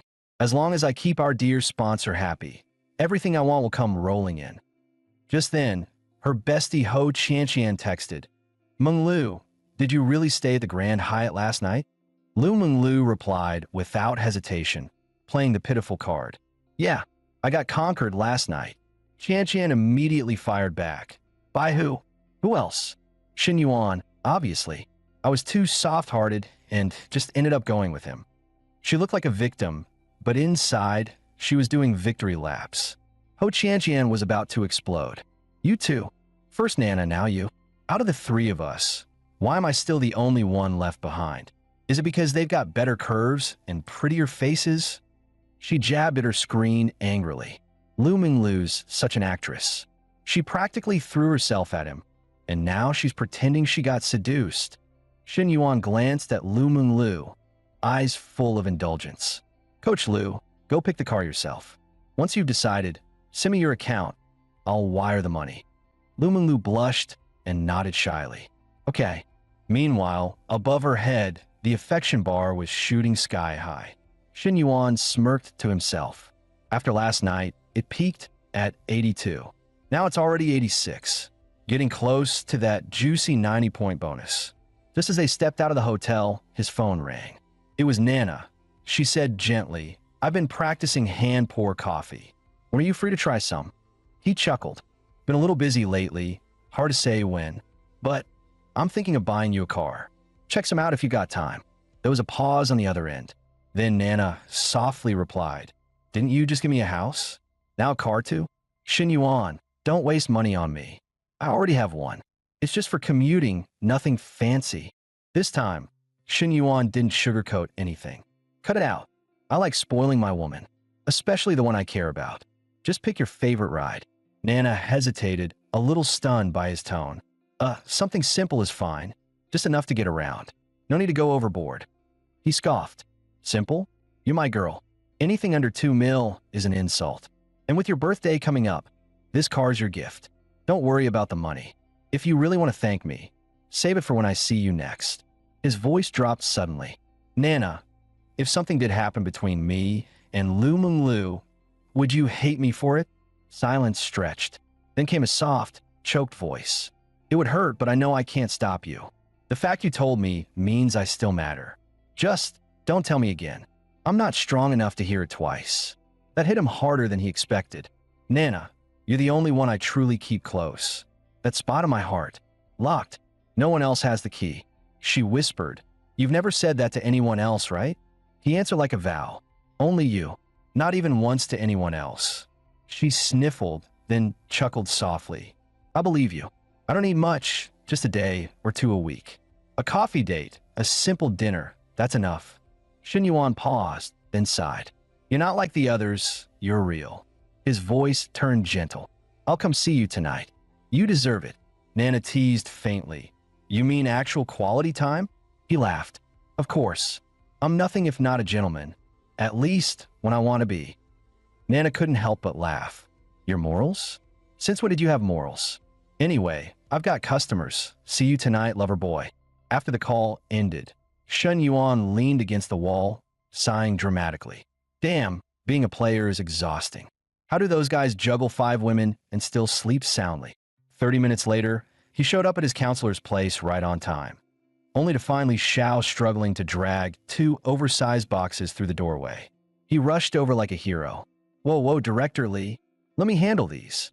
Heavy lifting is my specialty. But as soon as he grabbed the box, the latch popped loose with a click. In the next moment, the box toppled, spilling a colorful avalanche of lace, silk, and suspiciously tiny garments across the floor. Shen Yuan froze. His eyes locked on the scene like a moth to flame. And yeah, his gaze got a little too curious. Li Xiao glared at him, her face crimson. Shen Yuan, are you seriously ogling pink ones? Or do you prefer white? Wait, don't tell me. Are you into the blue-gray ones too? Mortified, she dropped to her knees, frantically stuffing everything back into the box. Go grab the other box. This one is off limits. Not long after, Li Xiao's younger sister, Li Ming, arrived to help. There was just too much stuff. One trip wasn't going to cut it. You two go ahead and deliver this batch, she said, her eyes locked on Shen Yuan like a hawk guarding a nest, as if afraid he'd snatch her sister away the second she blinked. Knowing full well he'd just witnessed a walking embarrassment, Shen Yuan kept his mouth shut. Once Li Xiao sent in the address, he gunned the engine and shot off like he was fleeing the scene. The car ride was quiet until Li Xiao spoke softly, trying to ease the tension. Don't take it personally. My sister's just protective. She's not really targeting you. She wasn't always like this, she continued with a sigh. She had a boyfriend in college, bookish type with glasses. Looked super trustworthy. Everything was fine until they went long distance. She surprised him on Christmas, and bam, caught him red-handed in a hotel room with another girl. Shin Yuan practically barked. What a scumbag. Guys like that should be banned from society. Breathing the same air as them is a health hazard. Li Xiao giggled. You sure you're not one of them? I remember you weren't exactly lucky in love. Didn't Zhou wanting dump you right in front of the school gate? He sat up straight. That was a dark chapter, okay? But me? I'm a gentleman.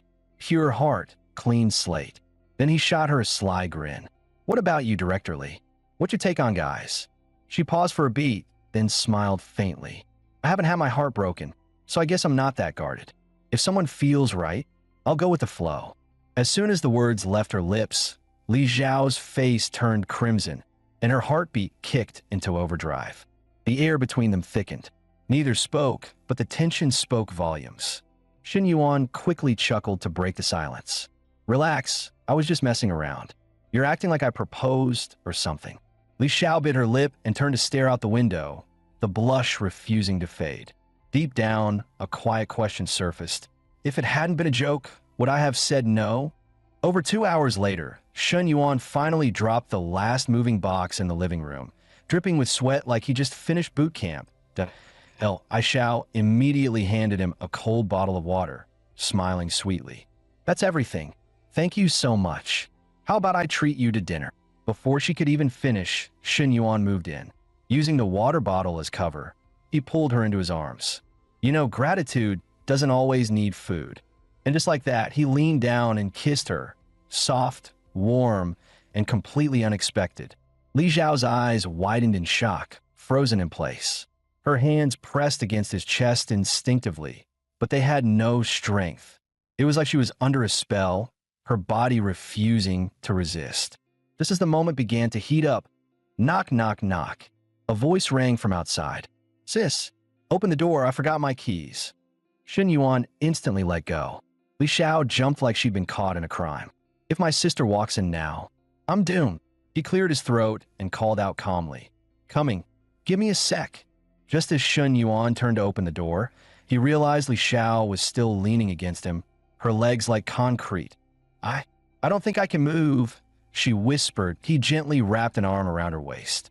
Relax, I got you. With one smooth motion, he straightened her shirt, steadied her, and headed for the door.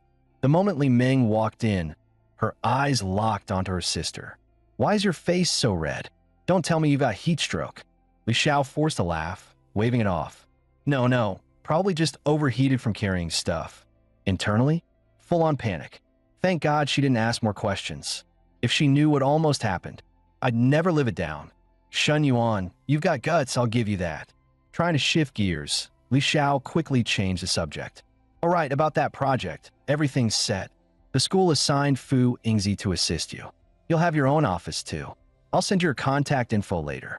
Shen Yuan had hoped to linger a bit longer, but with Li Meng acting as a human spotlight, he knew nothing else was happening today that he stood up reluctantly, forcing a smile. I should get going. As soon as he left, Li Meng pounced. Sis, you and Shen Yuan, what's really going on? Li Xiao flinched, visibly flustered. W, what are you talking about? Li Meng rolled her eyes. Come on, he's obviously into you. And you two? Way past the whole teacher-student line. Caught off guard, Li Xiao finally admitted it. I don't even know if it's real. I've never been in a relationship before. Li Meng sighed dramatically. Yup, you've caught feelings. I mean, if he wasn't your student, he wouldn't be the worst option. But something about him just feels unstable. Li Xiao's cheeks flushed again. So, you're not against it? Li Meng shrugged. Would it matter if I was? It's your life. But as your sister, I'll say this. Don't fall for the act. Watch him. See if he's really worth it. Meanwhile, back at the school cafeteria, Shen Yuan had just stepped through the door, not even fully inside, when a sweet, cheerful voice called out, Shen Yuan, over here. It was Fu Yingzi, the school broadcast station star and his newly assigned assistant. He walked over with a grin. Hope I didn't keep you waiting too long. Fu Yingzi shook her head with a cute smile. Not at all. I just got out of class myself. He teased. You sound way different than on the radio. Less official, more real. She giggled. Well, that's because I use different voices depending on a role. Talking face to face? This is my true voice. Then she smoothly pivoted to business. Secretary Liu already arranged for someone to help set up your office. I'll also be assisting you directly with your daily affairs, along with the student committee liaison work. Shen Yuan nodded approvingly. Sound good. I trust you'll handle it well. Fu Yingzi beamed. Absolutely. I'm excited to help. What she didn't say out loud. This was the perfect excuse to get closer to him, and I'm not wasting a second. Just as Shen Yuan was about to dive into planning, a tall guy stormed in, panting. Yingzi, there you are. I've been looking all over. It was Feng Zege, clutching a bubble tea like a peace offering. I know you just finished class, so I got your favorite coconut oolong. But the moment his eyes landed on Shen Yuan, his entire expression changed. His smile froze, his gaze darkened. Oh, the rival alert just went off. Shen Yuan kept a straight face but smirked inside. Who's this thirsty dude? One look, and he's ready to duel me in the parking lot. Fu Yingzi kept it polite but distant. Thanks, but I'm cutting back on sugar lately. I'll have to pass. Feng Zige stubbornly pushed the drink forward. I ran 5 kilometers and waited 25 minutes to get this. At least take it, please. Fu Yingzi's tone dropped ice cold. Feng Zige, how many times do I have to say it? I said, I'm not drinking it. His face fell instantly, eyes darting towards Shen Yuan. Who is he?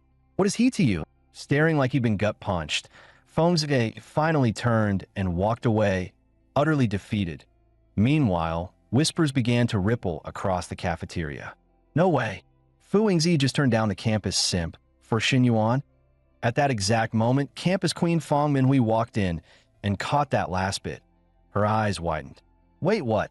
Shen Yuan and Fu Yingzi? That's impossible. Her bestie leaned in, voice dripping sarcasm. You only went on 2 dates with him. Let's be real. Now that your family's back on top, the vultures are circling again. That did it. Feng Minhui slammed her tray down. Oh, I have to see this shameless show for myself. She stormed over, dropped herself next to Shen Yuan, and pressed her shoulder against his, locking him in place. Hey, fancy seeing you here. Got class later. Shen Yuan kept his cool. Nah, just going over some committee work with Fu Yingzi. Feng Minhui leaned in even closer, her tone syrupy sweet with possessive undertones. You've been skipping class a lot lately. Planning to flunk out completely? Fu Yingzi caught that and froze for a moment. Her eyes dimmed, and a bitter thought flashed by.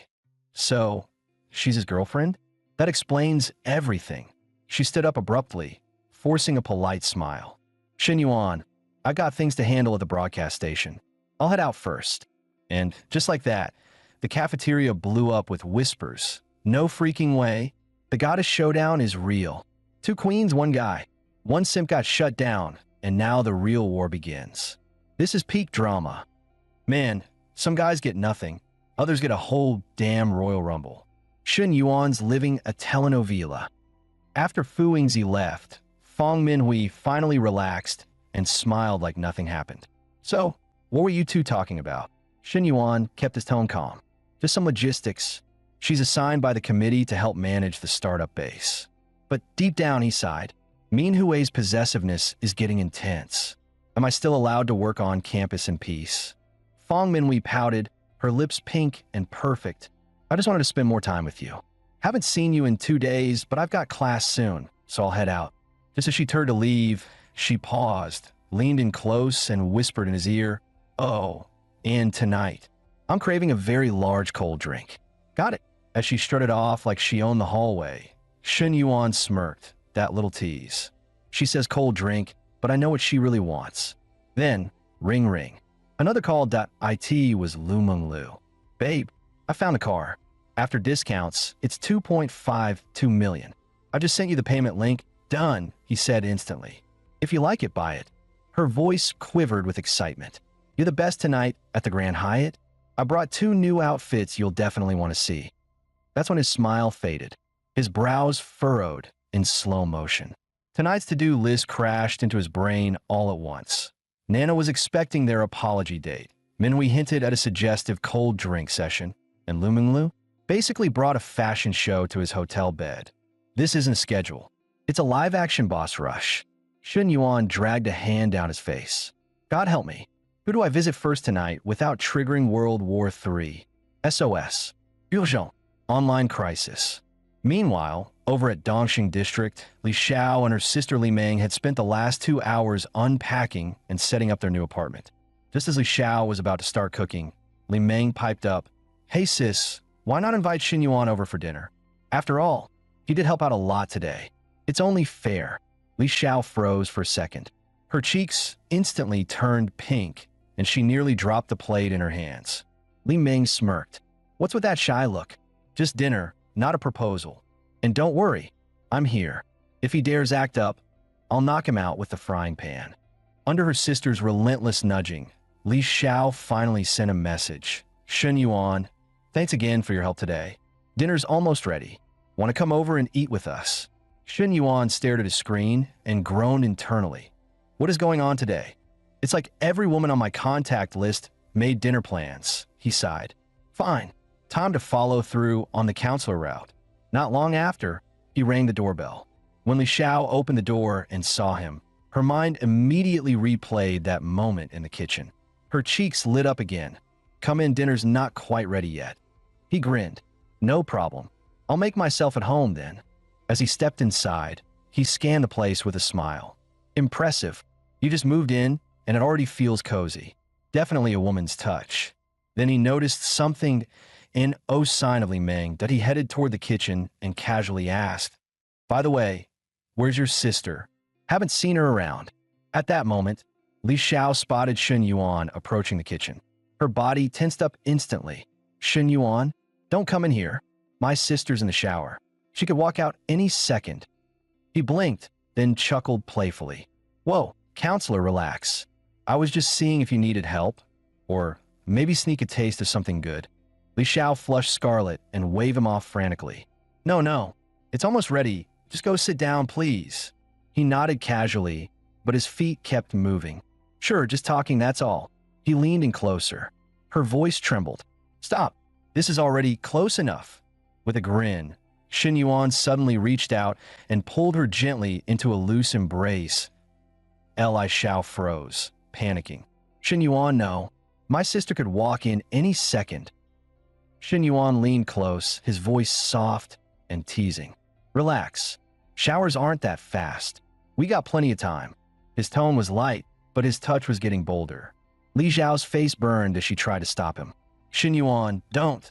That's not okay." Before she could finish, he moved in suddenly, cutting off her words, not with a full-on kiss, but with something just as disarming. The space between them disappeared, and so did her ability to form sentences. 2 minutes later, the sound of the shower turning off broke the tension like a thunderclap. Li Xiao jolted, quickly stepping back. She straightened her clothes in a panic, face beet red, eyes unfocused like she was still lost in that dizzying moment. She whispered in a breathless warning, half scolding, half flustered. "Shen Yuan, you can't keep doing that. If you push again, I won't speak to you." But Shen Yuan only chuckled softly. "Counselor, you know I'm not just teasing." Soon, dinner was ready. 4 dishes and a steaming bowl of soup, all laid out neatly on the table. Shen Yuan's eyes widened. "Counselor, this is gourmet level. I swear, Flavors of the Planet needs to film in your kitchen." Li Xiao blushed and lowered her head, too shy to respond. But Li Meng wasn't having it. "Cut it out, Casanova. That stuff doesn't work on my sister." Then she suddenly changed gears, narrowing her eyes. "All right, Shen Yuan, serious question. How many girlfriends have you had?" "2," he replied calmly. Li Meng raised an eyebrow. "Only 2." He almost choked on his rice. "Just 2? Technically, not wrong. Point 1 in high school, 1 in college. Zhou wanting. The others? Nana, Lulu, Minhui, still flying under the radar." Li Meng let out a quiet her tone unreadable. "So you're decently experienced." But her thoughts were less chill. "My sister's basically a romance rookie. If he's too slick, she might get hurt." Shen Yuan caught the subtle tension in her eyes and chuckled internally that if she knew about the full roster, she'd probably flip the whole table. And this ain't even the final boss round yet. Li Meng kept going. "Do you have any siblings?" Shen Yuan replied smoothly, "Yeah, 1 little sister." Senior year of high school. She just turned 18. And with that, the interrogation continued. For 30 straight minutes, Li Meng asked everything from family background to romantic history, like she was prepping a background check. By the end of it, Shen Yuan let out a quiet sigh of relief. If she's digging this deep, that means Li Zhao's definitely mentioned me. She's warming up, and her sister's not shutting the door either. Progress unlocked. Feeling a little bold, he nudged Li Zhao's ankle under the table with his foot. She nearly jumped out of her seat, retracting her leg like she touched lava. Shen Yuan, are you out of your mind? My sister's right here. But he just grinned and nudged again, like nothing happened. Li Xiao panicked. Terrified of being caught, she stood up quickly. I am going to slice some fruit. Just as she headed toward the kitchen, Shen Yuan gently reached out and caught her wrist. No need, counselor.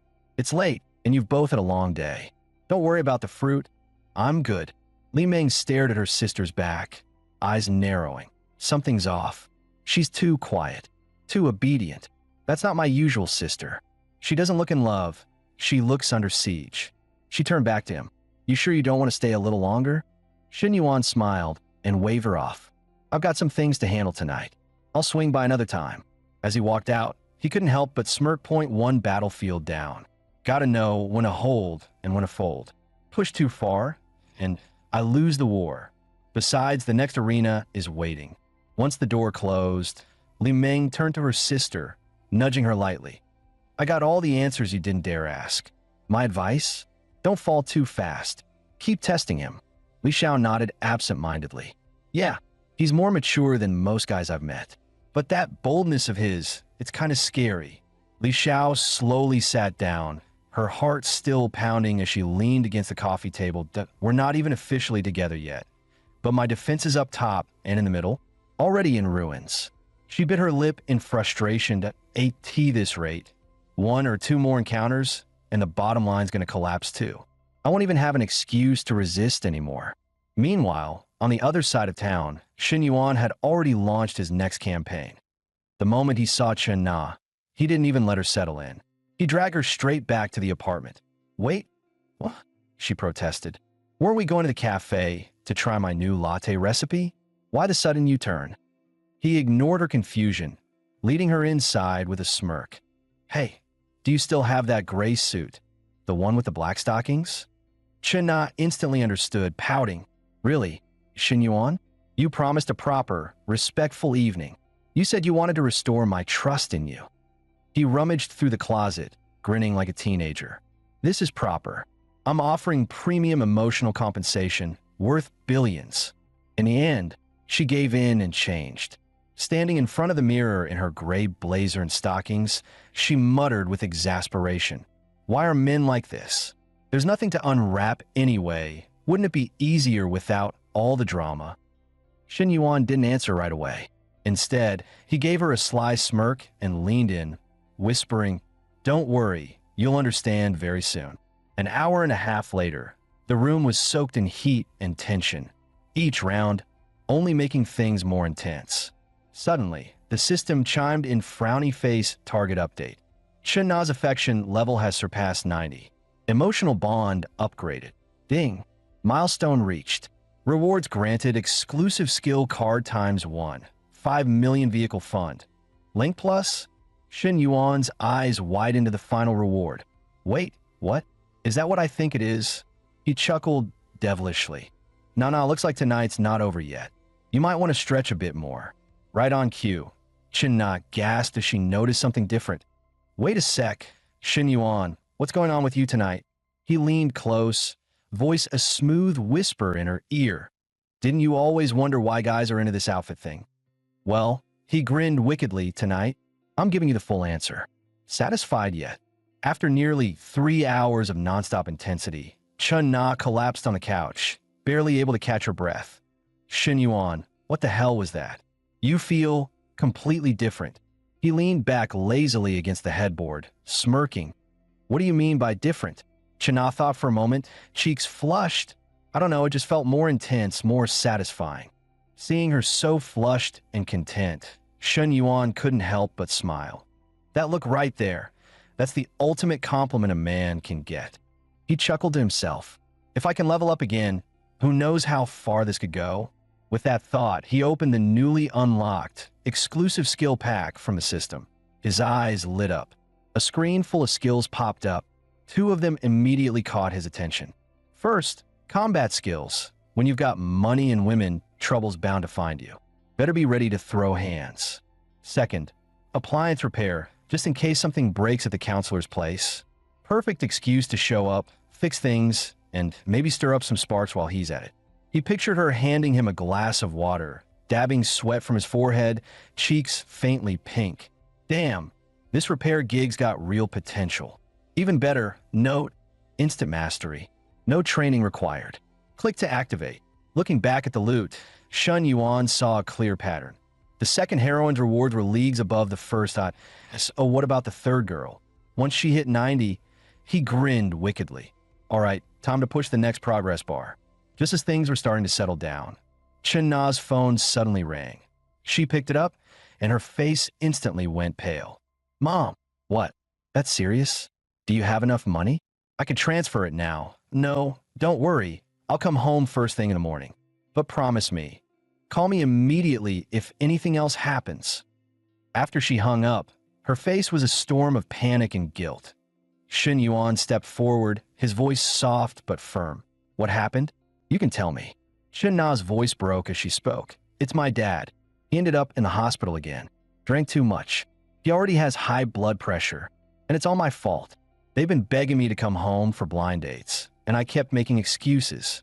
If I just gone back like they asked, maybe he wouldn't have gotten this upset. Tears streamed down her face as her voice cracked. Seeing her like that, Shun Yuan didn't hesitate. He pulled her into his arms and held her close. Do you want to go back now? I'll drive you. She shook her head. Mom said traveling at night's not safe. She told me to leave in the morning. He nodded and gently whispered, Don't worry. Whenever you need me, I'll be there. Hearing his gentle promise, Chen Na's heart softened, but reality quickly caught up to her. We're not officially together yet. And with my dad in the hospital, showing up with a guy might only stir up more trouble. She smiled faintly and shook her head. Thanks, Shen Yuan, but I'll go home alone. He didn't push it. Instead, his voice grew serious. All right, but if anything happens, call me. Need money? Surgery? A hospital transfer? Just say the word. I'll take care of the rest. By the time he woke up the next morning, Chen Na was already gone. But on the table, she had left a carefully packed breakfast just for him. He took a bite and couldn't help but smile. Out of all three girls right now, Nana's easily the gold standard. She's caring, sensible, low maintenance, and never causes drama. Unlike Meng Lu with her little gold-digging moments, or Hui Hui who's got the emotional grip of a mob boss, he nodded to himself. Yeah, Nana's definitely wife material. Just as he finished breakfast, a video call popped up from Fu Yingzi. As soon as she appeared on screen, she beamed at him. Shen Yuan, I finished cleaning your office. I sent over a few desk sets. Pick your favorite, and I'll place the order right away. He chuckled lazily. Up to you. I'm good with whatever. Perfect, I'll get it all ordered. And keep you posted once everything's set up. After hanging up the call, Shen Yuan nodded with quiet approval. She's got the right mindset. Doesn't matter how well the job's done, just taking initiative like that already puts her way above average. Meanwhile, in another corner of the startup center, Feng Zigue came slinking up again like a loyal mutt. Yingzi, what's next? I'm here to help. Just say the word. But Fu Yingzi didn't even bother hiding her annoyance. Help? Help with what? She snapped. You don't work in sanitation. You're not in the student council. Why are you always hovering like a mosquito? She glared at him. One more step behind me, and I swear I'll blow up. Try me. Zigue stood frozen, heart sinking. I've chased her for 3.5 years, and she dumps me like this? Meanwhile, Shen Yuan shows up yesterday and already gets flirty video calls. All because he's rich and has a pretty face? That's all it takes now. But Fu Yingzi was laser-focused. This startup project? Total money pit. Anyone willing to throw cash at it is either dumb or loaded. But Shen Yuan tossed 10 million like he was paying for lunch. If that's pocket change, his real wealth must be in the billions. And he's only 21. 20. Freaking. 1. Even if I can't be his girlfriend, being his assistant, secretary, or even a glorified sidekick, anything that keeps me close, that's still a golden ticket to a whole new level of life. Right now, Fu Yingzi had only one mission: show her worth, skill, initiative, and sharp instincts. This is a once-in-a-lifetime rope, and I'm not letting go. Meanwhile, Chen Na had just rushed back to her hometown. She was ready to head straight to the hospital, until her mom stopped her cold at the front gate. What she saw next made her freeze. Her critically ill father was lounging on the couch, chatting away, full of energy like he just won the lottery. Chen's mom gave a sheepish smile. "Well, sweetie, your dad's fine. We just needed to lure you home. You're turning 27 next month and still single. Look at Xiaoli and Ting Ting. 2 kids each already. You think we're not worried?" Just then, someone in the living room stood up and beamed. "Nana, you're back. Perfect timing. Let me introduce you. This is Dong Chi-Tao. Came all the way from the city. Bright future, great family, and guess what? He's your cousin's best friend." Annie hyped him up like she was pitching a stock investment. Chi-Tao runs his own company now, manages dozens of employees, makes millions a year, bought his car and house outright. A real catch. She threw him a not-so-subtle look. Dong Chi-Tao caught on instantly, pulling out his car keys and twirling them like he was holding a golden ticket. Ah, nothing fancy. Just a little BMW 5 Series. Chen Na almost cringed. Seriously? Is this a job interview or an audition for worst actor? Still, she held back her sarcasm and nodded out of politeness. Sounds okay." But the man wasn't done. He grinned and pulled out a jewelry box. "Annie, I brought some wine and cigarettes for Uncle, and this little something for you. Picked it up from Old Temple Gold. Real 24K. Cost about 3 grand. Nothing too extravagant." Chen's mom lit up like a Christmas tree. "Oh my, so generous. You really know how to win hearts. 3 grand? What a solid young man." Annie chimed in like a hype woman on commission. "Just look at Chi-Tao. So thoughtful, so respectful to elders. He's husband material, no doubt about it." Chen's dad joined in cheerfully. "Come sit down, don't just stand there. Let's all chat a bit." Before things got worse, Chen Na dragged her mother into the bedroom. "What are you doing pulling me away like that?" "Little Dong's still out there," her mom grumbled. Chen Na exploded. "You faked a medical emergency just to get me on a blind date? Are you even listening to yourselves?" Her mother sighed. "We're just worried. Look at Xiao Li upstairs. Same age as you. Already has a toddler. Can you stop comparing me to everyone else's life?" Chen Na rubbed her temples in frustration.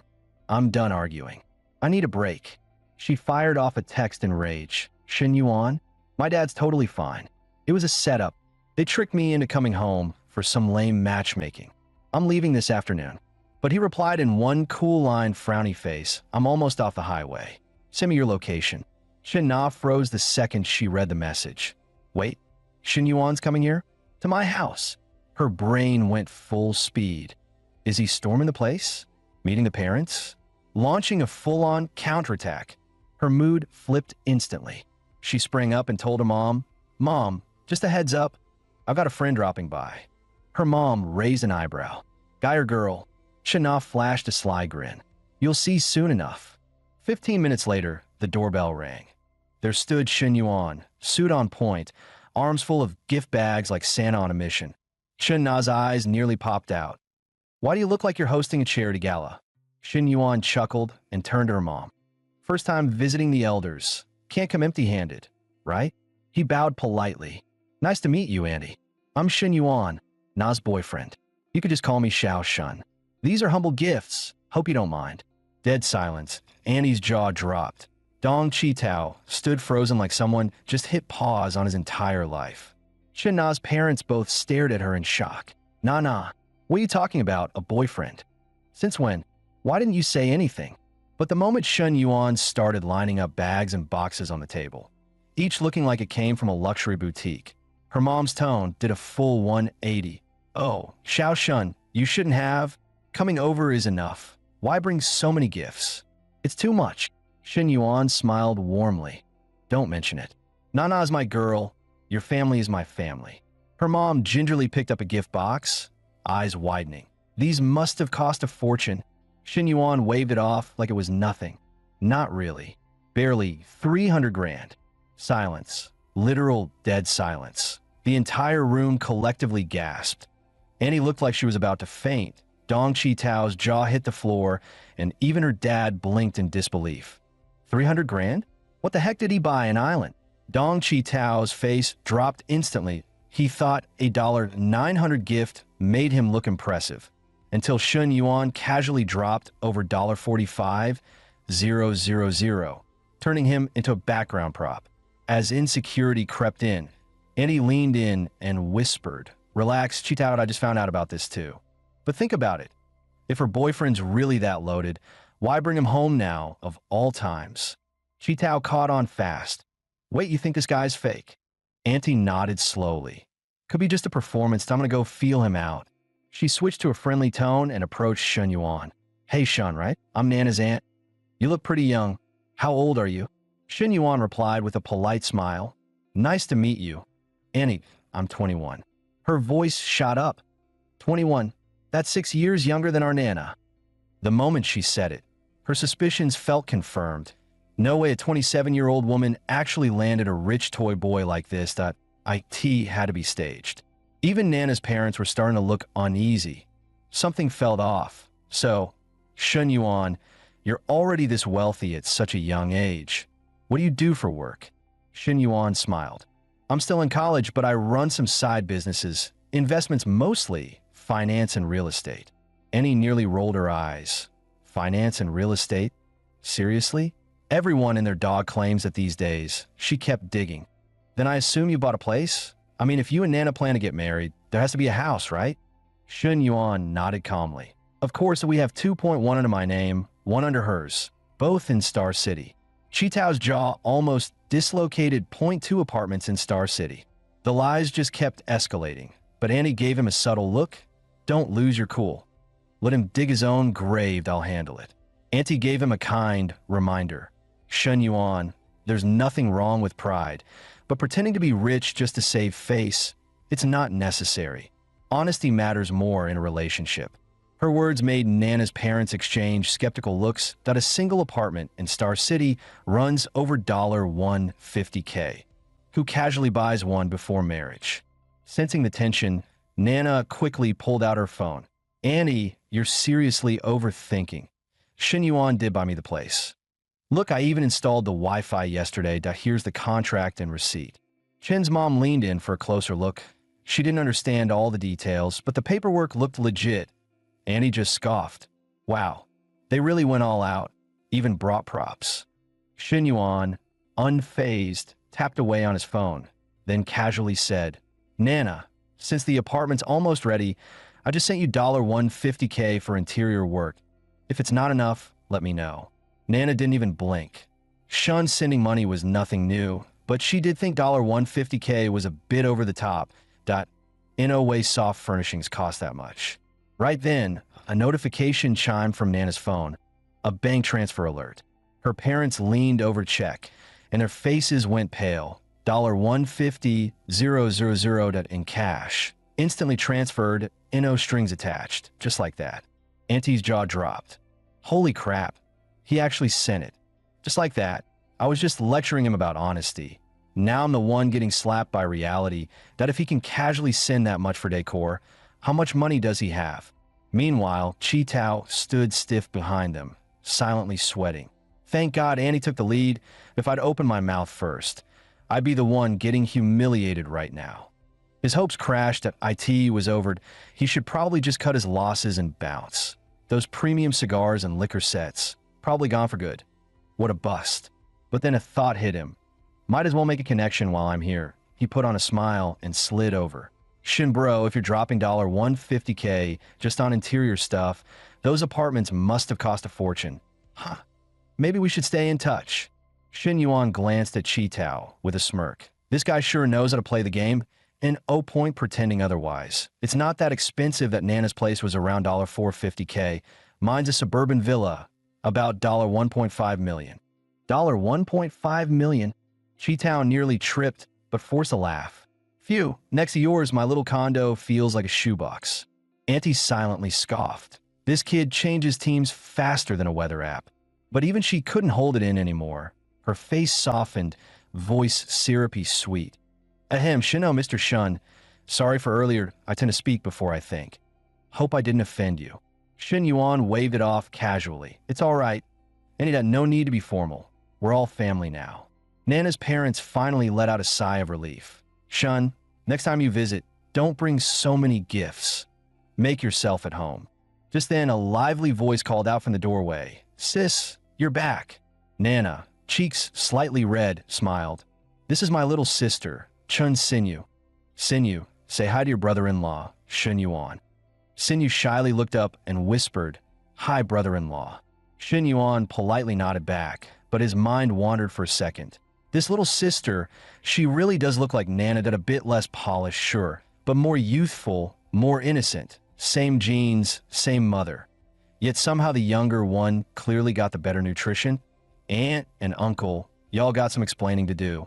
During dinner, Shun Yuan raised his glass and spoke sincerely. Uncle, Auntie, this one's for you. Thank you for raising Nana so well that I'm truly lucky to have her in my life. After the meal, let's go check out the car and the house together. Annie's brain hit pause again. Wait, what? Not just for the girlfriend, but for the parents too? What is he? A limited edition Ultra S-tier son-in-law. Even Nana's parents were stunned. He drops money like it's nothing, that there's no turning back now. This daughter's getting married whether we're ready or not. 2.5 hours later, standing in front of their brand new luxury car in a 3,000 square foot home, they still couldn't fully process it. Shun, this is too much. We're getting old. We don't need such an expensive car. And that massive house. Nana and Sinyu don't even come home that often. It feels kind of lonely. Hearing her mom's concerns, Nana quickly grabbed her hand. Don't worry, Mom, but I'll make sure to visit often from now on. Sinyu chimed in playfully, yeah, chill out guys, that it's not every day you get a son-in-law this sweet. After dinner, Nana snuggled into Shun Yuan's arms, visibly relaxed. Shin Yuan, thank you. He smiled. What for? You my girl, this is just what I do. Then he leaned closer, voice lowered with a grin. One thing though, your parents probably won't let us sleep in the same room tonight, huh? Nana's face turned beet red. You're staying in the guest room, and when everyone's asleep, I'll sneak over. Sure enough, around 11 p.m., she tiptoed into his room. Shin Yuan, you awake? He grabbed her hand and smirked. With you around? No way I'm falling asleep. Then he rolled over, gently pinning her down. Wait, you're not wearing? You really do know me too well. Nana quickly covered her mouth, trying not to make a sound. After all, they were still in her parents' house. Meanwhile, Sinyu woke up needing to use the bathroom, that half asleep, she shuffled out of her room. But as she passed through the living room, she paused. There were strange noises. Curious, she tiptoed closer to the guest room. Did a stray cat get in or something? Peeking through the cracked door, her face instantly flushed bright red. She wasn't totally innocent. Her classmates had shown her those kinds of videos before, but hearing it live, right down the hallway, her knees went weak. That brother-in-law is seriously intense. She instinctively clutched at the hem of her pajama top, heart racing. The sounds, the rhythm, the atmosphere, it was overwhelming, and her face was burning.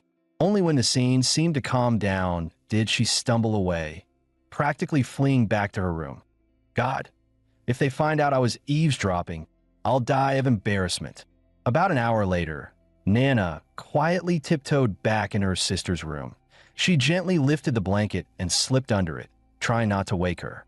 But the next second, Sinyu suddenly wrapped her arms around her, catching Nana completely off guard. Her heart skipped a beat. Did she hear something earlier? Was it that obvious? Sinyu, why are you still awake?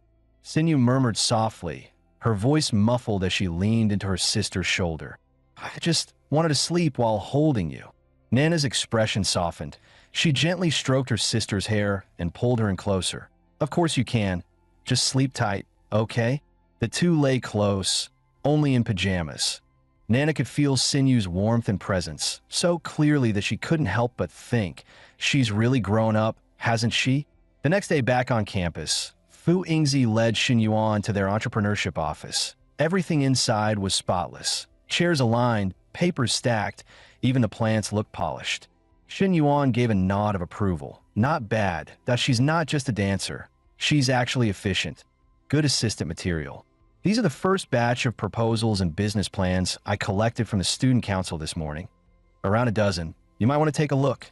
Shin Yuan took the stack eagerly. Flipping open the first one, the photo on top immediately caught his eye. But then he frowned. Height, 5'1" weight, 170 pounds. Bruh, this ID photo is doing straight up black magic. He gave up on photos and focused on the ideas. On-campus cafe, pet shop, gaming lounge. On-campus lingerie store. Shin nearly choked. Which genius wrote this? Who's walking into that without getting socially annihilated? After reading through all of them, he massaged his temples. This is a mess that I've got 1 million from the system to invest, not to fund someone's fantasy startup sandbox. Sure, Shen Yuan was still earning fat cash bonuses just by charming girls. But let's be real, he couldn't rely on that forever. What? Was he going to flirt with bikini girls on the beach at 80? Absolutely not. He refused to become some washed-up old flirt with no legacy. This campus startup hub and Nana's Cafe, they were just the beginning, training ground for the real game. Once the timing was right, he'd dive into full-scale business, turning his ventures into a legit company. His goal, build something on the level of Gigasoft, Banana, or Troller Motors. Not just a flashy playboy, but a national-level success story. With that, Shen Yuan straightened up and looked serious. Fu, I think I overestimated our international students. These proposals, completely out of touch, and no concept of market fit or actual demand, that I'm rejecting all of them, that we need a hard reset. Fu Yingzi hesitated. It might just be too small sample size? Shin Yuan nodded. Maybe. Can we expand the outreach? Talk to the student council and PR team? Fu responded without missing a beat. Of course, Secretary Lu already told me to give you full support. Starting tomorrow, I'll have a campus radio broadcast announcements twice a day, and we'll push it out through our school Weibo, official account, and Quine pages. Sound good? All right, let's lock that in. Also, draft a second round exam. Make sure it covers business management, investment theory, marketing, psychology, and international trade. Anyone who passes the first round has to take it. Fu Yingzi nodded, jotting everything down in her notebook with laser focus. Watching her work, Shen Yuan couldn't help but sigh in satisfaction. Having a secretary is amazing. Just say it once, and it gets done. Ever since getting the system, he'd enjoyed the thrill of spending and earning money. But this was different. This was the high of delegating, of commanding, of control. Money didn't just buy cars, houses, and women. It bought authority to a T-shaped structure. What he needed now wasn't just charm. He needed people. Soldiers like Fu Yingzi who could actually execute that it was time to start building a real team. Meanwhile, at the fitness center, the gym manager was absolutely losing it. Lu Menglu, do you even know what time it is? Showing up now? Are you trying to get fired? Menglu shot him a cold glance. I texted you about the leave, and I already let the class members know I'd be late. Oh, you texted me? He barked. And who the hell said I approved it? You think you run this place now? As a manager kept pushing it, Menglu finally snapped. Want to read your own text out loud? Lunch with me, and you get approved? Seriously, Manager Gong? Is that still your go-to move? The manager turned red with embarrassment, then blurted, whatever, I didn't officially approve it. This counts as skipping work. You know how much your paycheck gets docked for that? Menglu didn't even flinch. She turned on her heel and walked away. Dock it then that I'm done here, I quit. Another trainer cautiously approached. Boss, I think Menglu actually quit. The manager just scoffed. She'll be back. All her clients are with us. Without this gym, she's got nothing. Just then, a younger coach pointed toward the window. Boss, you might want to check out what she's driving. The manager turned and nearly dislocated his jaw. A freaking Porsche 911. Holy crap. When did she land a sugar daddy? Meanwhile, inside her car, Menglu dialed Shen Yuan. Babe, I got fired, and old boss dumped me. Aren't you going to come comfort me? Shen Yuan chuckled. That's perfect. Actually, Coach Lu, you're now officially free to become my full-time private trainer. She grinned, shifting gears. Private coach, huh? Sound fancy? To what's the pay like? Shen Yuan smirked. Oh, You'll be well rewarded that I'll swing by later for a little workout and maybe drop a few million in your account while I'm at it. Meng Lu formed a finger heart. Okay, then I'll be waiting in the executive suite. Love you, moi. At 8:30 p.m., Shen Yuan knocked on her hotel room door. Meng Lu pouted. You're this late and still expect me to let you in? Shen raised a brow, totally reading the room that so she wants to play games, huh? He turned dramatically. Well, if I'm not welcome, I'll just go. She panicked instantly. Wait, babe. Don't go. I was just messing with you, okay. Don't be mad, it's just part of the vibe. Seeing her do a full 180 in attitude. Shen Yuan smirked. If you want me to stay, you'll have to ask nicely. Let's see how sincere you really are. Meng Lu leaned in with a playful sparkle in her eyes. Babe, don't I look extra sincere right now? Feeling the softness press against him, Shen Yuan instantly felt his mood lift. All right then, just for them, I guess I'll stay tonight. He dove straight into her arms, and her heartbeat instantly sped up. Hearing he was staying over made her eyes light up with excitement. Tugging at his sleeve, she whispered with a coy smile, I was a little naughty just now. Don't you think I deserve a little punishment? Shen Yuan raised an eyebrow, grinning. What did you just call me? Say it again. Her lips trembled as she repeated it softly, cheeks glowing red. Shen Yuan's voice dropped to a low rumble. Good. I heard that loud and clear. Let's crank tonight's training up a notch. After another intense training session, Coach Liu was completely wiped out, cheeks flushed, limbs jelly, and brain halfway offline. Honestly, forget the cars and money. Just this kind of stamina alone made Shen Yuan dangerously addictive. Meanwhile, Shen Yuan was just getting started. He gave a wicked grin. Coach Liu, didn't you say you'd be my full-time trainer? That was just the warm-up. I'm ready for round 2. Don't tap out on me now.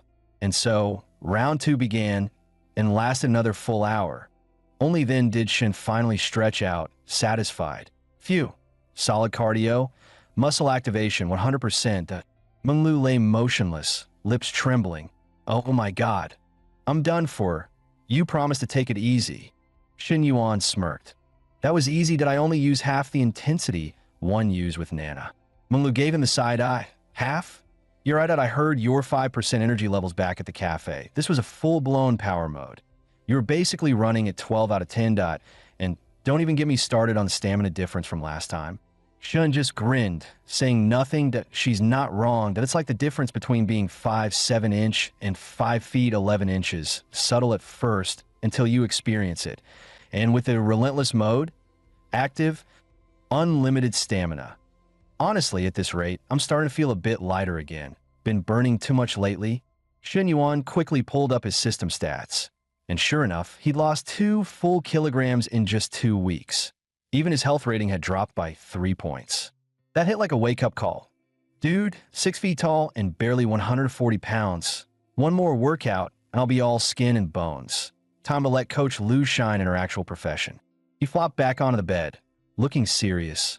Coach Liu, let's schedule a real training session tomorrow morning. But Meng Lu blinked and blurted out, You're already planning tomorrow's round? What if you want to train again later tonight? Shen Yuan face-bombed. Can you not be so one-track minded? I'm talking about actual fitness training.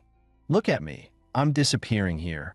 Realizing he meant gym training, Meng Lu perked up with confidence. Took you long enough to admit you're a skinny twig. The tone hit him like a challenge. That Shen's smile faded. Keep that attitude up, and you won't be walking straight tomorrow for real. Meng Lu instantly flipped her tone, hands clasped like a puppy. I'm sorry. I'm so sorry. Please don't punish me, okay? Shen Yuan grinned. That's better. Now, since you're a coach, how about drafting me a real plan? Grateful to escape doom, Meng Lu stood up. I'll hit the shower first. Then I'll prep your meal plan and training schedule. That you gotta balance cardio and strength work if we want to bulk you up properly. The hotel gym here is actually solid. Let's use it. I'll swing by my place tomorrow to grab my gear and pick you up a couple legit training outfits. And oh, excuses. Shen Yuan nodded, just as a familiar ding echoed in his ears. System notification. Host has voluntarily initiated fitness planning. Fitness panel unlocked. New time mission. Reach 75 kilograms in body weight with a body fat percentage between 12%-15% within 30 days. Reward frowny face perfect physique mode. Duration, 2 years. Shin Yuan's eyes lit up. Man, this system's got perfect timing. Every time I yawn, it hands me a pillow. Only body weight and body fat. That's manageable. That I just need to focus on those two. And hope Coach Liu doesn't hold back on the drills. Just as Shin Yuan was about to close the panel, he noticed a small, grayed-out button near the bottom. Curious, he tapped it.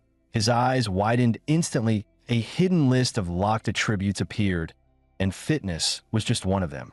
Turns out by completing certain system tasks, he could unlock skills like investment management, HR strategy, even advanced business leadership. Stuff that takes people years to master, he could unlock in a month. Absolutely busted. The next morning, Menglu returned to the room in full workout gear, carrying 2 steaming meal boxes.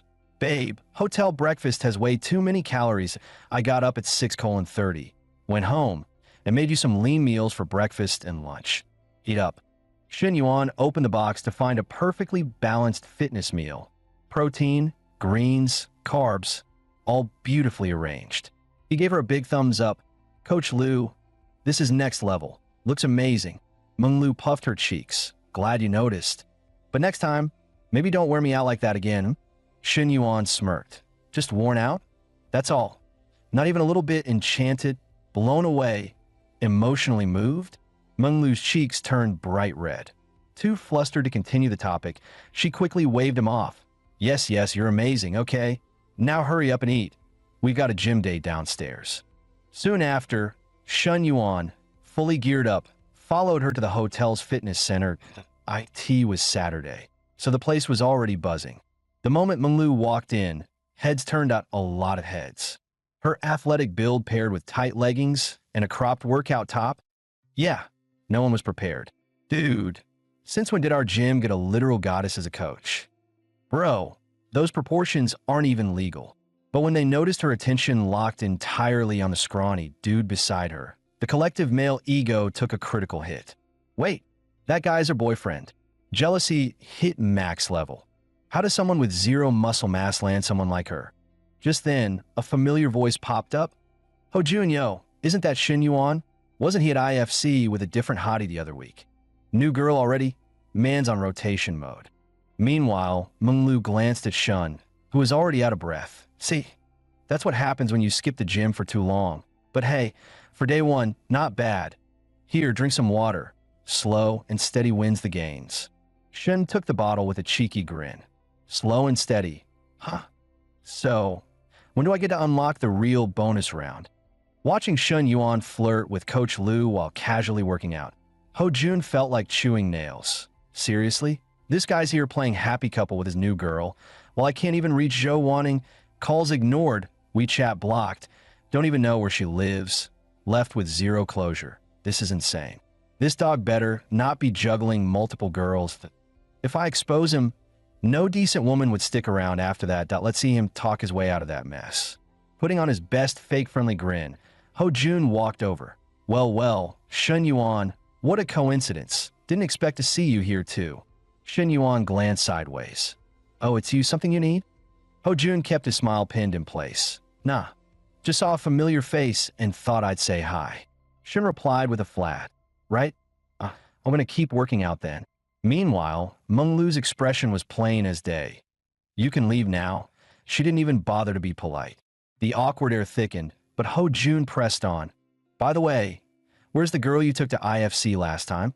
Looked like you two were pretty tight. Bought her all kinds of gifts, right? Ho Jun's eyes narrowed with a flash of petty malice that he glanced at Menglu, giddy in his head. If they're really dating, now's the perfect time. Call him out. Get mad. Storm off. Come on, girl. Give us a show. But 25 seconds passed, and nothing. Menglu didn't flinch. She just kept smiling sweetly, leaning on Shin Yuan like she hadn't her word. Wait, what? Not even a raised eyebrow. Ho Jun frowned, then raised his voice. Hey, did you not hear what I just said about your boyfriend? Shin Yuan cut in coldly. Ho Jun, get a rest. What exactly are you trying to do here? We're not that close, so don't act like it. Ho Jun's face turned red, but he pushed on. I'm just warning you. Miss, don't let him fool you. He's too timing, I swear. Menglu blinked once, then smiled. And what if he is? Even if he's dating 8 girls, I still choose to be with him. That's none of your business, thanks. Ho Jun was practically vibrating. I'm just saying, he bought another girl 2 designer bags. That's like over 10 grand. I'm doing you a favor. But Menglu lit up even more. Only 2 bags? That's cute. She turned to Shen Yuan, eyes soft. He bought me a car worth over $300K. Clearly, I'm the favorite. Then with a proud smile, it's his money he can spend however he wants. If it makes him happy, then I'm happy too. Menglu threw in one last jab before turning away. Oh, and could you take your drama somewhere else? Your face is ruining my workout vibe. Ho Jun looked like he'd swallowed a brick. His eyes bulged, jaw clenched so tight it could snap steel. And yet his brain still couldn't compute what just happened. What the hell is wrong with her? She knows she's being played, and she's still smiling. These girls today must be built different. Watching Ho Jun stomp off like a kicked puppy, Shen Yuan chuckled. Gotta admit, the guy's kind of funny. But if you're gonna mess with me, at least do your homework first. He glanced at Menglu. That's my personal trainer/house manager. Girl knows her role, knows her worth. She's not gonna flip over a couple designer bags. 2.5 hours later, Menglu was massaging his sore muscles, grinning. You did really well today, solid form all around, but tomorrow we're cranking things up. Shen Yuan smirked. So this is revenge for last night, huh? I give you intensity after dark, you give me hell in the daylight? Menglu pouted playfully. Knew today was just the basics. Gotta build that foundation before we stack the plates. Anyway, you're all stretched out. Go shower and I'll prep your meal plan for tomorrow. Originally, Shen Yuan had no plans for a round 2. Gotta conserve some stamina for more practical affairs. But Menglu, being her playful self, wasn't having it. She dragged him into round 5 like it was part of the fitness program. As they left the gym, she casually asked, so, you heading back to campus or staying here tonight? Hearing he had things to do, Menglu shrugged. Cool, I'll head back to my apartment then. This suite's too big to be alone in anyway. She was just about to leave when Shen Yuan smirked. Hey, one more thing. Say it again. Menglu paused, then giggled shyly. Daddy. Ding. +2 favorability. Now she was at 88. Shen Yuan's eyes lit up. Almost at 90. Come on, system. Gimme that next tier reward. I'm ready. Back at school, Shen Yuan stepped into the entrepreneurship office, only to spot another guy standing next to Yingzi. His brows immediately furrowed. This clingy dude again. Does he ever give up? Noticing his mood shift, Yingzi quickly explained. He insisted on coming that I told him no like 5 times. Phone de Gouet stepped in too, trying to ease the tension. Don't blame Yingzi, man. I just wanted to help out. You know, extra hands and all. Shen Yuan rolled his eyes. We don't need your help. And honestly, you couldn't help even if you tried. With that, he grabbed Yingzi and walked straight into the office. Phone the simp tried to follow, but the door slammed in his face. Left outside, Phone de Gouet started panicking. Just the 2 of them, doors shut, blinds closed. What the hell's going on in there? Why does a school office even need blinds? His brain short-circuited as his imagination spiraled into questionable territory. Are they in broad daylight? Meanwhile, Shen Yuan leaned back in the chair like a boss. How's the promo campaign going? Yingzi reported calmly. The school's official accounts have posted everything. WeChat, Weibo, Fast Talk. Engagement is decent, but translating that into actual business proposals will take some time. Shen Yuan nodded. Not enough heat that I want to trigger a second wave. Make it explode. Yingzi blinked. You got something in mind? Want me to assist? Shen Yuan had a plan. To tie the entire startup hub to his name without revealing it too soon, he leaned forward with a smirk. Post something that grabs attention. Stuff like, no way, someone just dropped 10 million into our school startup center, or turns out the mystery investor is just a student, or even we actually have a real-life billionaire classmate. Don't drop my name yet. Let the rumors stew. Once everyone's curiosity hits its peak, that's when I show up and blow their minds. Yingzi didn't quite get why Shen Yuan wanted to throw himself into the spotlight like this. But as his assistant, it wasn't her job to question, only to execute. Shen Yuan had 3 reasons for the whole stunt. First, boost his reputation in school and the education sector. Second, attract and filter out truly capable girls on campus. And third, the moment that 10 million was fully invested, the system would unlock a bonus industry reward. But for all that to work, he couldn't let anyone know he was the man behind it. At least not yet. He turned to Ingzi. Any issues on the execution side? She thought for a moment, then said, no problem, I'll have an unofficial account post first, then use 2 burners to spark some buzz in the comments. Good, let's roll with that. He nodded, then suddenly changed the topic. Now let's talk about you. What exactly are you hoping to get from working with me? Ingzi froze, caught off guard by the bluntness of his question. She had originally approached Shen Yuan, thinking maybe, just maybe, something romantic could develop. But clearly, this guy was already surrounded by women, and she wasn't even on his radar that way.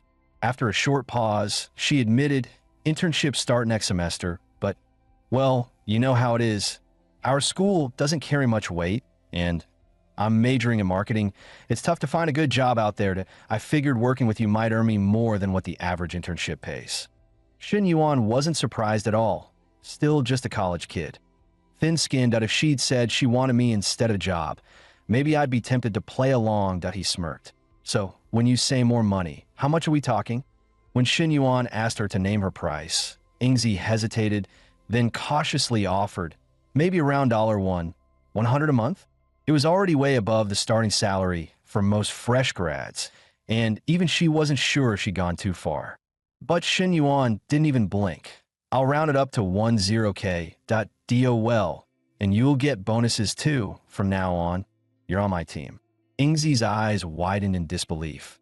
Did he just raise the offer on his own? And that last line, on my team, was that just about work or something more? Just as she started overanalyzing everything, there was a knock at the door. Ingzi, are you guys done yet? What's taking so long? It was Feng Zigui again, relentless as always. Shen Yuan's smile vanished. He slammed his hand on the desk. Unbelievable. That guy's the embodiment of no self-respect. Ingzi cringed. I'm sorry, I'll go talk to him. Wait, Shen Yuan interrupted. Let me handle this. I'll give him a message he won't forget. Before she could react, he pulled her into his arms like it was the most natural thing in the world. 2 seconds later, he glanced at the little hickey now visible on her neck. Mission accomplished. A smirk crept across his face. Then he swung open the door, looked Feng dead in the eyes, and said, by the way, if she's working here, we're putting up a sign, no simps allowed. Hearing the door open, Feng Zigui lit up, only for his expression to freeze the next second. His dream girl was standing there, wrapped in Shen Yuan's arms. His eyes nearly popped out his head. Ingzi, what the hell is going on? Her face flushed, but her voice was ice cold. Don't contact me again, I'm seeing someone now. Those words hit Feng Zigui like a truck. Boyfriend? When did this happen? Just now, she replied, without hesitation. From now on, please keep your distance that you're making things awkward for both me and Shen Yuan. Only then did Feng Zigui notice the bold love mark on her neck. His last hope shattered, he dropped to the floor like a deflated balloon. My Ingzi? Why? Why did it turn out like this? Watching Feng Zigui walk away in utter defeat, Shen Yuan couldn't help but smirk. Sorry, bro, time to face it. Money power is undefeated. Just then, Su Ingzi shifted awkwardly in his arms and whispered, Shen Yuan, maybe it's time to let go now. Shen Yuan chuckled and released her without hesitation. He'd already scored enough. No need to get caught clinging to his secretary by other pretty girls. Don't worry, he won't bother you again. If there's nothing else, I'm heading out. Su Ingzi nodded, clearly relieved. But there was a trace of something unreadable in her eyes as she watched Shen Yuan walk away, falling deep into thought. Back at his place, Shen Yuan started reflecting on the current situation. Truth be told, Su Ingzi had what it took to be a great secretary. But did he really have what it took to be a boss? Without real skills, all that money just made him look like another flashy amateur. He needed to start unlocking those knowledge modules ASAP and build some actual competence. First stop, business management. Sure, his school had intro to management and basic admin courses, but none of them held a candle to what the system could offer. Right on cue, the system chimed with a timed mission. Master the key concepts of business management within 1 month to unlock top-tier executive knowledge embedding. Shin Yuan lit up. That was the kind of stuff taught only in Asia's top business schools. Still, learning the entire book in a month? That was no joke. Wait a minute. Wasn't his advisor a double major? Her first degree was in business management. Maybe he could convince her to tutor him. Just as Shin Yuan was deep in thought, Lin Yuchong suddenly messaged him, "Hey, are you free tonight? Want to grab a drink with me?" He paused for a second, then smirked. After all, she had kissed him last time. He knew this wouldn't end there. Got plans tonight that let's do tomorrow instead. Meanwhile, Lin Yuchong, already half drunk at the bar, saw the reply. Her eyes dimmed slightly with disappointment. Tomorrow. Guess I'll have to wait through another long night. About an hour later, the campus Belfong Manhwa showed up at his hotel door in a white JK school outfit. Shin Yuan. Finally found you. Oh, I look cute today? Of course. Minhui looked stunning in anything. As he spoke, Shin Yuan couldn't resist brushing his fingers against her cheek. What can I say? Even Miss Lin has to take a number when it comes to date night. 2 hours later, the system dinged. Fong Minhui's affection score had gone up from 91 to 93. Shin Yuan noticed a pattern. Once a girl's favorability passed 90, progress slowed dramatically. Just like in-game content in a video game. Higher difficulty, bigger rewards. With that in mind, he leaned in and kissed her on the cheek. "Remember the house I said I'd buy you? If you're free this weekend, let's go check some out." Fong Minhui instantly perked up, hugging him tight. "For real? Yay, love you, hubby."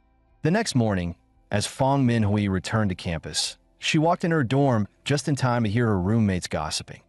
"Did you guys see the posters and promos on the school's official account about the startup base? Wait, you believe that's actually funded by a student? No way. Come on, all the rich kids here just burn their parents' money on clubs and cars, and oh wait, someone's actually investing in a business. A billionaire heir enrolling in our school.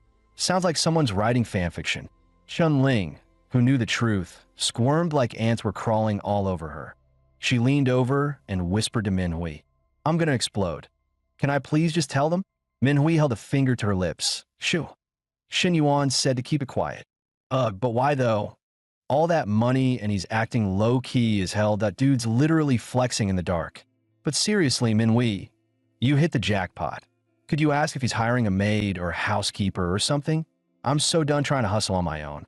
Minhui laughed, patting her shoulder. You mean like a live-in maid? Chunling blinked, then gasped.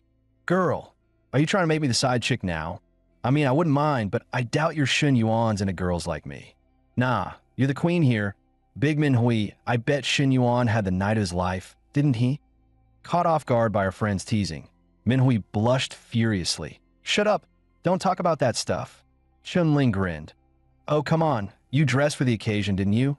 Just admit it. Was it yes or yes? Meanwhile, in another girls' dorm across campus, gossip was also brewing. Yuping, did you see that post? They're saying a student invested $1.4 million in the startup base. Tian Yuping shrugged, clearly unimpressed. Yeah, I saw it. Come on, people can't be that gullible. Sounds like pure internet fiction. Right? That's $1 million. Guan Yongjin's eyes sparkled with envy. If someone in our school actually dropped that kind of cash, they got to be worth at least $10 million. If that kind of rich guy really exists, I'd throw myself at him in a heartbeat. Tian Yuping rolled her eyes. Keep dreaming. Guys like that wouldn't even glance your way. And if there was a student who invested that much, he'd definitely have gone public with it by now. That kind of power flex? Nobody keeps it quiet without a reason. She let out a scoff. Don't forget about that Shen Yuan from our class. Got a little cash and instantly acted like he owned the world. Flirting around, hooking up with older women. Didn't he even open a K for one of them? That hit a nerve for Guan Yongjin. Ugh, exactly. I said one tiny thing to him and he gave me attitude. Disgusting, but let's not ever mention that loser again. And just like that, the campus was buzzing with low-key gossip, while Shun Yuan steadily pushed forward with his own agenda. Ms. Li, I need a favor that I want to properly study the core concepts of business management. Could you tutor me? Li Xiao narrowed her eyes with suspicion. What are you scheming now, Shin Yuan? I'm serious this time, that I really want to learn something useful that I'll head over to your place in a bit. Her expression turned uneasy. My place? Don't tell me you're planning something again. Come on. You know I'm a gentleman, that I swear. No funny business, just pure academic pursuit. Not long after, Xin Yuan was at her door. Knocking, Li Xiao cracked it open, glaring at him. You better promise. No repeat of last time, or you're out. Xin Yuan gave his best model student look. Promise. Cross my heart. She still didn't fully trust him, but eventually gave in, letting him step inside. Reluctantly, Li Xiao handed him an old textbook. This is my college edition of Principles of Management that I've already highlighted the key points in the first 3 chapters. You'll have to memorize them. But if you connect them to real-world situations, it'll stick faster. Xin Yuan flipped through the pages. After the index, it was just walls of dense text. Damn, this stuff is brutal for someone like me. Still, if he wanted that sweet system reward, he had no choice but to power through. Watching him study so diligently for a while, Li Xiao finally relaxed a little, until she looked up again and caught him spacing out. Why'd you stop? Quit staring at me and look at the book. Xin Yuan grinned shamelessly. But you're way prettier than the book. How am I supposed to focus? Li Xiao's cheeks flushed. Not this again. Didn't you promise you came here to study? I did, but I also want to make you my girlfriend. Those goals aren't mutually exclusive. He leaned in closer. Her face turned redder as she stood up to escape. You're being ridiculous. But the next second, Xin Yuan wrapped his arms around her. I'm not kidding. Counselor, I'm very serious. Li Xiao panicked. Stop it, Xin Yuan. My little sister's sleeping in the next room.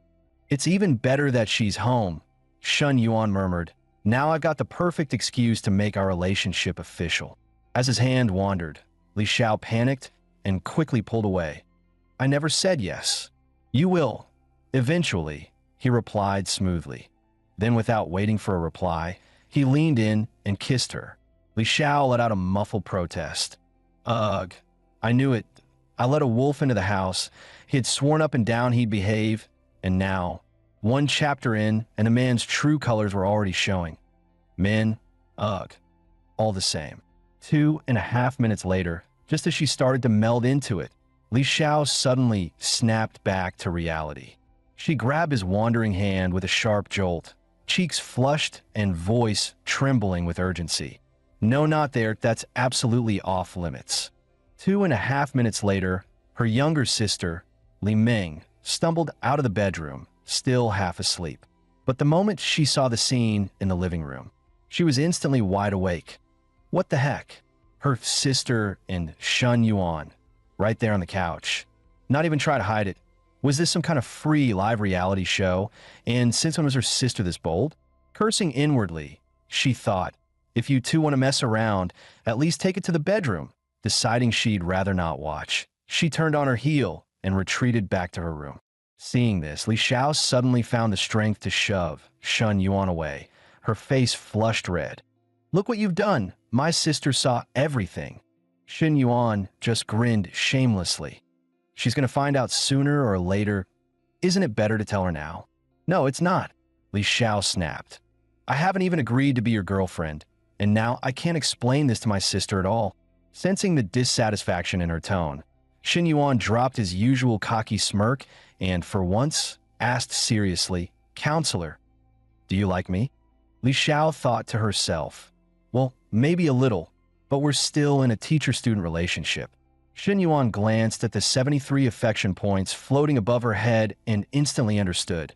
Not high enough that Tio break through that barrier. He'd need at least 80. Too bad she wasn't materialistic. Throwing money wouldn't work. And no matter, it's a long race that I'll get her eventually. With that in mind, he put on a deliberately downcast look. It's fine, Counselor, I won't give up. Just think about it. No rush to answer. Li Xiao only nodded sheepishly. Realizing things wouldn't progress tonight, he stood up. I'll head out. See you next time, Counselor. After he left, Li Xiao calmed herself and called toward the bedroom. You can come out now. Li Ming stepped out, glancing at her sister tidying up some books, and looked stunned. That's it. Looked good on the surface, but only lasted 2.5 minutes? Sis, did you make it official with him? Should I start calling him brother-in-law? Li Xiao shook her head. Not yet. Li Ming's eyes went wide. Wait, You're not even official yet. And you two already, Li Xiao didn't expect her sister to be so blunt. Her face turned crimson. We haven't gone all the way yet. Then what are you even thinking? Li Meng frowned at you're already at this stage, and you still haven't made it official? Li Xiao's mind was a mess. She truly didn't know what to do. Seeing this, Li Meng gave her a knowing look. Already fallen for him and doesn't even realize it, my silly sister. Meanwhile, after leaving, Xin Yuan headed straight to a cafe. There, the alluring Lin Yuchang had been waiting. Shun Yuan, sorry to bother you, that I've been feeling a bit down lately and wanted someone to talk to. I'm not taking up your time, am I? Not at all. Ms. Linda, what's wrong? You don't look too happy. He sat down across from her without hesitation. At his question, Lin Yuchang slowly lowered her head. Zhang Xinyong's been getting worse, staying out all night, not even bothering to hide it anymore. Every time he comes home, he reeks of other women's perfume. Just thinking about it made her angrier. Why is it fine for him to mess around outside, but I can't even grab a drink with another man? With that thought, her so-called moral boundaries loosened. After all, it was just a drink, just some conversation. And honestly, even if she did put a green hat on him, so what? Hers have been bright green for a long time already. After a few drinks, Lin Yuchang suddenly shifted the topic to him. Xin Yuan, is China your girlfriend? Xin Yuan neither denied nor confirmed it, simply replying something like that. Then, does she know you're out here drinking with me? Shen Yuan shook his head. No, but even if she did, she wouldn't mind. Hearing that, Lin Yuchang immediately felt relieved. At least she wouldn't be interfering in someone's relationship. Her gaze turned sultry. Shen Yuan, can you hug me just once? Shen Yuan raised an eyebrow. Knew it. This beautiful married woman definitely has an agenda tonight. He patted the seat beside him and said with a grin, then come here. Without hesitation, Lin Yuchang got up, but instead of sitting next to him, she slid right onto his lap. Shen Yuan's smile deepened. Does he know you're out here drinking with me? Don't mention him. Before he could react, Lin Yuchang suddenly leaned in and kissed him. For a moment, guilt flickered in Shen Yuan's chest. This was Nana's cafe, and here he was with another woman. But just as quickly, he cursed himself in his head. The hell am I thinking? I'm a scumbag. Own it. Just as Xin Yuan was about to take things further, Lin Yuchang shook her head. What? Don't tell me you expect me to just eat vegetarian tonight. With that, she tried to switch to another way of pleasing him. But Shen Yuan still refused. Nope, tonight I'm eating meat. 30 minutes later, Lin Yuchang felt as if she'd ascended straight to heaven. It had been far too long since she'd felt this way. That's when Xin Yuan noticed something. Her affection points had appeared for the very first time. Strange. Normally, any woman who got this far with him already had a score over 60, but for her, it only showed up after the fact. At that moment, the system chimed, "Congratulations, host! You now have 5 NPCs with over 60 affection points. Phase mission complete. Rewards: 2 high-efficiency study cards, 1 exclusive skill pack exchange card, and 2 perfect life lottery draws." The high-efficiency study card allowed him to memorize any book perfectly for 1 hour. Definitely a good find. Normally, slogging through textbooks took forever. With this card, he could knock out an entire business management course in just hours. As for the perfect life lottery, it offered all kinds of prizes, stat boosts, real-world items, businesses, cash, and more. Xin Yuan's eyes lit up with excitement. Nice one, system. This time I can feel it. Might just pull something insane that if I could get a DQO card, that'd be perfect. At that moment, Lin Yuchang, already tidied up, spoke with a smile. You look happy. That I guess feelings really are contagious. That half hour, I was happy too. Happier than I've ever been. Come on. Xin Yuan should head back. And next time we continue. Seeing the faint blush on her face, Shen Yuan froze for a second. Next time, she's aiming for something long-term? After leaving the cafe, he returned to his executive suite at the hotel, ready to spin the system's lottery. The moment he woke the interface and pressed the button, a giant gift box appeared before his eyes. Congratulations, host! You've won a 500 square meter storefront at Yunqi Elegant Court. Please claim it at the sales center within 1 week. Xin Yuan couldn't help blurting out. A Yunqi Elegant Court storefront? That's the most high-end development in the city. With it, he'd have a whole new stream of income. And even if he never opened a shop, being a landlord sounded pretty sweet. He quickly tapped for the second draw. This time, the prize was a card. Congratulations, host! You've earned 2 fitness panel attribute modifications. Fitness attribute mods? That means I can tweak my physique or weight. Doesn't that mean I can instantly clear my fitness missions? After scanning the fitness panel for a couple of seconds, Shen Yuan decided to put the attribute points into weight. After all, for someone with his naturally slim build, gaining mass was ridiculously hard. Within moments, under the system's boost, his physique visibly changed. Adding the weight he'd gained earlier from Coach Liu's feeding program, he was now up 10 pounds of muscle. Still short of the fitness mission's target, but the progress was huge. Attribute points really were a godsend. From what he could tell, the system had 2 main rules. 1. Boosting affection points triggered rewards. 2. Hitting a certain number of high affection NPCs also triggered rewards. In other words, time to recruit more. He'd originally planned to study while getting closer to his counselor, but now, with the high-efficiency study card, he could speed through the coursework and have more topics to talk about with her. Over the next few days, he balanced training and studying, buying Chun-Na, an MC-20, and picking up a G63 for himself. Meanwhile, on campus, after Fu Yingzi revealed his major and his role in the Writers' Entrepreneurial Hub, Shen Yuan became the talk of the school. Still, most students remain skeptical. Did you see the forum? They're saying the investor for the startup hub is from the international trade major at the business school and drives a G-Wagon. Seriously, like the comments say, rumors are free. That SUV costs over $3 million. No way someone driving that would be at a second-tier private university like ours. Let's just focus on the job fair. Around this time, Tian Yuding and Guan Yongjin also arrived at the venue. Senior, doesn't your family run a company? Why would you come to a job fair like this? Seeing the admiration in Tian Yuding's eyes, the senior felt a wave of pride. I'm here to learn from other companies' experiences and strategies. Running a business means you can't just stand still. You have to keep up with the times. Before he even finished, Guan Yongjin shyly asked, Senior, if I can't find an internship, could I maybe join your company? No problem. If you're interested, send in your resumes. I'll put in a good word for you. It's no big deal. The moment he said that, Tian Yuding and Guan Yongjin were practically swooning. Really? Thank you so much, Senior. The bleached hair guy was also riding the wave, pointing at a few guys behind him. And if you guys can't find internships, my company's an option too. We're all alumni. I'll take care of you. Hearing that, Huang Haibao and the others couldn't help scoffing.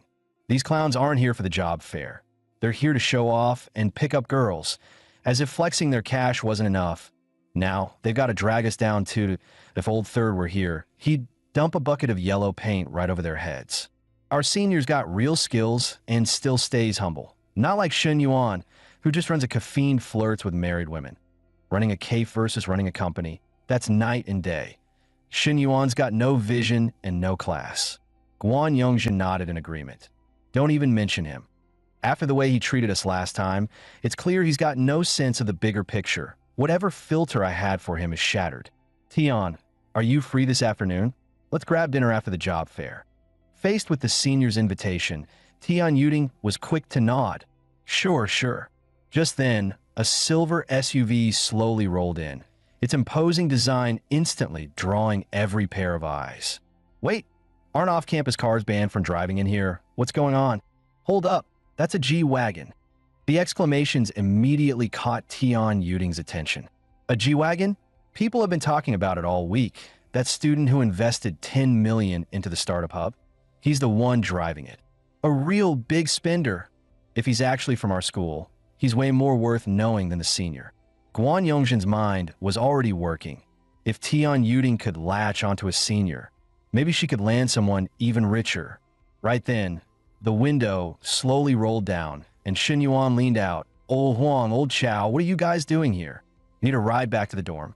Tian Yuding and Guan Yongjin froze in shock. The big spender was Shen Yuan. That car was his. He was the legendary investor. Huang Haibao's eyes welled up with excitement. You bastard, your timing couldn't be better.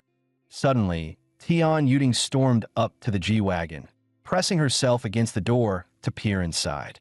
I don't believe it. No way this belongs to Shun Yuan.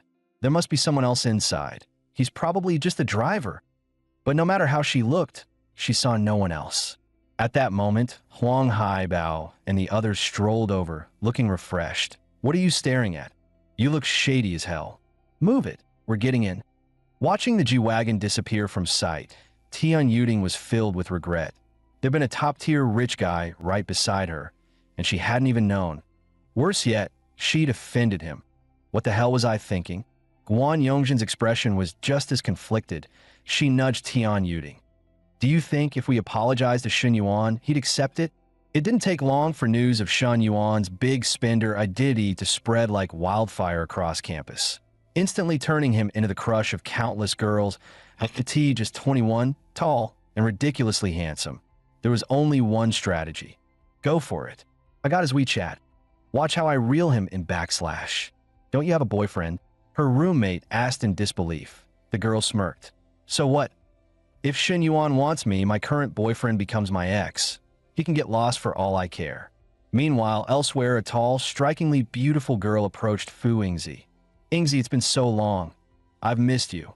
Fu Yingzi glanced up at her with a smile. If you've got something to say, just say it. There's no one else here. Long Jinghan bit her rosy lips. Yingzi, you're working with Shun Yuan on the startup hub, right? Could you introduce me to him? Fu Yingzi instinctively shook her head. You're only a sophomore. Focus on taking over the broadcasting station and preparing to be the next station chief. Why are you suddenly talking about startups? Well, the job market's tough, that I need to prepare early. Seeing her junior's face flush, Fu Yingzi finally caught on. If she believed that excuse, she'd have to be an idiot. Still, Long Jinghan, nicknamed Little Dragon Girl, was 1.68 meters tall, with curves where they belonged, a slim waist, delicate features, and an air of elegance. Honestly, she'd make a fine match for Shun Yuan. That thought made Fu Yingzi mentally curse herself. Damn it, when did I start acting like some eunuch-picking concubines for him? Meanwhile, news of Shun Yuan's big spender status had spread everywhere, drawing the attention of every girl on campus. Some even sent him their measurements and special skills, mixed in with a few round-faced, bearded pranksters. Shun Yuan was completely numb to it all. He flopped back onto his bed and decided not to look at his phone anymore. Seeing this, his roommate Old Chow teased, "Old Third, your phone's been blowing up nonstop." What? Too many girls adding you making you sick. Shun Yuan waved his phone in irritation. Bullshit. If it were girls, why would I be sick? It's those creepy round-faced, bearded weirdos. I'm not into that, damn it. It's annoying as hell. Just then, Old Huang walked over. Old Third, some of the girls looking for you have started adding me on WeChat instead. Shun Yuan shook his head helplessly. Ignore them. That casual response made Old Huang and Old Chow snap. Old Third, you bastard. We've been single for 3 years in college without even smelling a girl's perfume. And you're out here living like a king. Shun Yuan just smiled without replying. His system task rewards had just been issued. If it weren't for the system's reputation missions, he wouldn't even bother with this circus. Still, hype and gossip meant nothing without tangible benefits that truly raise his reputation. He needed a project to actually land. With that in mind, he picked up his phone and texted his secretary to gather everyone as soon as she got back to the office. Fu Yingzi quickly replied, "Got it." Moments later, his phone rang sharply. Glancing at the screen, he saw it was the campus bell, Fong Minhui. "Hey babe, what's up?" Her voice was playful. "Shun Yuan, I heard you're on campus. Where are you? Got time to hang out with me today?" Shun Yuan instinctively wanted to say he was in the dorm, but as the words reached his lips, he quickly changed course. "I'm actually in the office right now. Why don't you come here to find me?" After all, he was now somewhat of a public figure involved with foreign affairs. To avoid any misunderstandings with the girls, he couldn't be seen strolling across campus with Hui Wei anymore. After agreeing on a location, Shun Yuan waved goodbye to his roommates. "I'm heading out for a bit. You guys keep playing. Don't wait up for me." And Old Huang, your time will come too. Huang Haibao gave him a dismissive look. "Time for what? It's already summer, and you're still playing solo." 2.5 minutes later, as soon as Shun Yuan appeared at the activity room door, Fong Minhui rushed toward him. "Shun Yuan, I've missed you so much." The class beauty was perfect in every way, except for being clingy and a little possessive. When Shen Yuan didn't speak, but simply took her by the hand and led her inside, Fang Minhui's tone suddenly turned a bit sour. You've become famous now. Every girl in the school knows who you are. Shen Yuan pretended not to notice and casually replied, Really? Yeah. All your private info has been leaked online. Boys need to learn to protect themselves when they're out. You know that, right? As she spoke, she got up from the sofa and walked over to the window. Pulling up the blinds, the room darkened instantly. Shen Yuan, seeing this, was a bit confused. Hui, I know how to protect myself, but what does that have to do with closing the window? Fang Minhui didn't answer. Instead, she slowly leaned forward, her voice dropping. What does it have to do? Well, it's because I can do that here too. Shen Yuan, do you want it? Shen Yuan was about to say he had a meeting scheduled, but was gently interrupted by Fang Minhui. Shen Yuan, could you stand up for a second? Please? Do you like it this way? Fang Minhui's words completely turned Shen Yuan on. The class beauty's softness was impossible to refuse, and she really knew how to tease. Meanwhile, Fu Yingzi had just arrived at the office. As she was about to knock, she suddenly noticed something was off inside. Her brows furrowed slightly as she instinctively pressed her ear to the door. Upon hearing the sporadic sound of a card game inside, her smile immediately turned into a flushed grin as so, the boss called me here, just to listen to this, huh? Although Fu Yingzi was inexperienced, the sounds and intensity were enough to paint a clear picture in her mind. MY boss is definitely strong, but he's too unprofessional. At tea times like this, it was the secretary's job to keep watch and prevent others from overhearing her boss. An entire class passed, and Fu Yingzi's legs were starting to go numb. How long is this going to take? He's really going for it. Just then, the door suddenly opened. Fang Minhui walked out of the office, her face flushed, a satisfied smile lingering on her lips. As she brushed past Fu Yingzi, her head proudly lifted. You heard everything, didn't you? Now, you know, Shen Yuan is mine. Stop getting any ideas. Fu Yingzi, unaware of Fang Minhui's thoughts, walked into the office and quietly asked, Boss, what's up? Upon hearing Shen Yuan's praise, Fu Yingzi immediately buttered him up. It's really all thanks to your leadership, boss. Otherwise, I wouldn't have come up with all those ideas. Shen Yuan nodded.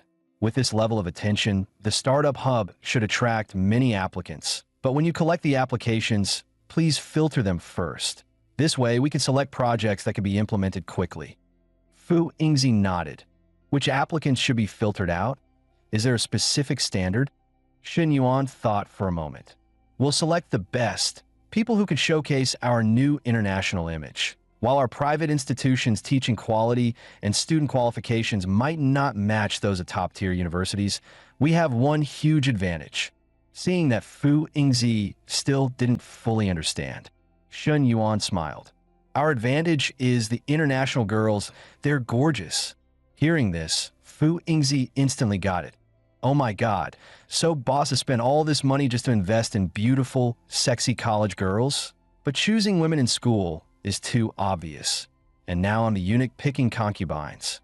With that thought, Fu Yingzi carefully asked, Boss, is this really appropriate? Shen Yuan asked seriously, what's inappropriate about it? We're offering entrepreneurial opportunities for international students. This could change their futures. Since so many people will apply, why not select a few who are pleasant to look at? Fu Yingzi couldn't help but silently mock him in her mind. Boss is really something, making the whole selection process sound so dignified. But she knew that no matter what he said, she had no choice but to follow his orders. Got it, boss, I'll filter them first and pass them to you. Shen Yuan nodded in satisfaction. Has the reevaluation exam been prepared? It's almost done, Fu Yingzi answered instinctively. Then her eyes lit up as if she just figured something out. Oh, that's what boss was planning. When he asked me to design the reevaluation exam, it was actually to give the students who didn't make the cut a reason to be eliminated, so they wouldn't go to the school or higher-ups and make trouble. Boss is a genius. A thought crossed her mind. Could boss, knowing the candidates already, secretly leak the answers to the ones he wants so they can get high scores? Shen Yuan caught the glint in her eyes and smiled knowingly. Clever. But after saying it, Fu Yingzi felt a bit of regret. Deep inside, two opposing voices battled in her mind. One telling her she should feel guilty, questioning how what she was doing was any different from those officials offering beautiful women to emperors. Was this the education she had received?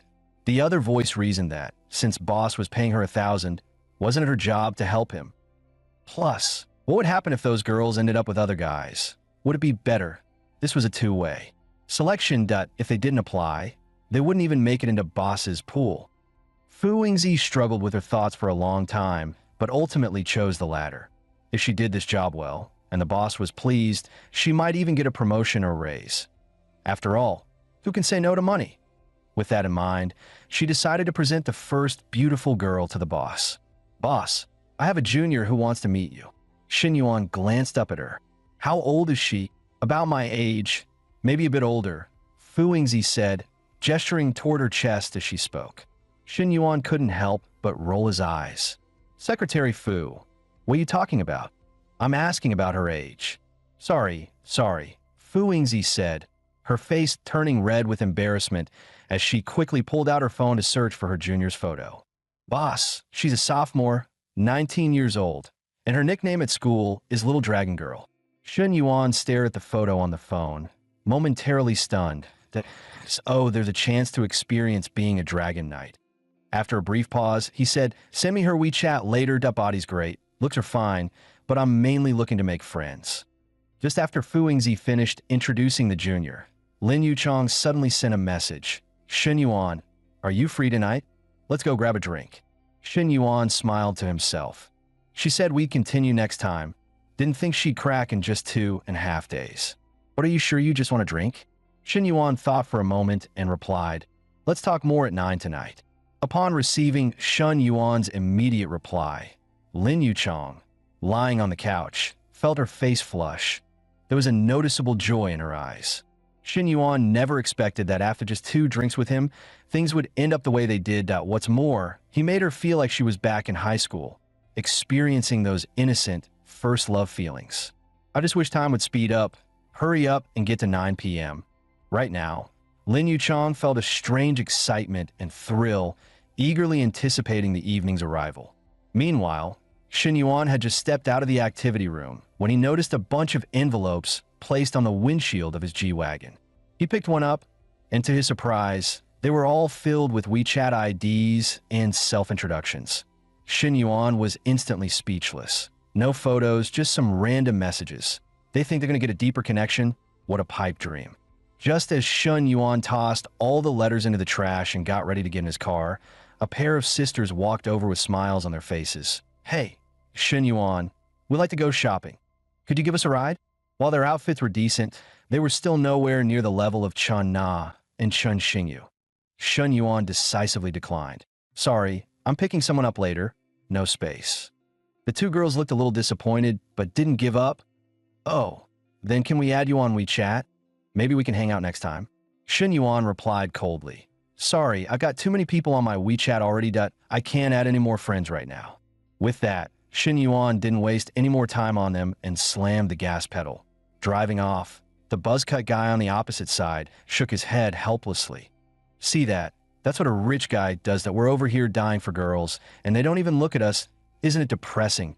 That long hair guy's always pulling that moody face. That I just don't get it. That what's so special about him?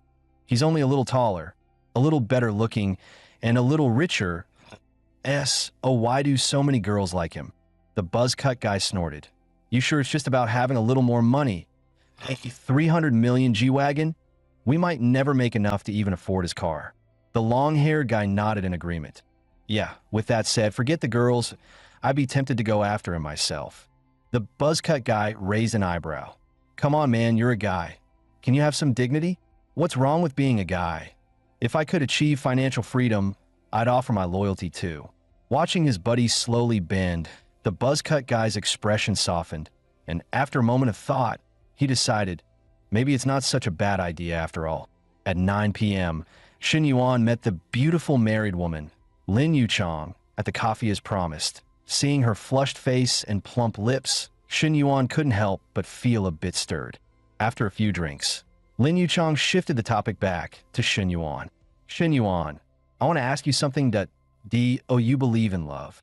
I could say I do, but then again, maybe I don't, Shin Yuan replied. Back in high school, he did believe in it. The kind of pure love he had with his first girlfriend, that heart-racing feeling and the excitement of seeing her every day, that he thought was what love really was. But after breaking up, he couldn't find that same feeling with Zhou Wanning, and even when he was with Nana, Lulu, or Hui Hui, it didn't quite hit the same. Hearing Shen Yuan's response, Lin Yuchang pouted her pink lips. Shen Yuan, you're being too vague. Just as Lin Yuchang was about to ask another question, her phone suddenly rang. Yes, I'm looking for an air conditioning repairman, but it's not cooling properly, and I don't know what's wrong. I'm free tomorrow morning or afternoon. Whatever works for you, have the technician call me then. After hanging up, Shen Yuan asked with concern, Your air conditioner's broken? Yeah, it's been broken for days that I've been sleeping with just a fan. Hearing a hint of irritation in Lin Yuchang's voice, Shen Yuan grinned mischievously. Actually, you don't need to bother with a repairman, that I'm good at fixing these things. Lin Yuchang widened her eyes. You can fix air conditioners? In her mind, someone like Shen Yuan, smooth and well-groomed, didn't exactly scream handyman. Shen Yuan smiled silently, calling up the system and preparing to use his skill package exchange card. Host, you may choose from beginner cooking skill, beginner combat skill, beginner home appliance repair skill, or beginner race car driving skill. After clicking to redeem the beginner home appliance repair skill, he instantly felt his fingers become more nimble. That IT was probably the newfound proficiency with tools like screwdrivers and wrenches. Of course, I can fix it. I learned this skill before. Did I ask your husband home? When Lin Yuchang replied that he wasn't, Shen Yuan let out a quiet sigh of relief. In that case, it'll be much easier.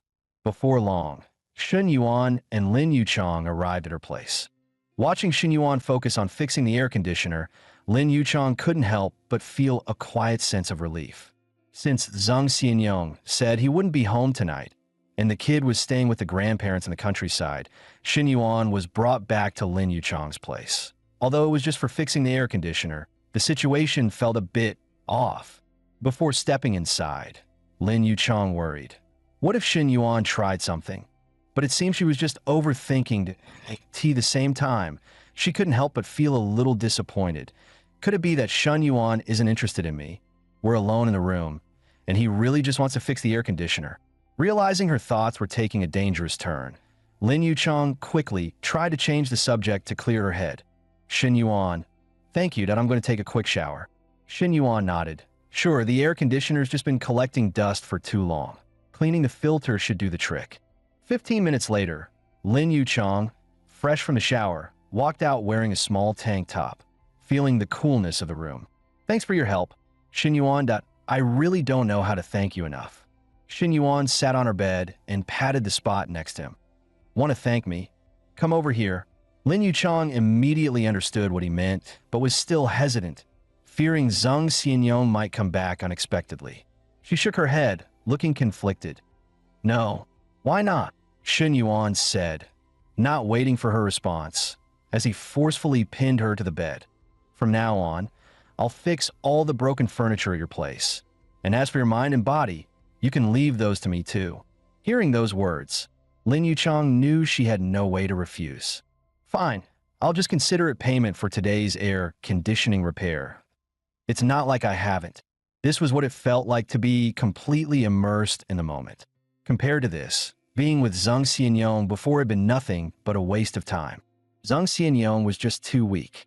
Meanwhile, the cuckolded Zhang Xianyong grumbled his way into the elevator lobby. Out for drinks and acting all high and mighty, won't even pay extra. What bad luck this is. He complained as he reeked of alcohol and pushed open the door. In the bedroom, Lin Yuchang, who had been lost in the moment, snapped back to reality at the sound. Crap, he really came back. Lin Yuchang's heart raced in panic, and she quickly made a no gesture to Shen Yuan. This is bad, really bad. If Zhang Xianyong finds out, I'll lose my advantage in the divorce settlement. I might even end up ruined. Sensing her anxiety, Shen Yuan, who had been calm up until now, stood up and locked the door. The action immediately steadied Lin Yuchang's racing heart. Shin Yuan's got a strong heart, doesn't he? It's so reassuring. Meanwhile, outside the door, Zhang Xianyong was still grumbling. Is there no one home? No one's here, but the AC is on the air conditioning free or something? Maybe he had complained too much as he stumbled over to the water dispenser, only to find the bottle completely empty. What kind of lazy woman sits around all day doing nothing, can't even do housework, and now I can't even get a drink of water? Frustrated, he walked to Lin Yuchang's bedroom door, ready to ask what this full-time housewife had been doing all day. But when he twisted the handle, he found the door was locked. The noise outside unknowingly added a little more tension inside the room, almost making Lin Yuchang cry out loud. Dear, you don't want to put your husband in an awkward position, do you? Hearing this, Lin Yuchang quickly pressed her hand against her mouth, trying to suppress any noise. Zhang Xianyong, getting no response, assumed his wife was sulking and intentionally ignoring him. So what if I came back late? Sitting in my place isn't like I'm not doing something productive. If you won't let me in, find out that's one less thing I need to deal with. At least I don't have to pay the taxes tonight. I'll sleep in tomorrow and be fully loaded. As he grumbled, he opened the door to the bedroom next door, probably because he had drunk too much. Soon, the room was filled with Zhang Xianyong's deafening snoring. It wasn't until then that Lin Yuchang dared to let out a sigh of relief, whispering, Shin Yuan, be careful. My husband is just on the other side of the wall. Shen Yuan grinned mischievously. He's sleeping like a dead pig. How would he know anything? Don't worry. This is what makes it exciting. Just listen to his snoring. It's not only loud, but it has a rhythm to it. It even made me unconsciously move along with it. Lin Yuchang gritted her teeth, fighting to hold herself back. Shen Yuan was playing with fire. She couldn't let him lead her astray, absolutely couldn't make sound. But just 2.5 seconds later, Lin Yuchang let herself go completely. Shen Yuan was right. This feeling was unbelievably amazing. The next morning, Zhang Xianyong woke up groggily, feeling dizzy and uncomfortable. He couldn't help but grumble, damn it, that bar must have sold me some fake booze last night. Rubbing his temples, he walked out the door, only to see Lin Yuchang in the kitchen making breakfast. He froze for a moment. What's going on here? It's been 2.5 years since I've had breakfast made for me. What's up today? Still, having the red flag fly at home while the outside flags wave is a good feeling. Life should be like this. His mood instantly lifted. So you locked the door last night. How was your sleep? Lin Yuchang smiled, her face glowing, a soft smile playing at her lips. Zhang Xianyong furrowed his brow. Wait a second. This is weird. She's being extra nice today. Could it be she's hiding something from me? Did she do something to betray me? Thinking about it, Zhang Xianyong stormed into the bedroom in frustration. Having spent so much time sneaking around behind his wife's back, he had developed a suspicious nature. The bed didn't have any hair from a man, nor was there any strange liquid. There were no tissues in the trash bin, and no little umbrella in sight. Could it be he was overthinking it? He slapped his forehead. It's got to be the fake booze from last night. I'm just imagining things. After all, this kind of thing has happened before. I guess I need to pay more attention to home life and not neglect it. So, during breakfast, Zhang Xianyong unusually tried to strike up a conversation. I thought I heard a sound like someone repairing something last night, like the sound of something hitting the wall. Did you hear it? Lin Yuchang casually responded. No, you must have heard wrong, that I slept pretty soundly. Zhang Xianyong nodded thoughtfully. Must have been my mistake. Didn't you say your air conditioner was broken? But it seems fine now. Lin Yuchang smiled. I had someone come over and fix it yesterday. If I had waited for you to remember, I would have been dying from the heat by now. Seeing the trust in Zhang Xianyong's face, Lin Yuchang felt secretly pleased. The sound was indeed from the air conditioner being fixed, but not only did he fix the AC, he also patched up the emptiness in my heart. Meanwhile, in a cafe, Zhou Wanting's best friend, Li Ying, ran over, gasping for air. Ting Ting, what's going on? Why haven't you slept for 2 days? What happened? Zhou Wanting looked utterly dejected. Ying, you have no idea that MYX is doing so well now. I feel like I'm dying inside. Li Ying looked confused. Which X? You're making it sound like you've had a bunch of X's. Li Ying responded nonchalantly. How did Shen Yuan get so successful? Didn't he sell his car after his family went bankrupt? Zhou Wanting's frustration only deepened. You don't know. After he and I broke up, it was like he was on a rocket. He spent $3 million buying a house for another woman and bought a 911 for a fitness coach. That car alone cost over $2 million. Li Ying's jaw dropped. Is it really that crazy? That's over $5 million between all of that. How do you know all this? It can't be fake, right? Zhou Wanting pulled up her phone. The woman is my personal fitness coach. She told me herself and even posted about on her WeChat moments when she bought the car. She left after getting into Shen Yuan's good books. Ying, how am I so unlucky? That should have been me. At that moment, Zhou Wanting regretted her decision deeply. Damn it, that I was really an idiot back then, dumping Shen Yuan for that old man. Hoju, now look at Shen Yuan. He's doing so well, and I can't even sleep a full night without feeling this bad. Li Ying patted her shoulder, trying to comfort her. Ting, what's in the past is in the past. That we'll find someone else. With your looks and background, it's not hard to find a great guy. Plus, you work in an airline, so you meet wealthy people all the time that $1 million net worth is nothing to worry about. Zhou Wanting snorted disdainfully. $1 million net worth? Now, I wouldn't even look at someone with a $10 million net worth, let alone $1 million. Li Ying's lips twitched. In just 1 month, Zhou Wanting had completely shattered her expectations. You wouldn't look at them? Well, you need someone to look at you first. Ying, I want to get back together with Shen Yuan, but he's blocked all my contact info that I can't find him anywhere at school. How could he be so heartless? Seeing that Zhou Wanting was clearly spiraling, Li Ying, being her close friend for years, still tried to advise her. Thinking about this isn't going to help. Live your own life. You can lower your expectations a bit. But Zhou Wanting wouldn't listen. Ying, you're my best friend. You know me the best. I just can't lower my expectations. Not even a little.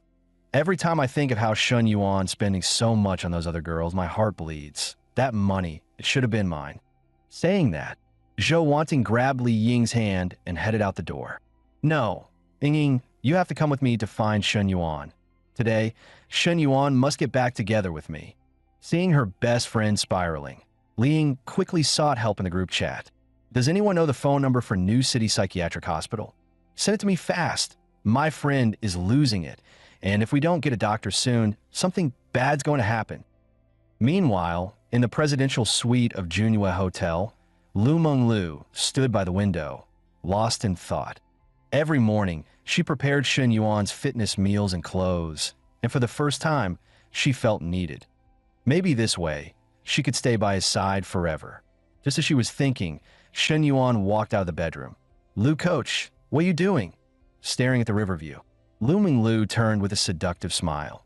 It's strange that MY fitness plans and nutrition meals are very scientific, but your weight gain is happening much faster than usual. It's far beyond what I expected. Shen Yuan smiled and said, I'm not like everyone else. He didn't elaborate further.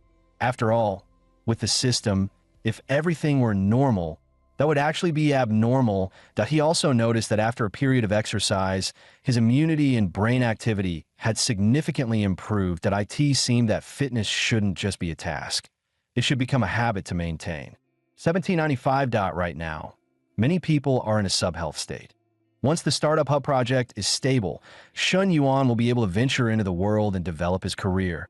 Health is a great direction that IT not only improves the national physical fitness, but also makes money and can be sustained long-term. A real win-win. After washing up, Shen Yuan turned to Lu Menglu and said, Lu, coach, you don't have to wait for me tonight. That I have something else to do.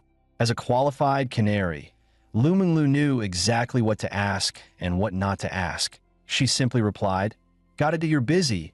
I'll wait for your call, and didn't say anything more.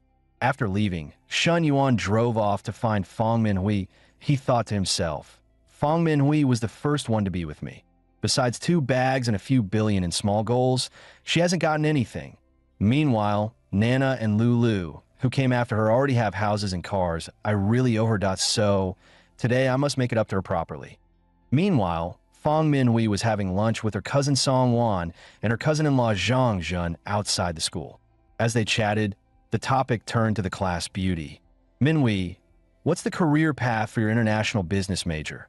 You're in your 3rd year now, so you should be preparing for internships, right? Fong Minhui didn't really want to engage with her cousin-in-law, so she replied casually, "Internships start next semester. As for my career, I haven't really thought about it yet." Zhang Jun, however, continued unbothered. "Well, you should be thinking ahead. Your school's just a second-tier one, so you really need to plan carefully." Fong Minhui held back an eye roll, forcing herself to respond. "Got it." Just then, her cousin Song Wan suddenly spoke up. "By the way, Minhui, do you have a boyfriend? It's fine if you don't date in college, but it'll be hard once you're out in society." Zhang Jun chimed in, agreeing. "Your cousin's right that my cousin's son is studying at Xi'an University, and he's interning at a top 500 company. Once he gets his degree, he's set to be hired full-time. Minhui, if you don't have a boyfriend, maybe you should get to know my cousin's son." Without missing a beat, Fong Minhui politely declined. "No need, cousin-in-law, I have a boyfriend." Songwon paused mid-motion, clearly surprised. "When did you get together? Why didn't we hear about it? He's my classmate from college. We've only been together for about half a month, so I haven't had a chance to tell the family yet." Hearing Fong Minhui's answer, Songwon said nothing. Zhang Jun, however, didn't like it. "Minhui, dating isn't a joke. Your school's just a second-tier one, with students of varying quality, that if you pick any random boyfriend, life in society will be tough. You've never worked, you haven't broadened your horizons, that I need to warn you. At second-tier schools, finding a job means working for small companies with average pay. How are you and your boyfriend going to save money for a house and get married? Look at my cousin's son. He's a Xi'an University grad and is already in a top 500 company." Songwon couldn't take it anymore. She knew Zhang Jun was trying to help, but there was a limit to how much advice one could give. After all, no woman wants to hear others criticize her boyfriend. All right, enough. Minhui has her own plans." Seeing this, Fong Minhui simply smiled and said nothing. "What's the deal with Xi'an University? What about the top 500 companies? These don't even matter in front of Shen Yuan for my family. I'm just worried that if I tell him about Shen Yuan's situation, my cousin-in-law might get a big shock." After dinner, Fong Minhui stood up and said, "Sister, you guys can head back to the hotel to rest. I have something to do this afternoon, so I won't be able to stay with you." Songwon looked puzzled. "Isn't today Saturday? What do you have to do this afternoon?" Fong Minhui didn't want to hide it, her face glowing with happiness. "My boyfriend is taking me to buy a house." The two of them were immediately stunned. "Buy a house? Minhui, you can't be joking about this. What kind of conditions does his family have to buy you a house? Star City's house prices aren't as high as those in first-tier cities, but even a modest one costs at least 1 to 2 million if you're not even married yet, and they're buying you a house. His family should never agree, unless they're crazy." Fong Minhui pointed outside and said, "I'm not joking that I don't know about his family's conditions, but he's pretty wealthy. See, here he comes." After parking, Shen Yuan walked in. "Hey Bao, are you ready to go?" Fong Minhui, holding Shen Yuan's hand, eagerly introduced, "Shen Yuan, this is my cousin and cousin-in-law." Shen Yuan politely nodded. "Sorry, I promised to take Hey Bao to buy a house this afternoon, so I can't stay with you guys. Next time I'll treat your cousin and cousin-in-law to a meal that I'll cover this one today." Songwon quickly declined. "You guys are busy. Don't worry about us. We're all family now. We'll have plenty of chances to eat together." Watching Shen Yuan and Fong Minhui leave, Zhang Jin couldn't help but feel a little skeptical. They really went and bought a house? Isn't that obvious? The guy drives a 3 million car. Buying a house is a piece of cake for him. And you were just showing off in front of Minhui earlier, introducing your cousin to her. Talk about embarrassing yourself. 2.5 hours later, Fong Minhui, who had just gotten the house contract, was over the moon. A 166 square meter fully furnished apartment, plus 2 parking spaces, all for 3.02 million. Now, I can finally say I'm part of the home-owning crowd. Shen Yuan, I don't even know what to say. Don't know what to say? I'll find something nice for you later. You're so smart. You'll pick it up in no time, Shen Yuan replied with a smile. After the house purchase, the return profit was 6.04 million. And after accounting for the system's real estate giveaways, the available cash flow was already at 31.79 million. Fong Minhui's favorability also rose from 91 to 93. However, reaching 100 would take some time and effort. Shen Yuan planned to have his little brother help tonight, aiming for another 1 or 2 points of increase. Meanwhile, In the girls' dormitory, Long Jinghan was staring at her phone screen in a daze. Shin Yuan had accepted her friend request, but when she sent him a message, it was left unread. What was going on? Even if he was busy, he should have had time to type a few words. She, who always hated being the puppy, had now become the type she despised most. At that moment, a few dorm mates grabbed their notebooks and were ready to head out. Girls, don't get swayed. With the competition this fierce, chasing after Shin Yuan is useless. Our dorm has plenty of good conditions. We're not worried about finding a good match. Why would we chase after him? Our focus should be on studying, reading, preparing for exams, and getting more certifications. Let's go to the library for research. Long Jinghan couldn't help but mutter to herself, I haven't stepped foot in the library for 2.5 years of college, and now I'm going there to do research. Honestly, it's just sneaking out to write a business plan that it's nothing to be ashamed of, but they're acting like it needs some performance first. Still, their approach isn't wrong. After all, a top-tier rich guy with a conservative billion-dollar fortune. What girl wouldn't be enchanted? I don't have a right to judge them. I should just focus on improving the business plan. Later that evening, in the hotel room, Shin Yuan lay on the bed and asked, Hui, have you thought about what you want to do in the future? No, I haven't thought about it. What do you think about me applying for the startup hub? Shin Yuan didn't refuse her outright, but in his mind, the plan was already set. With Hui's possessive personality, if she was hanging around campus every day keeping tabs on him, he'd have no room to operate. If he wanted to steadily build his own team, she couldn't be in the picture. He then smiled and handed her his phone. Didn't you say you wanted to learn something new? Here are plenty of seasoned instructors. Which one do you want to learn from? Hui's cheeks flushed slightly as she asked in surprise. Shin Yuan, how do you know so much? I just looked it up online. How else would I know? She didn't bother to press further, already mentally prepared for anything. All right then, I'll just close my eyes and pick one at random. 20 minutes later, Hui, having mastered her new skill, eagerly began to show it off. Honey, do you like it? If I do this, will you come see me more often? Shin Yuan couldn't help but suck in a sharp breath. Damn, a thoughtful campus beauty like this? I could take a dozen more. The next morning, Shin Yuan was still fast asleep when his phone started ringing nonstop. Li Yuhang? Seriously, bro? Calling me this early? Trying to give me a heart attack? What's going on? Shin Yuan, cut the crap. I just sent you my location. Get over here now. Hearing the urgency in Li Yuhang's voice, Shin Yuan froze. What the hell? Don't tell me something's happened.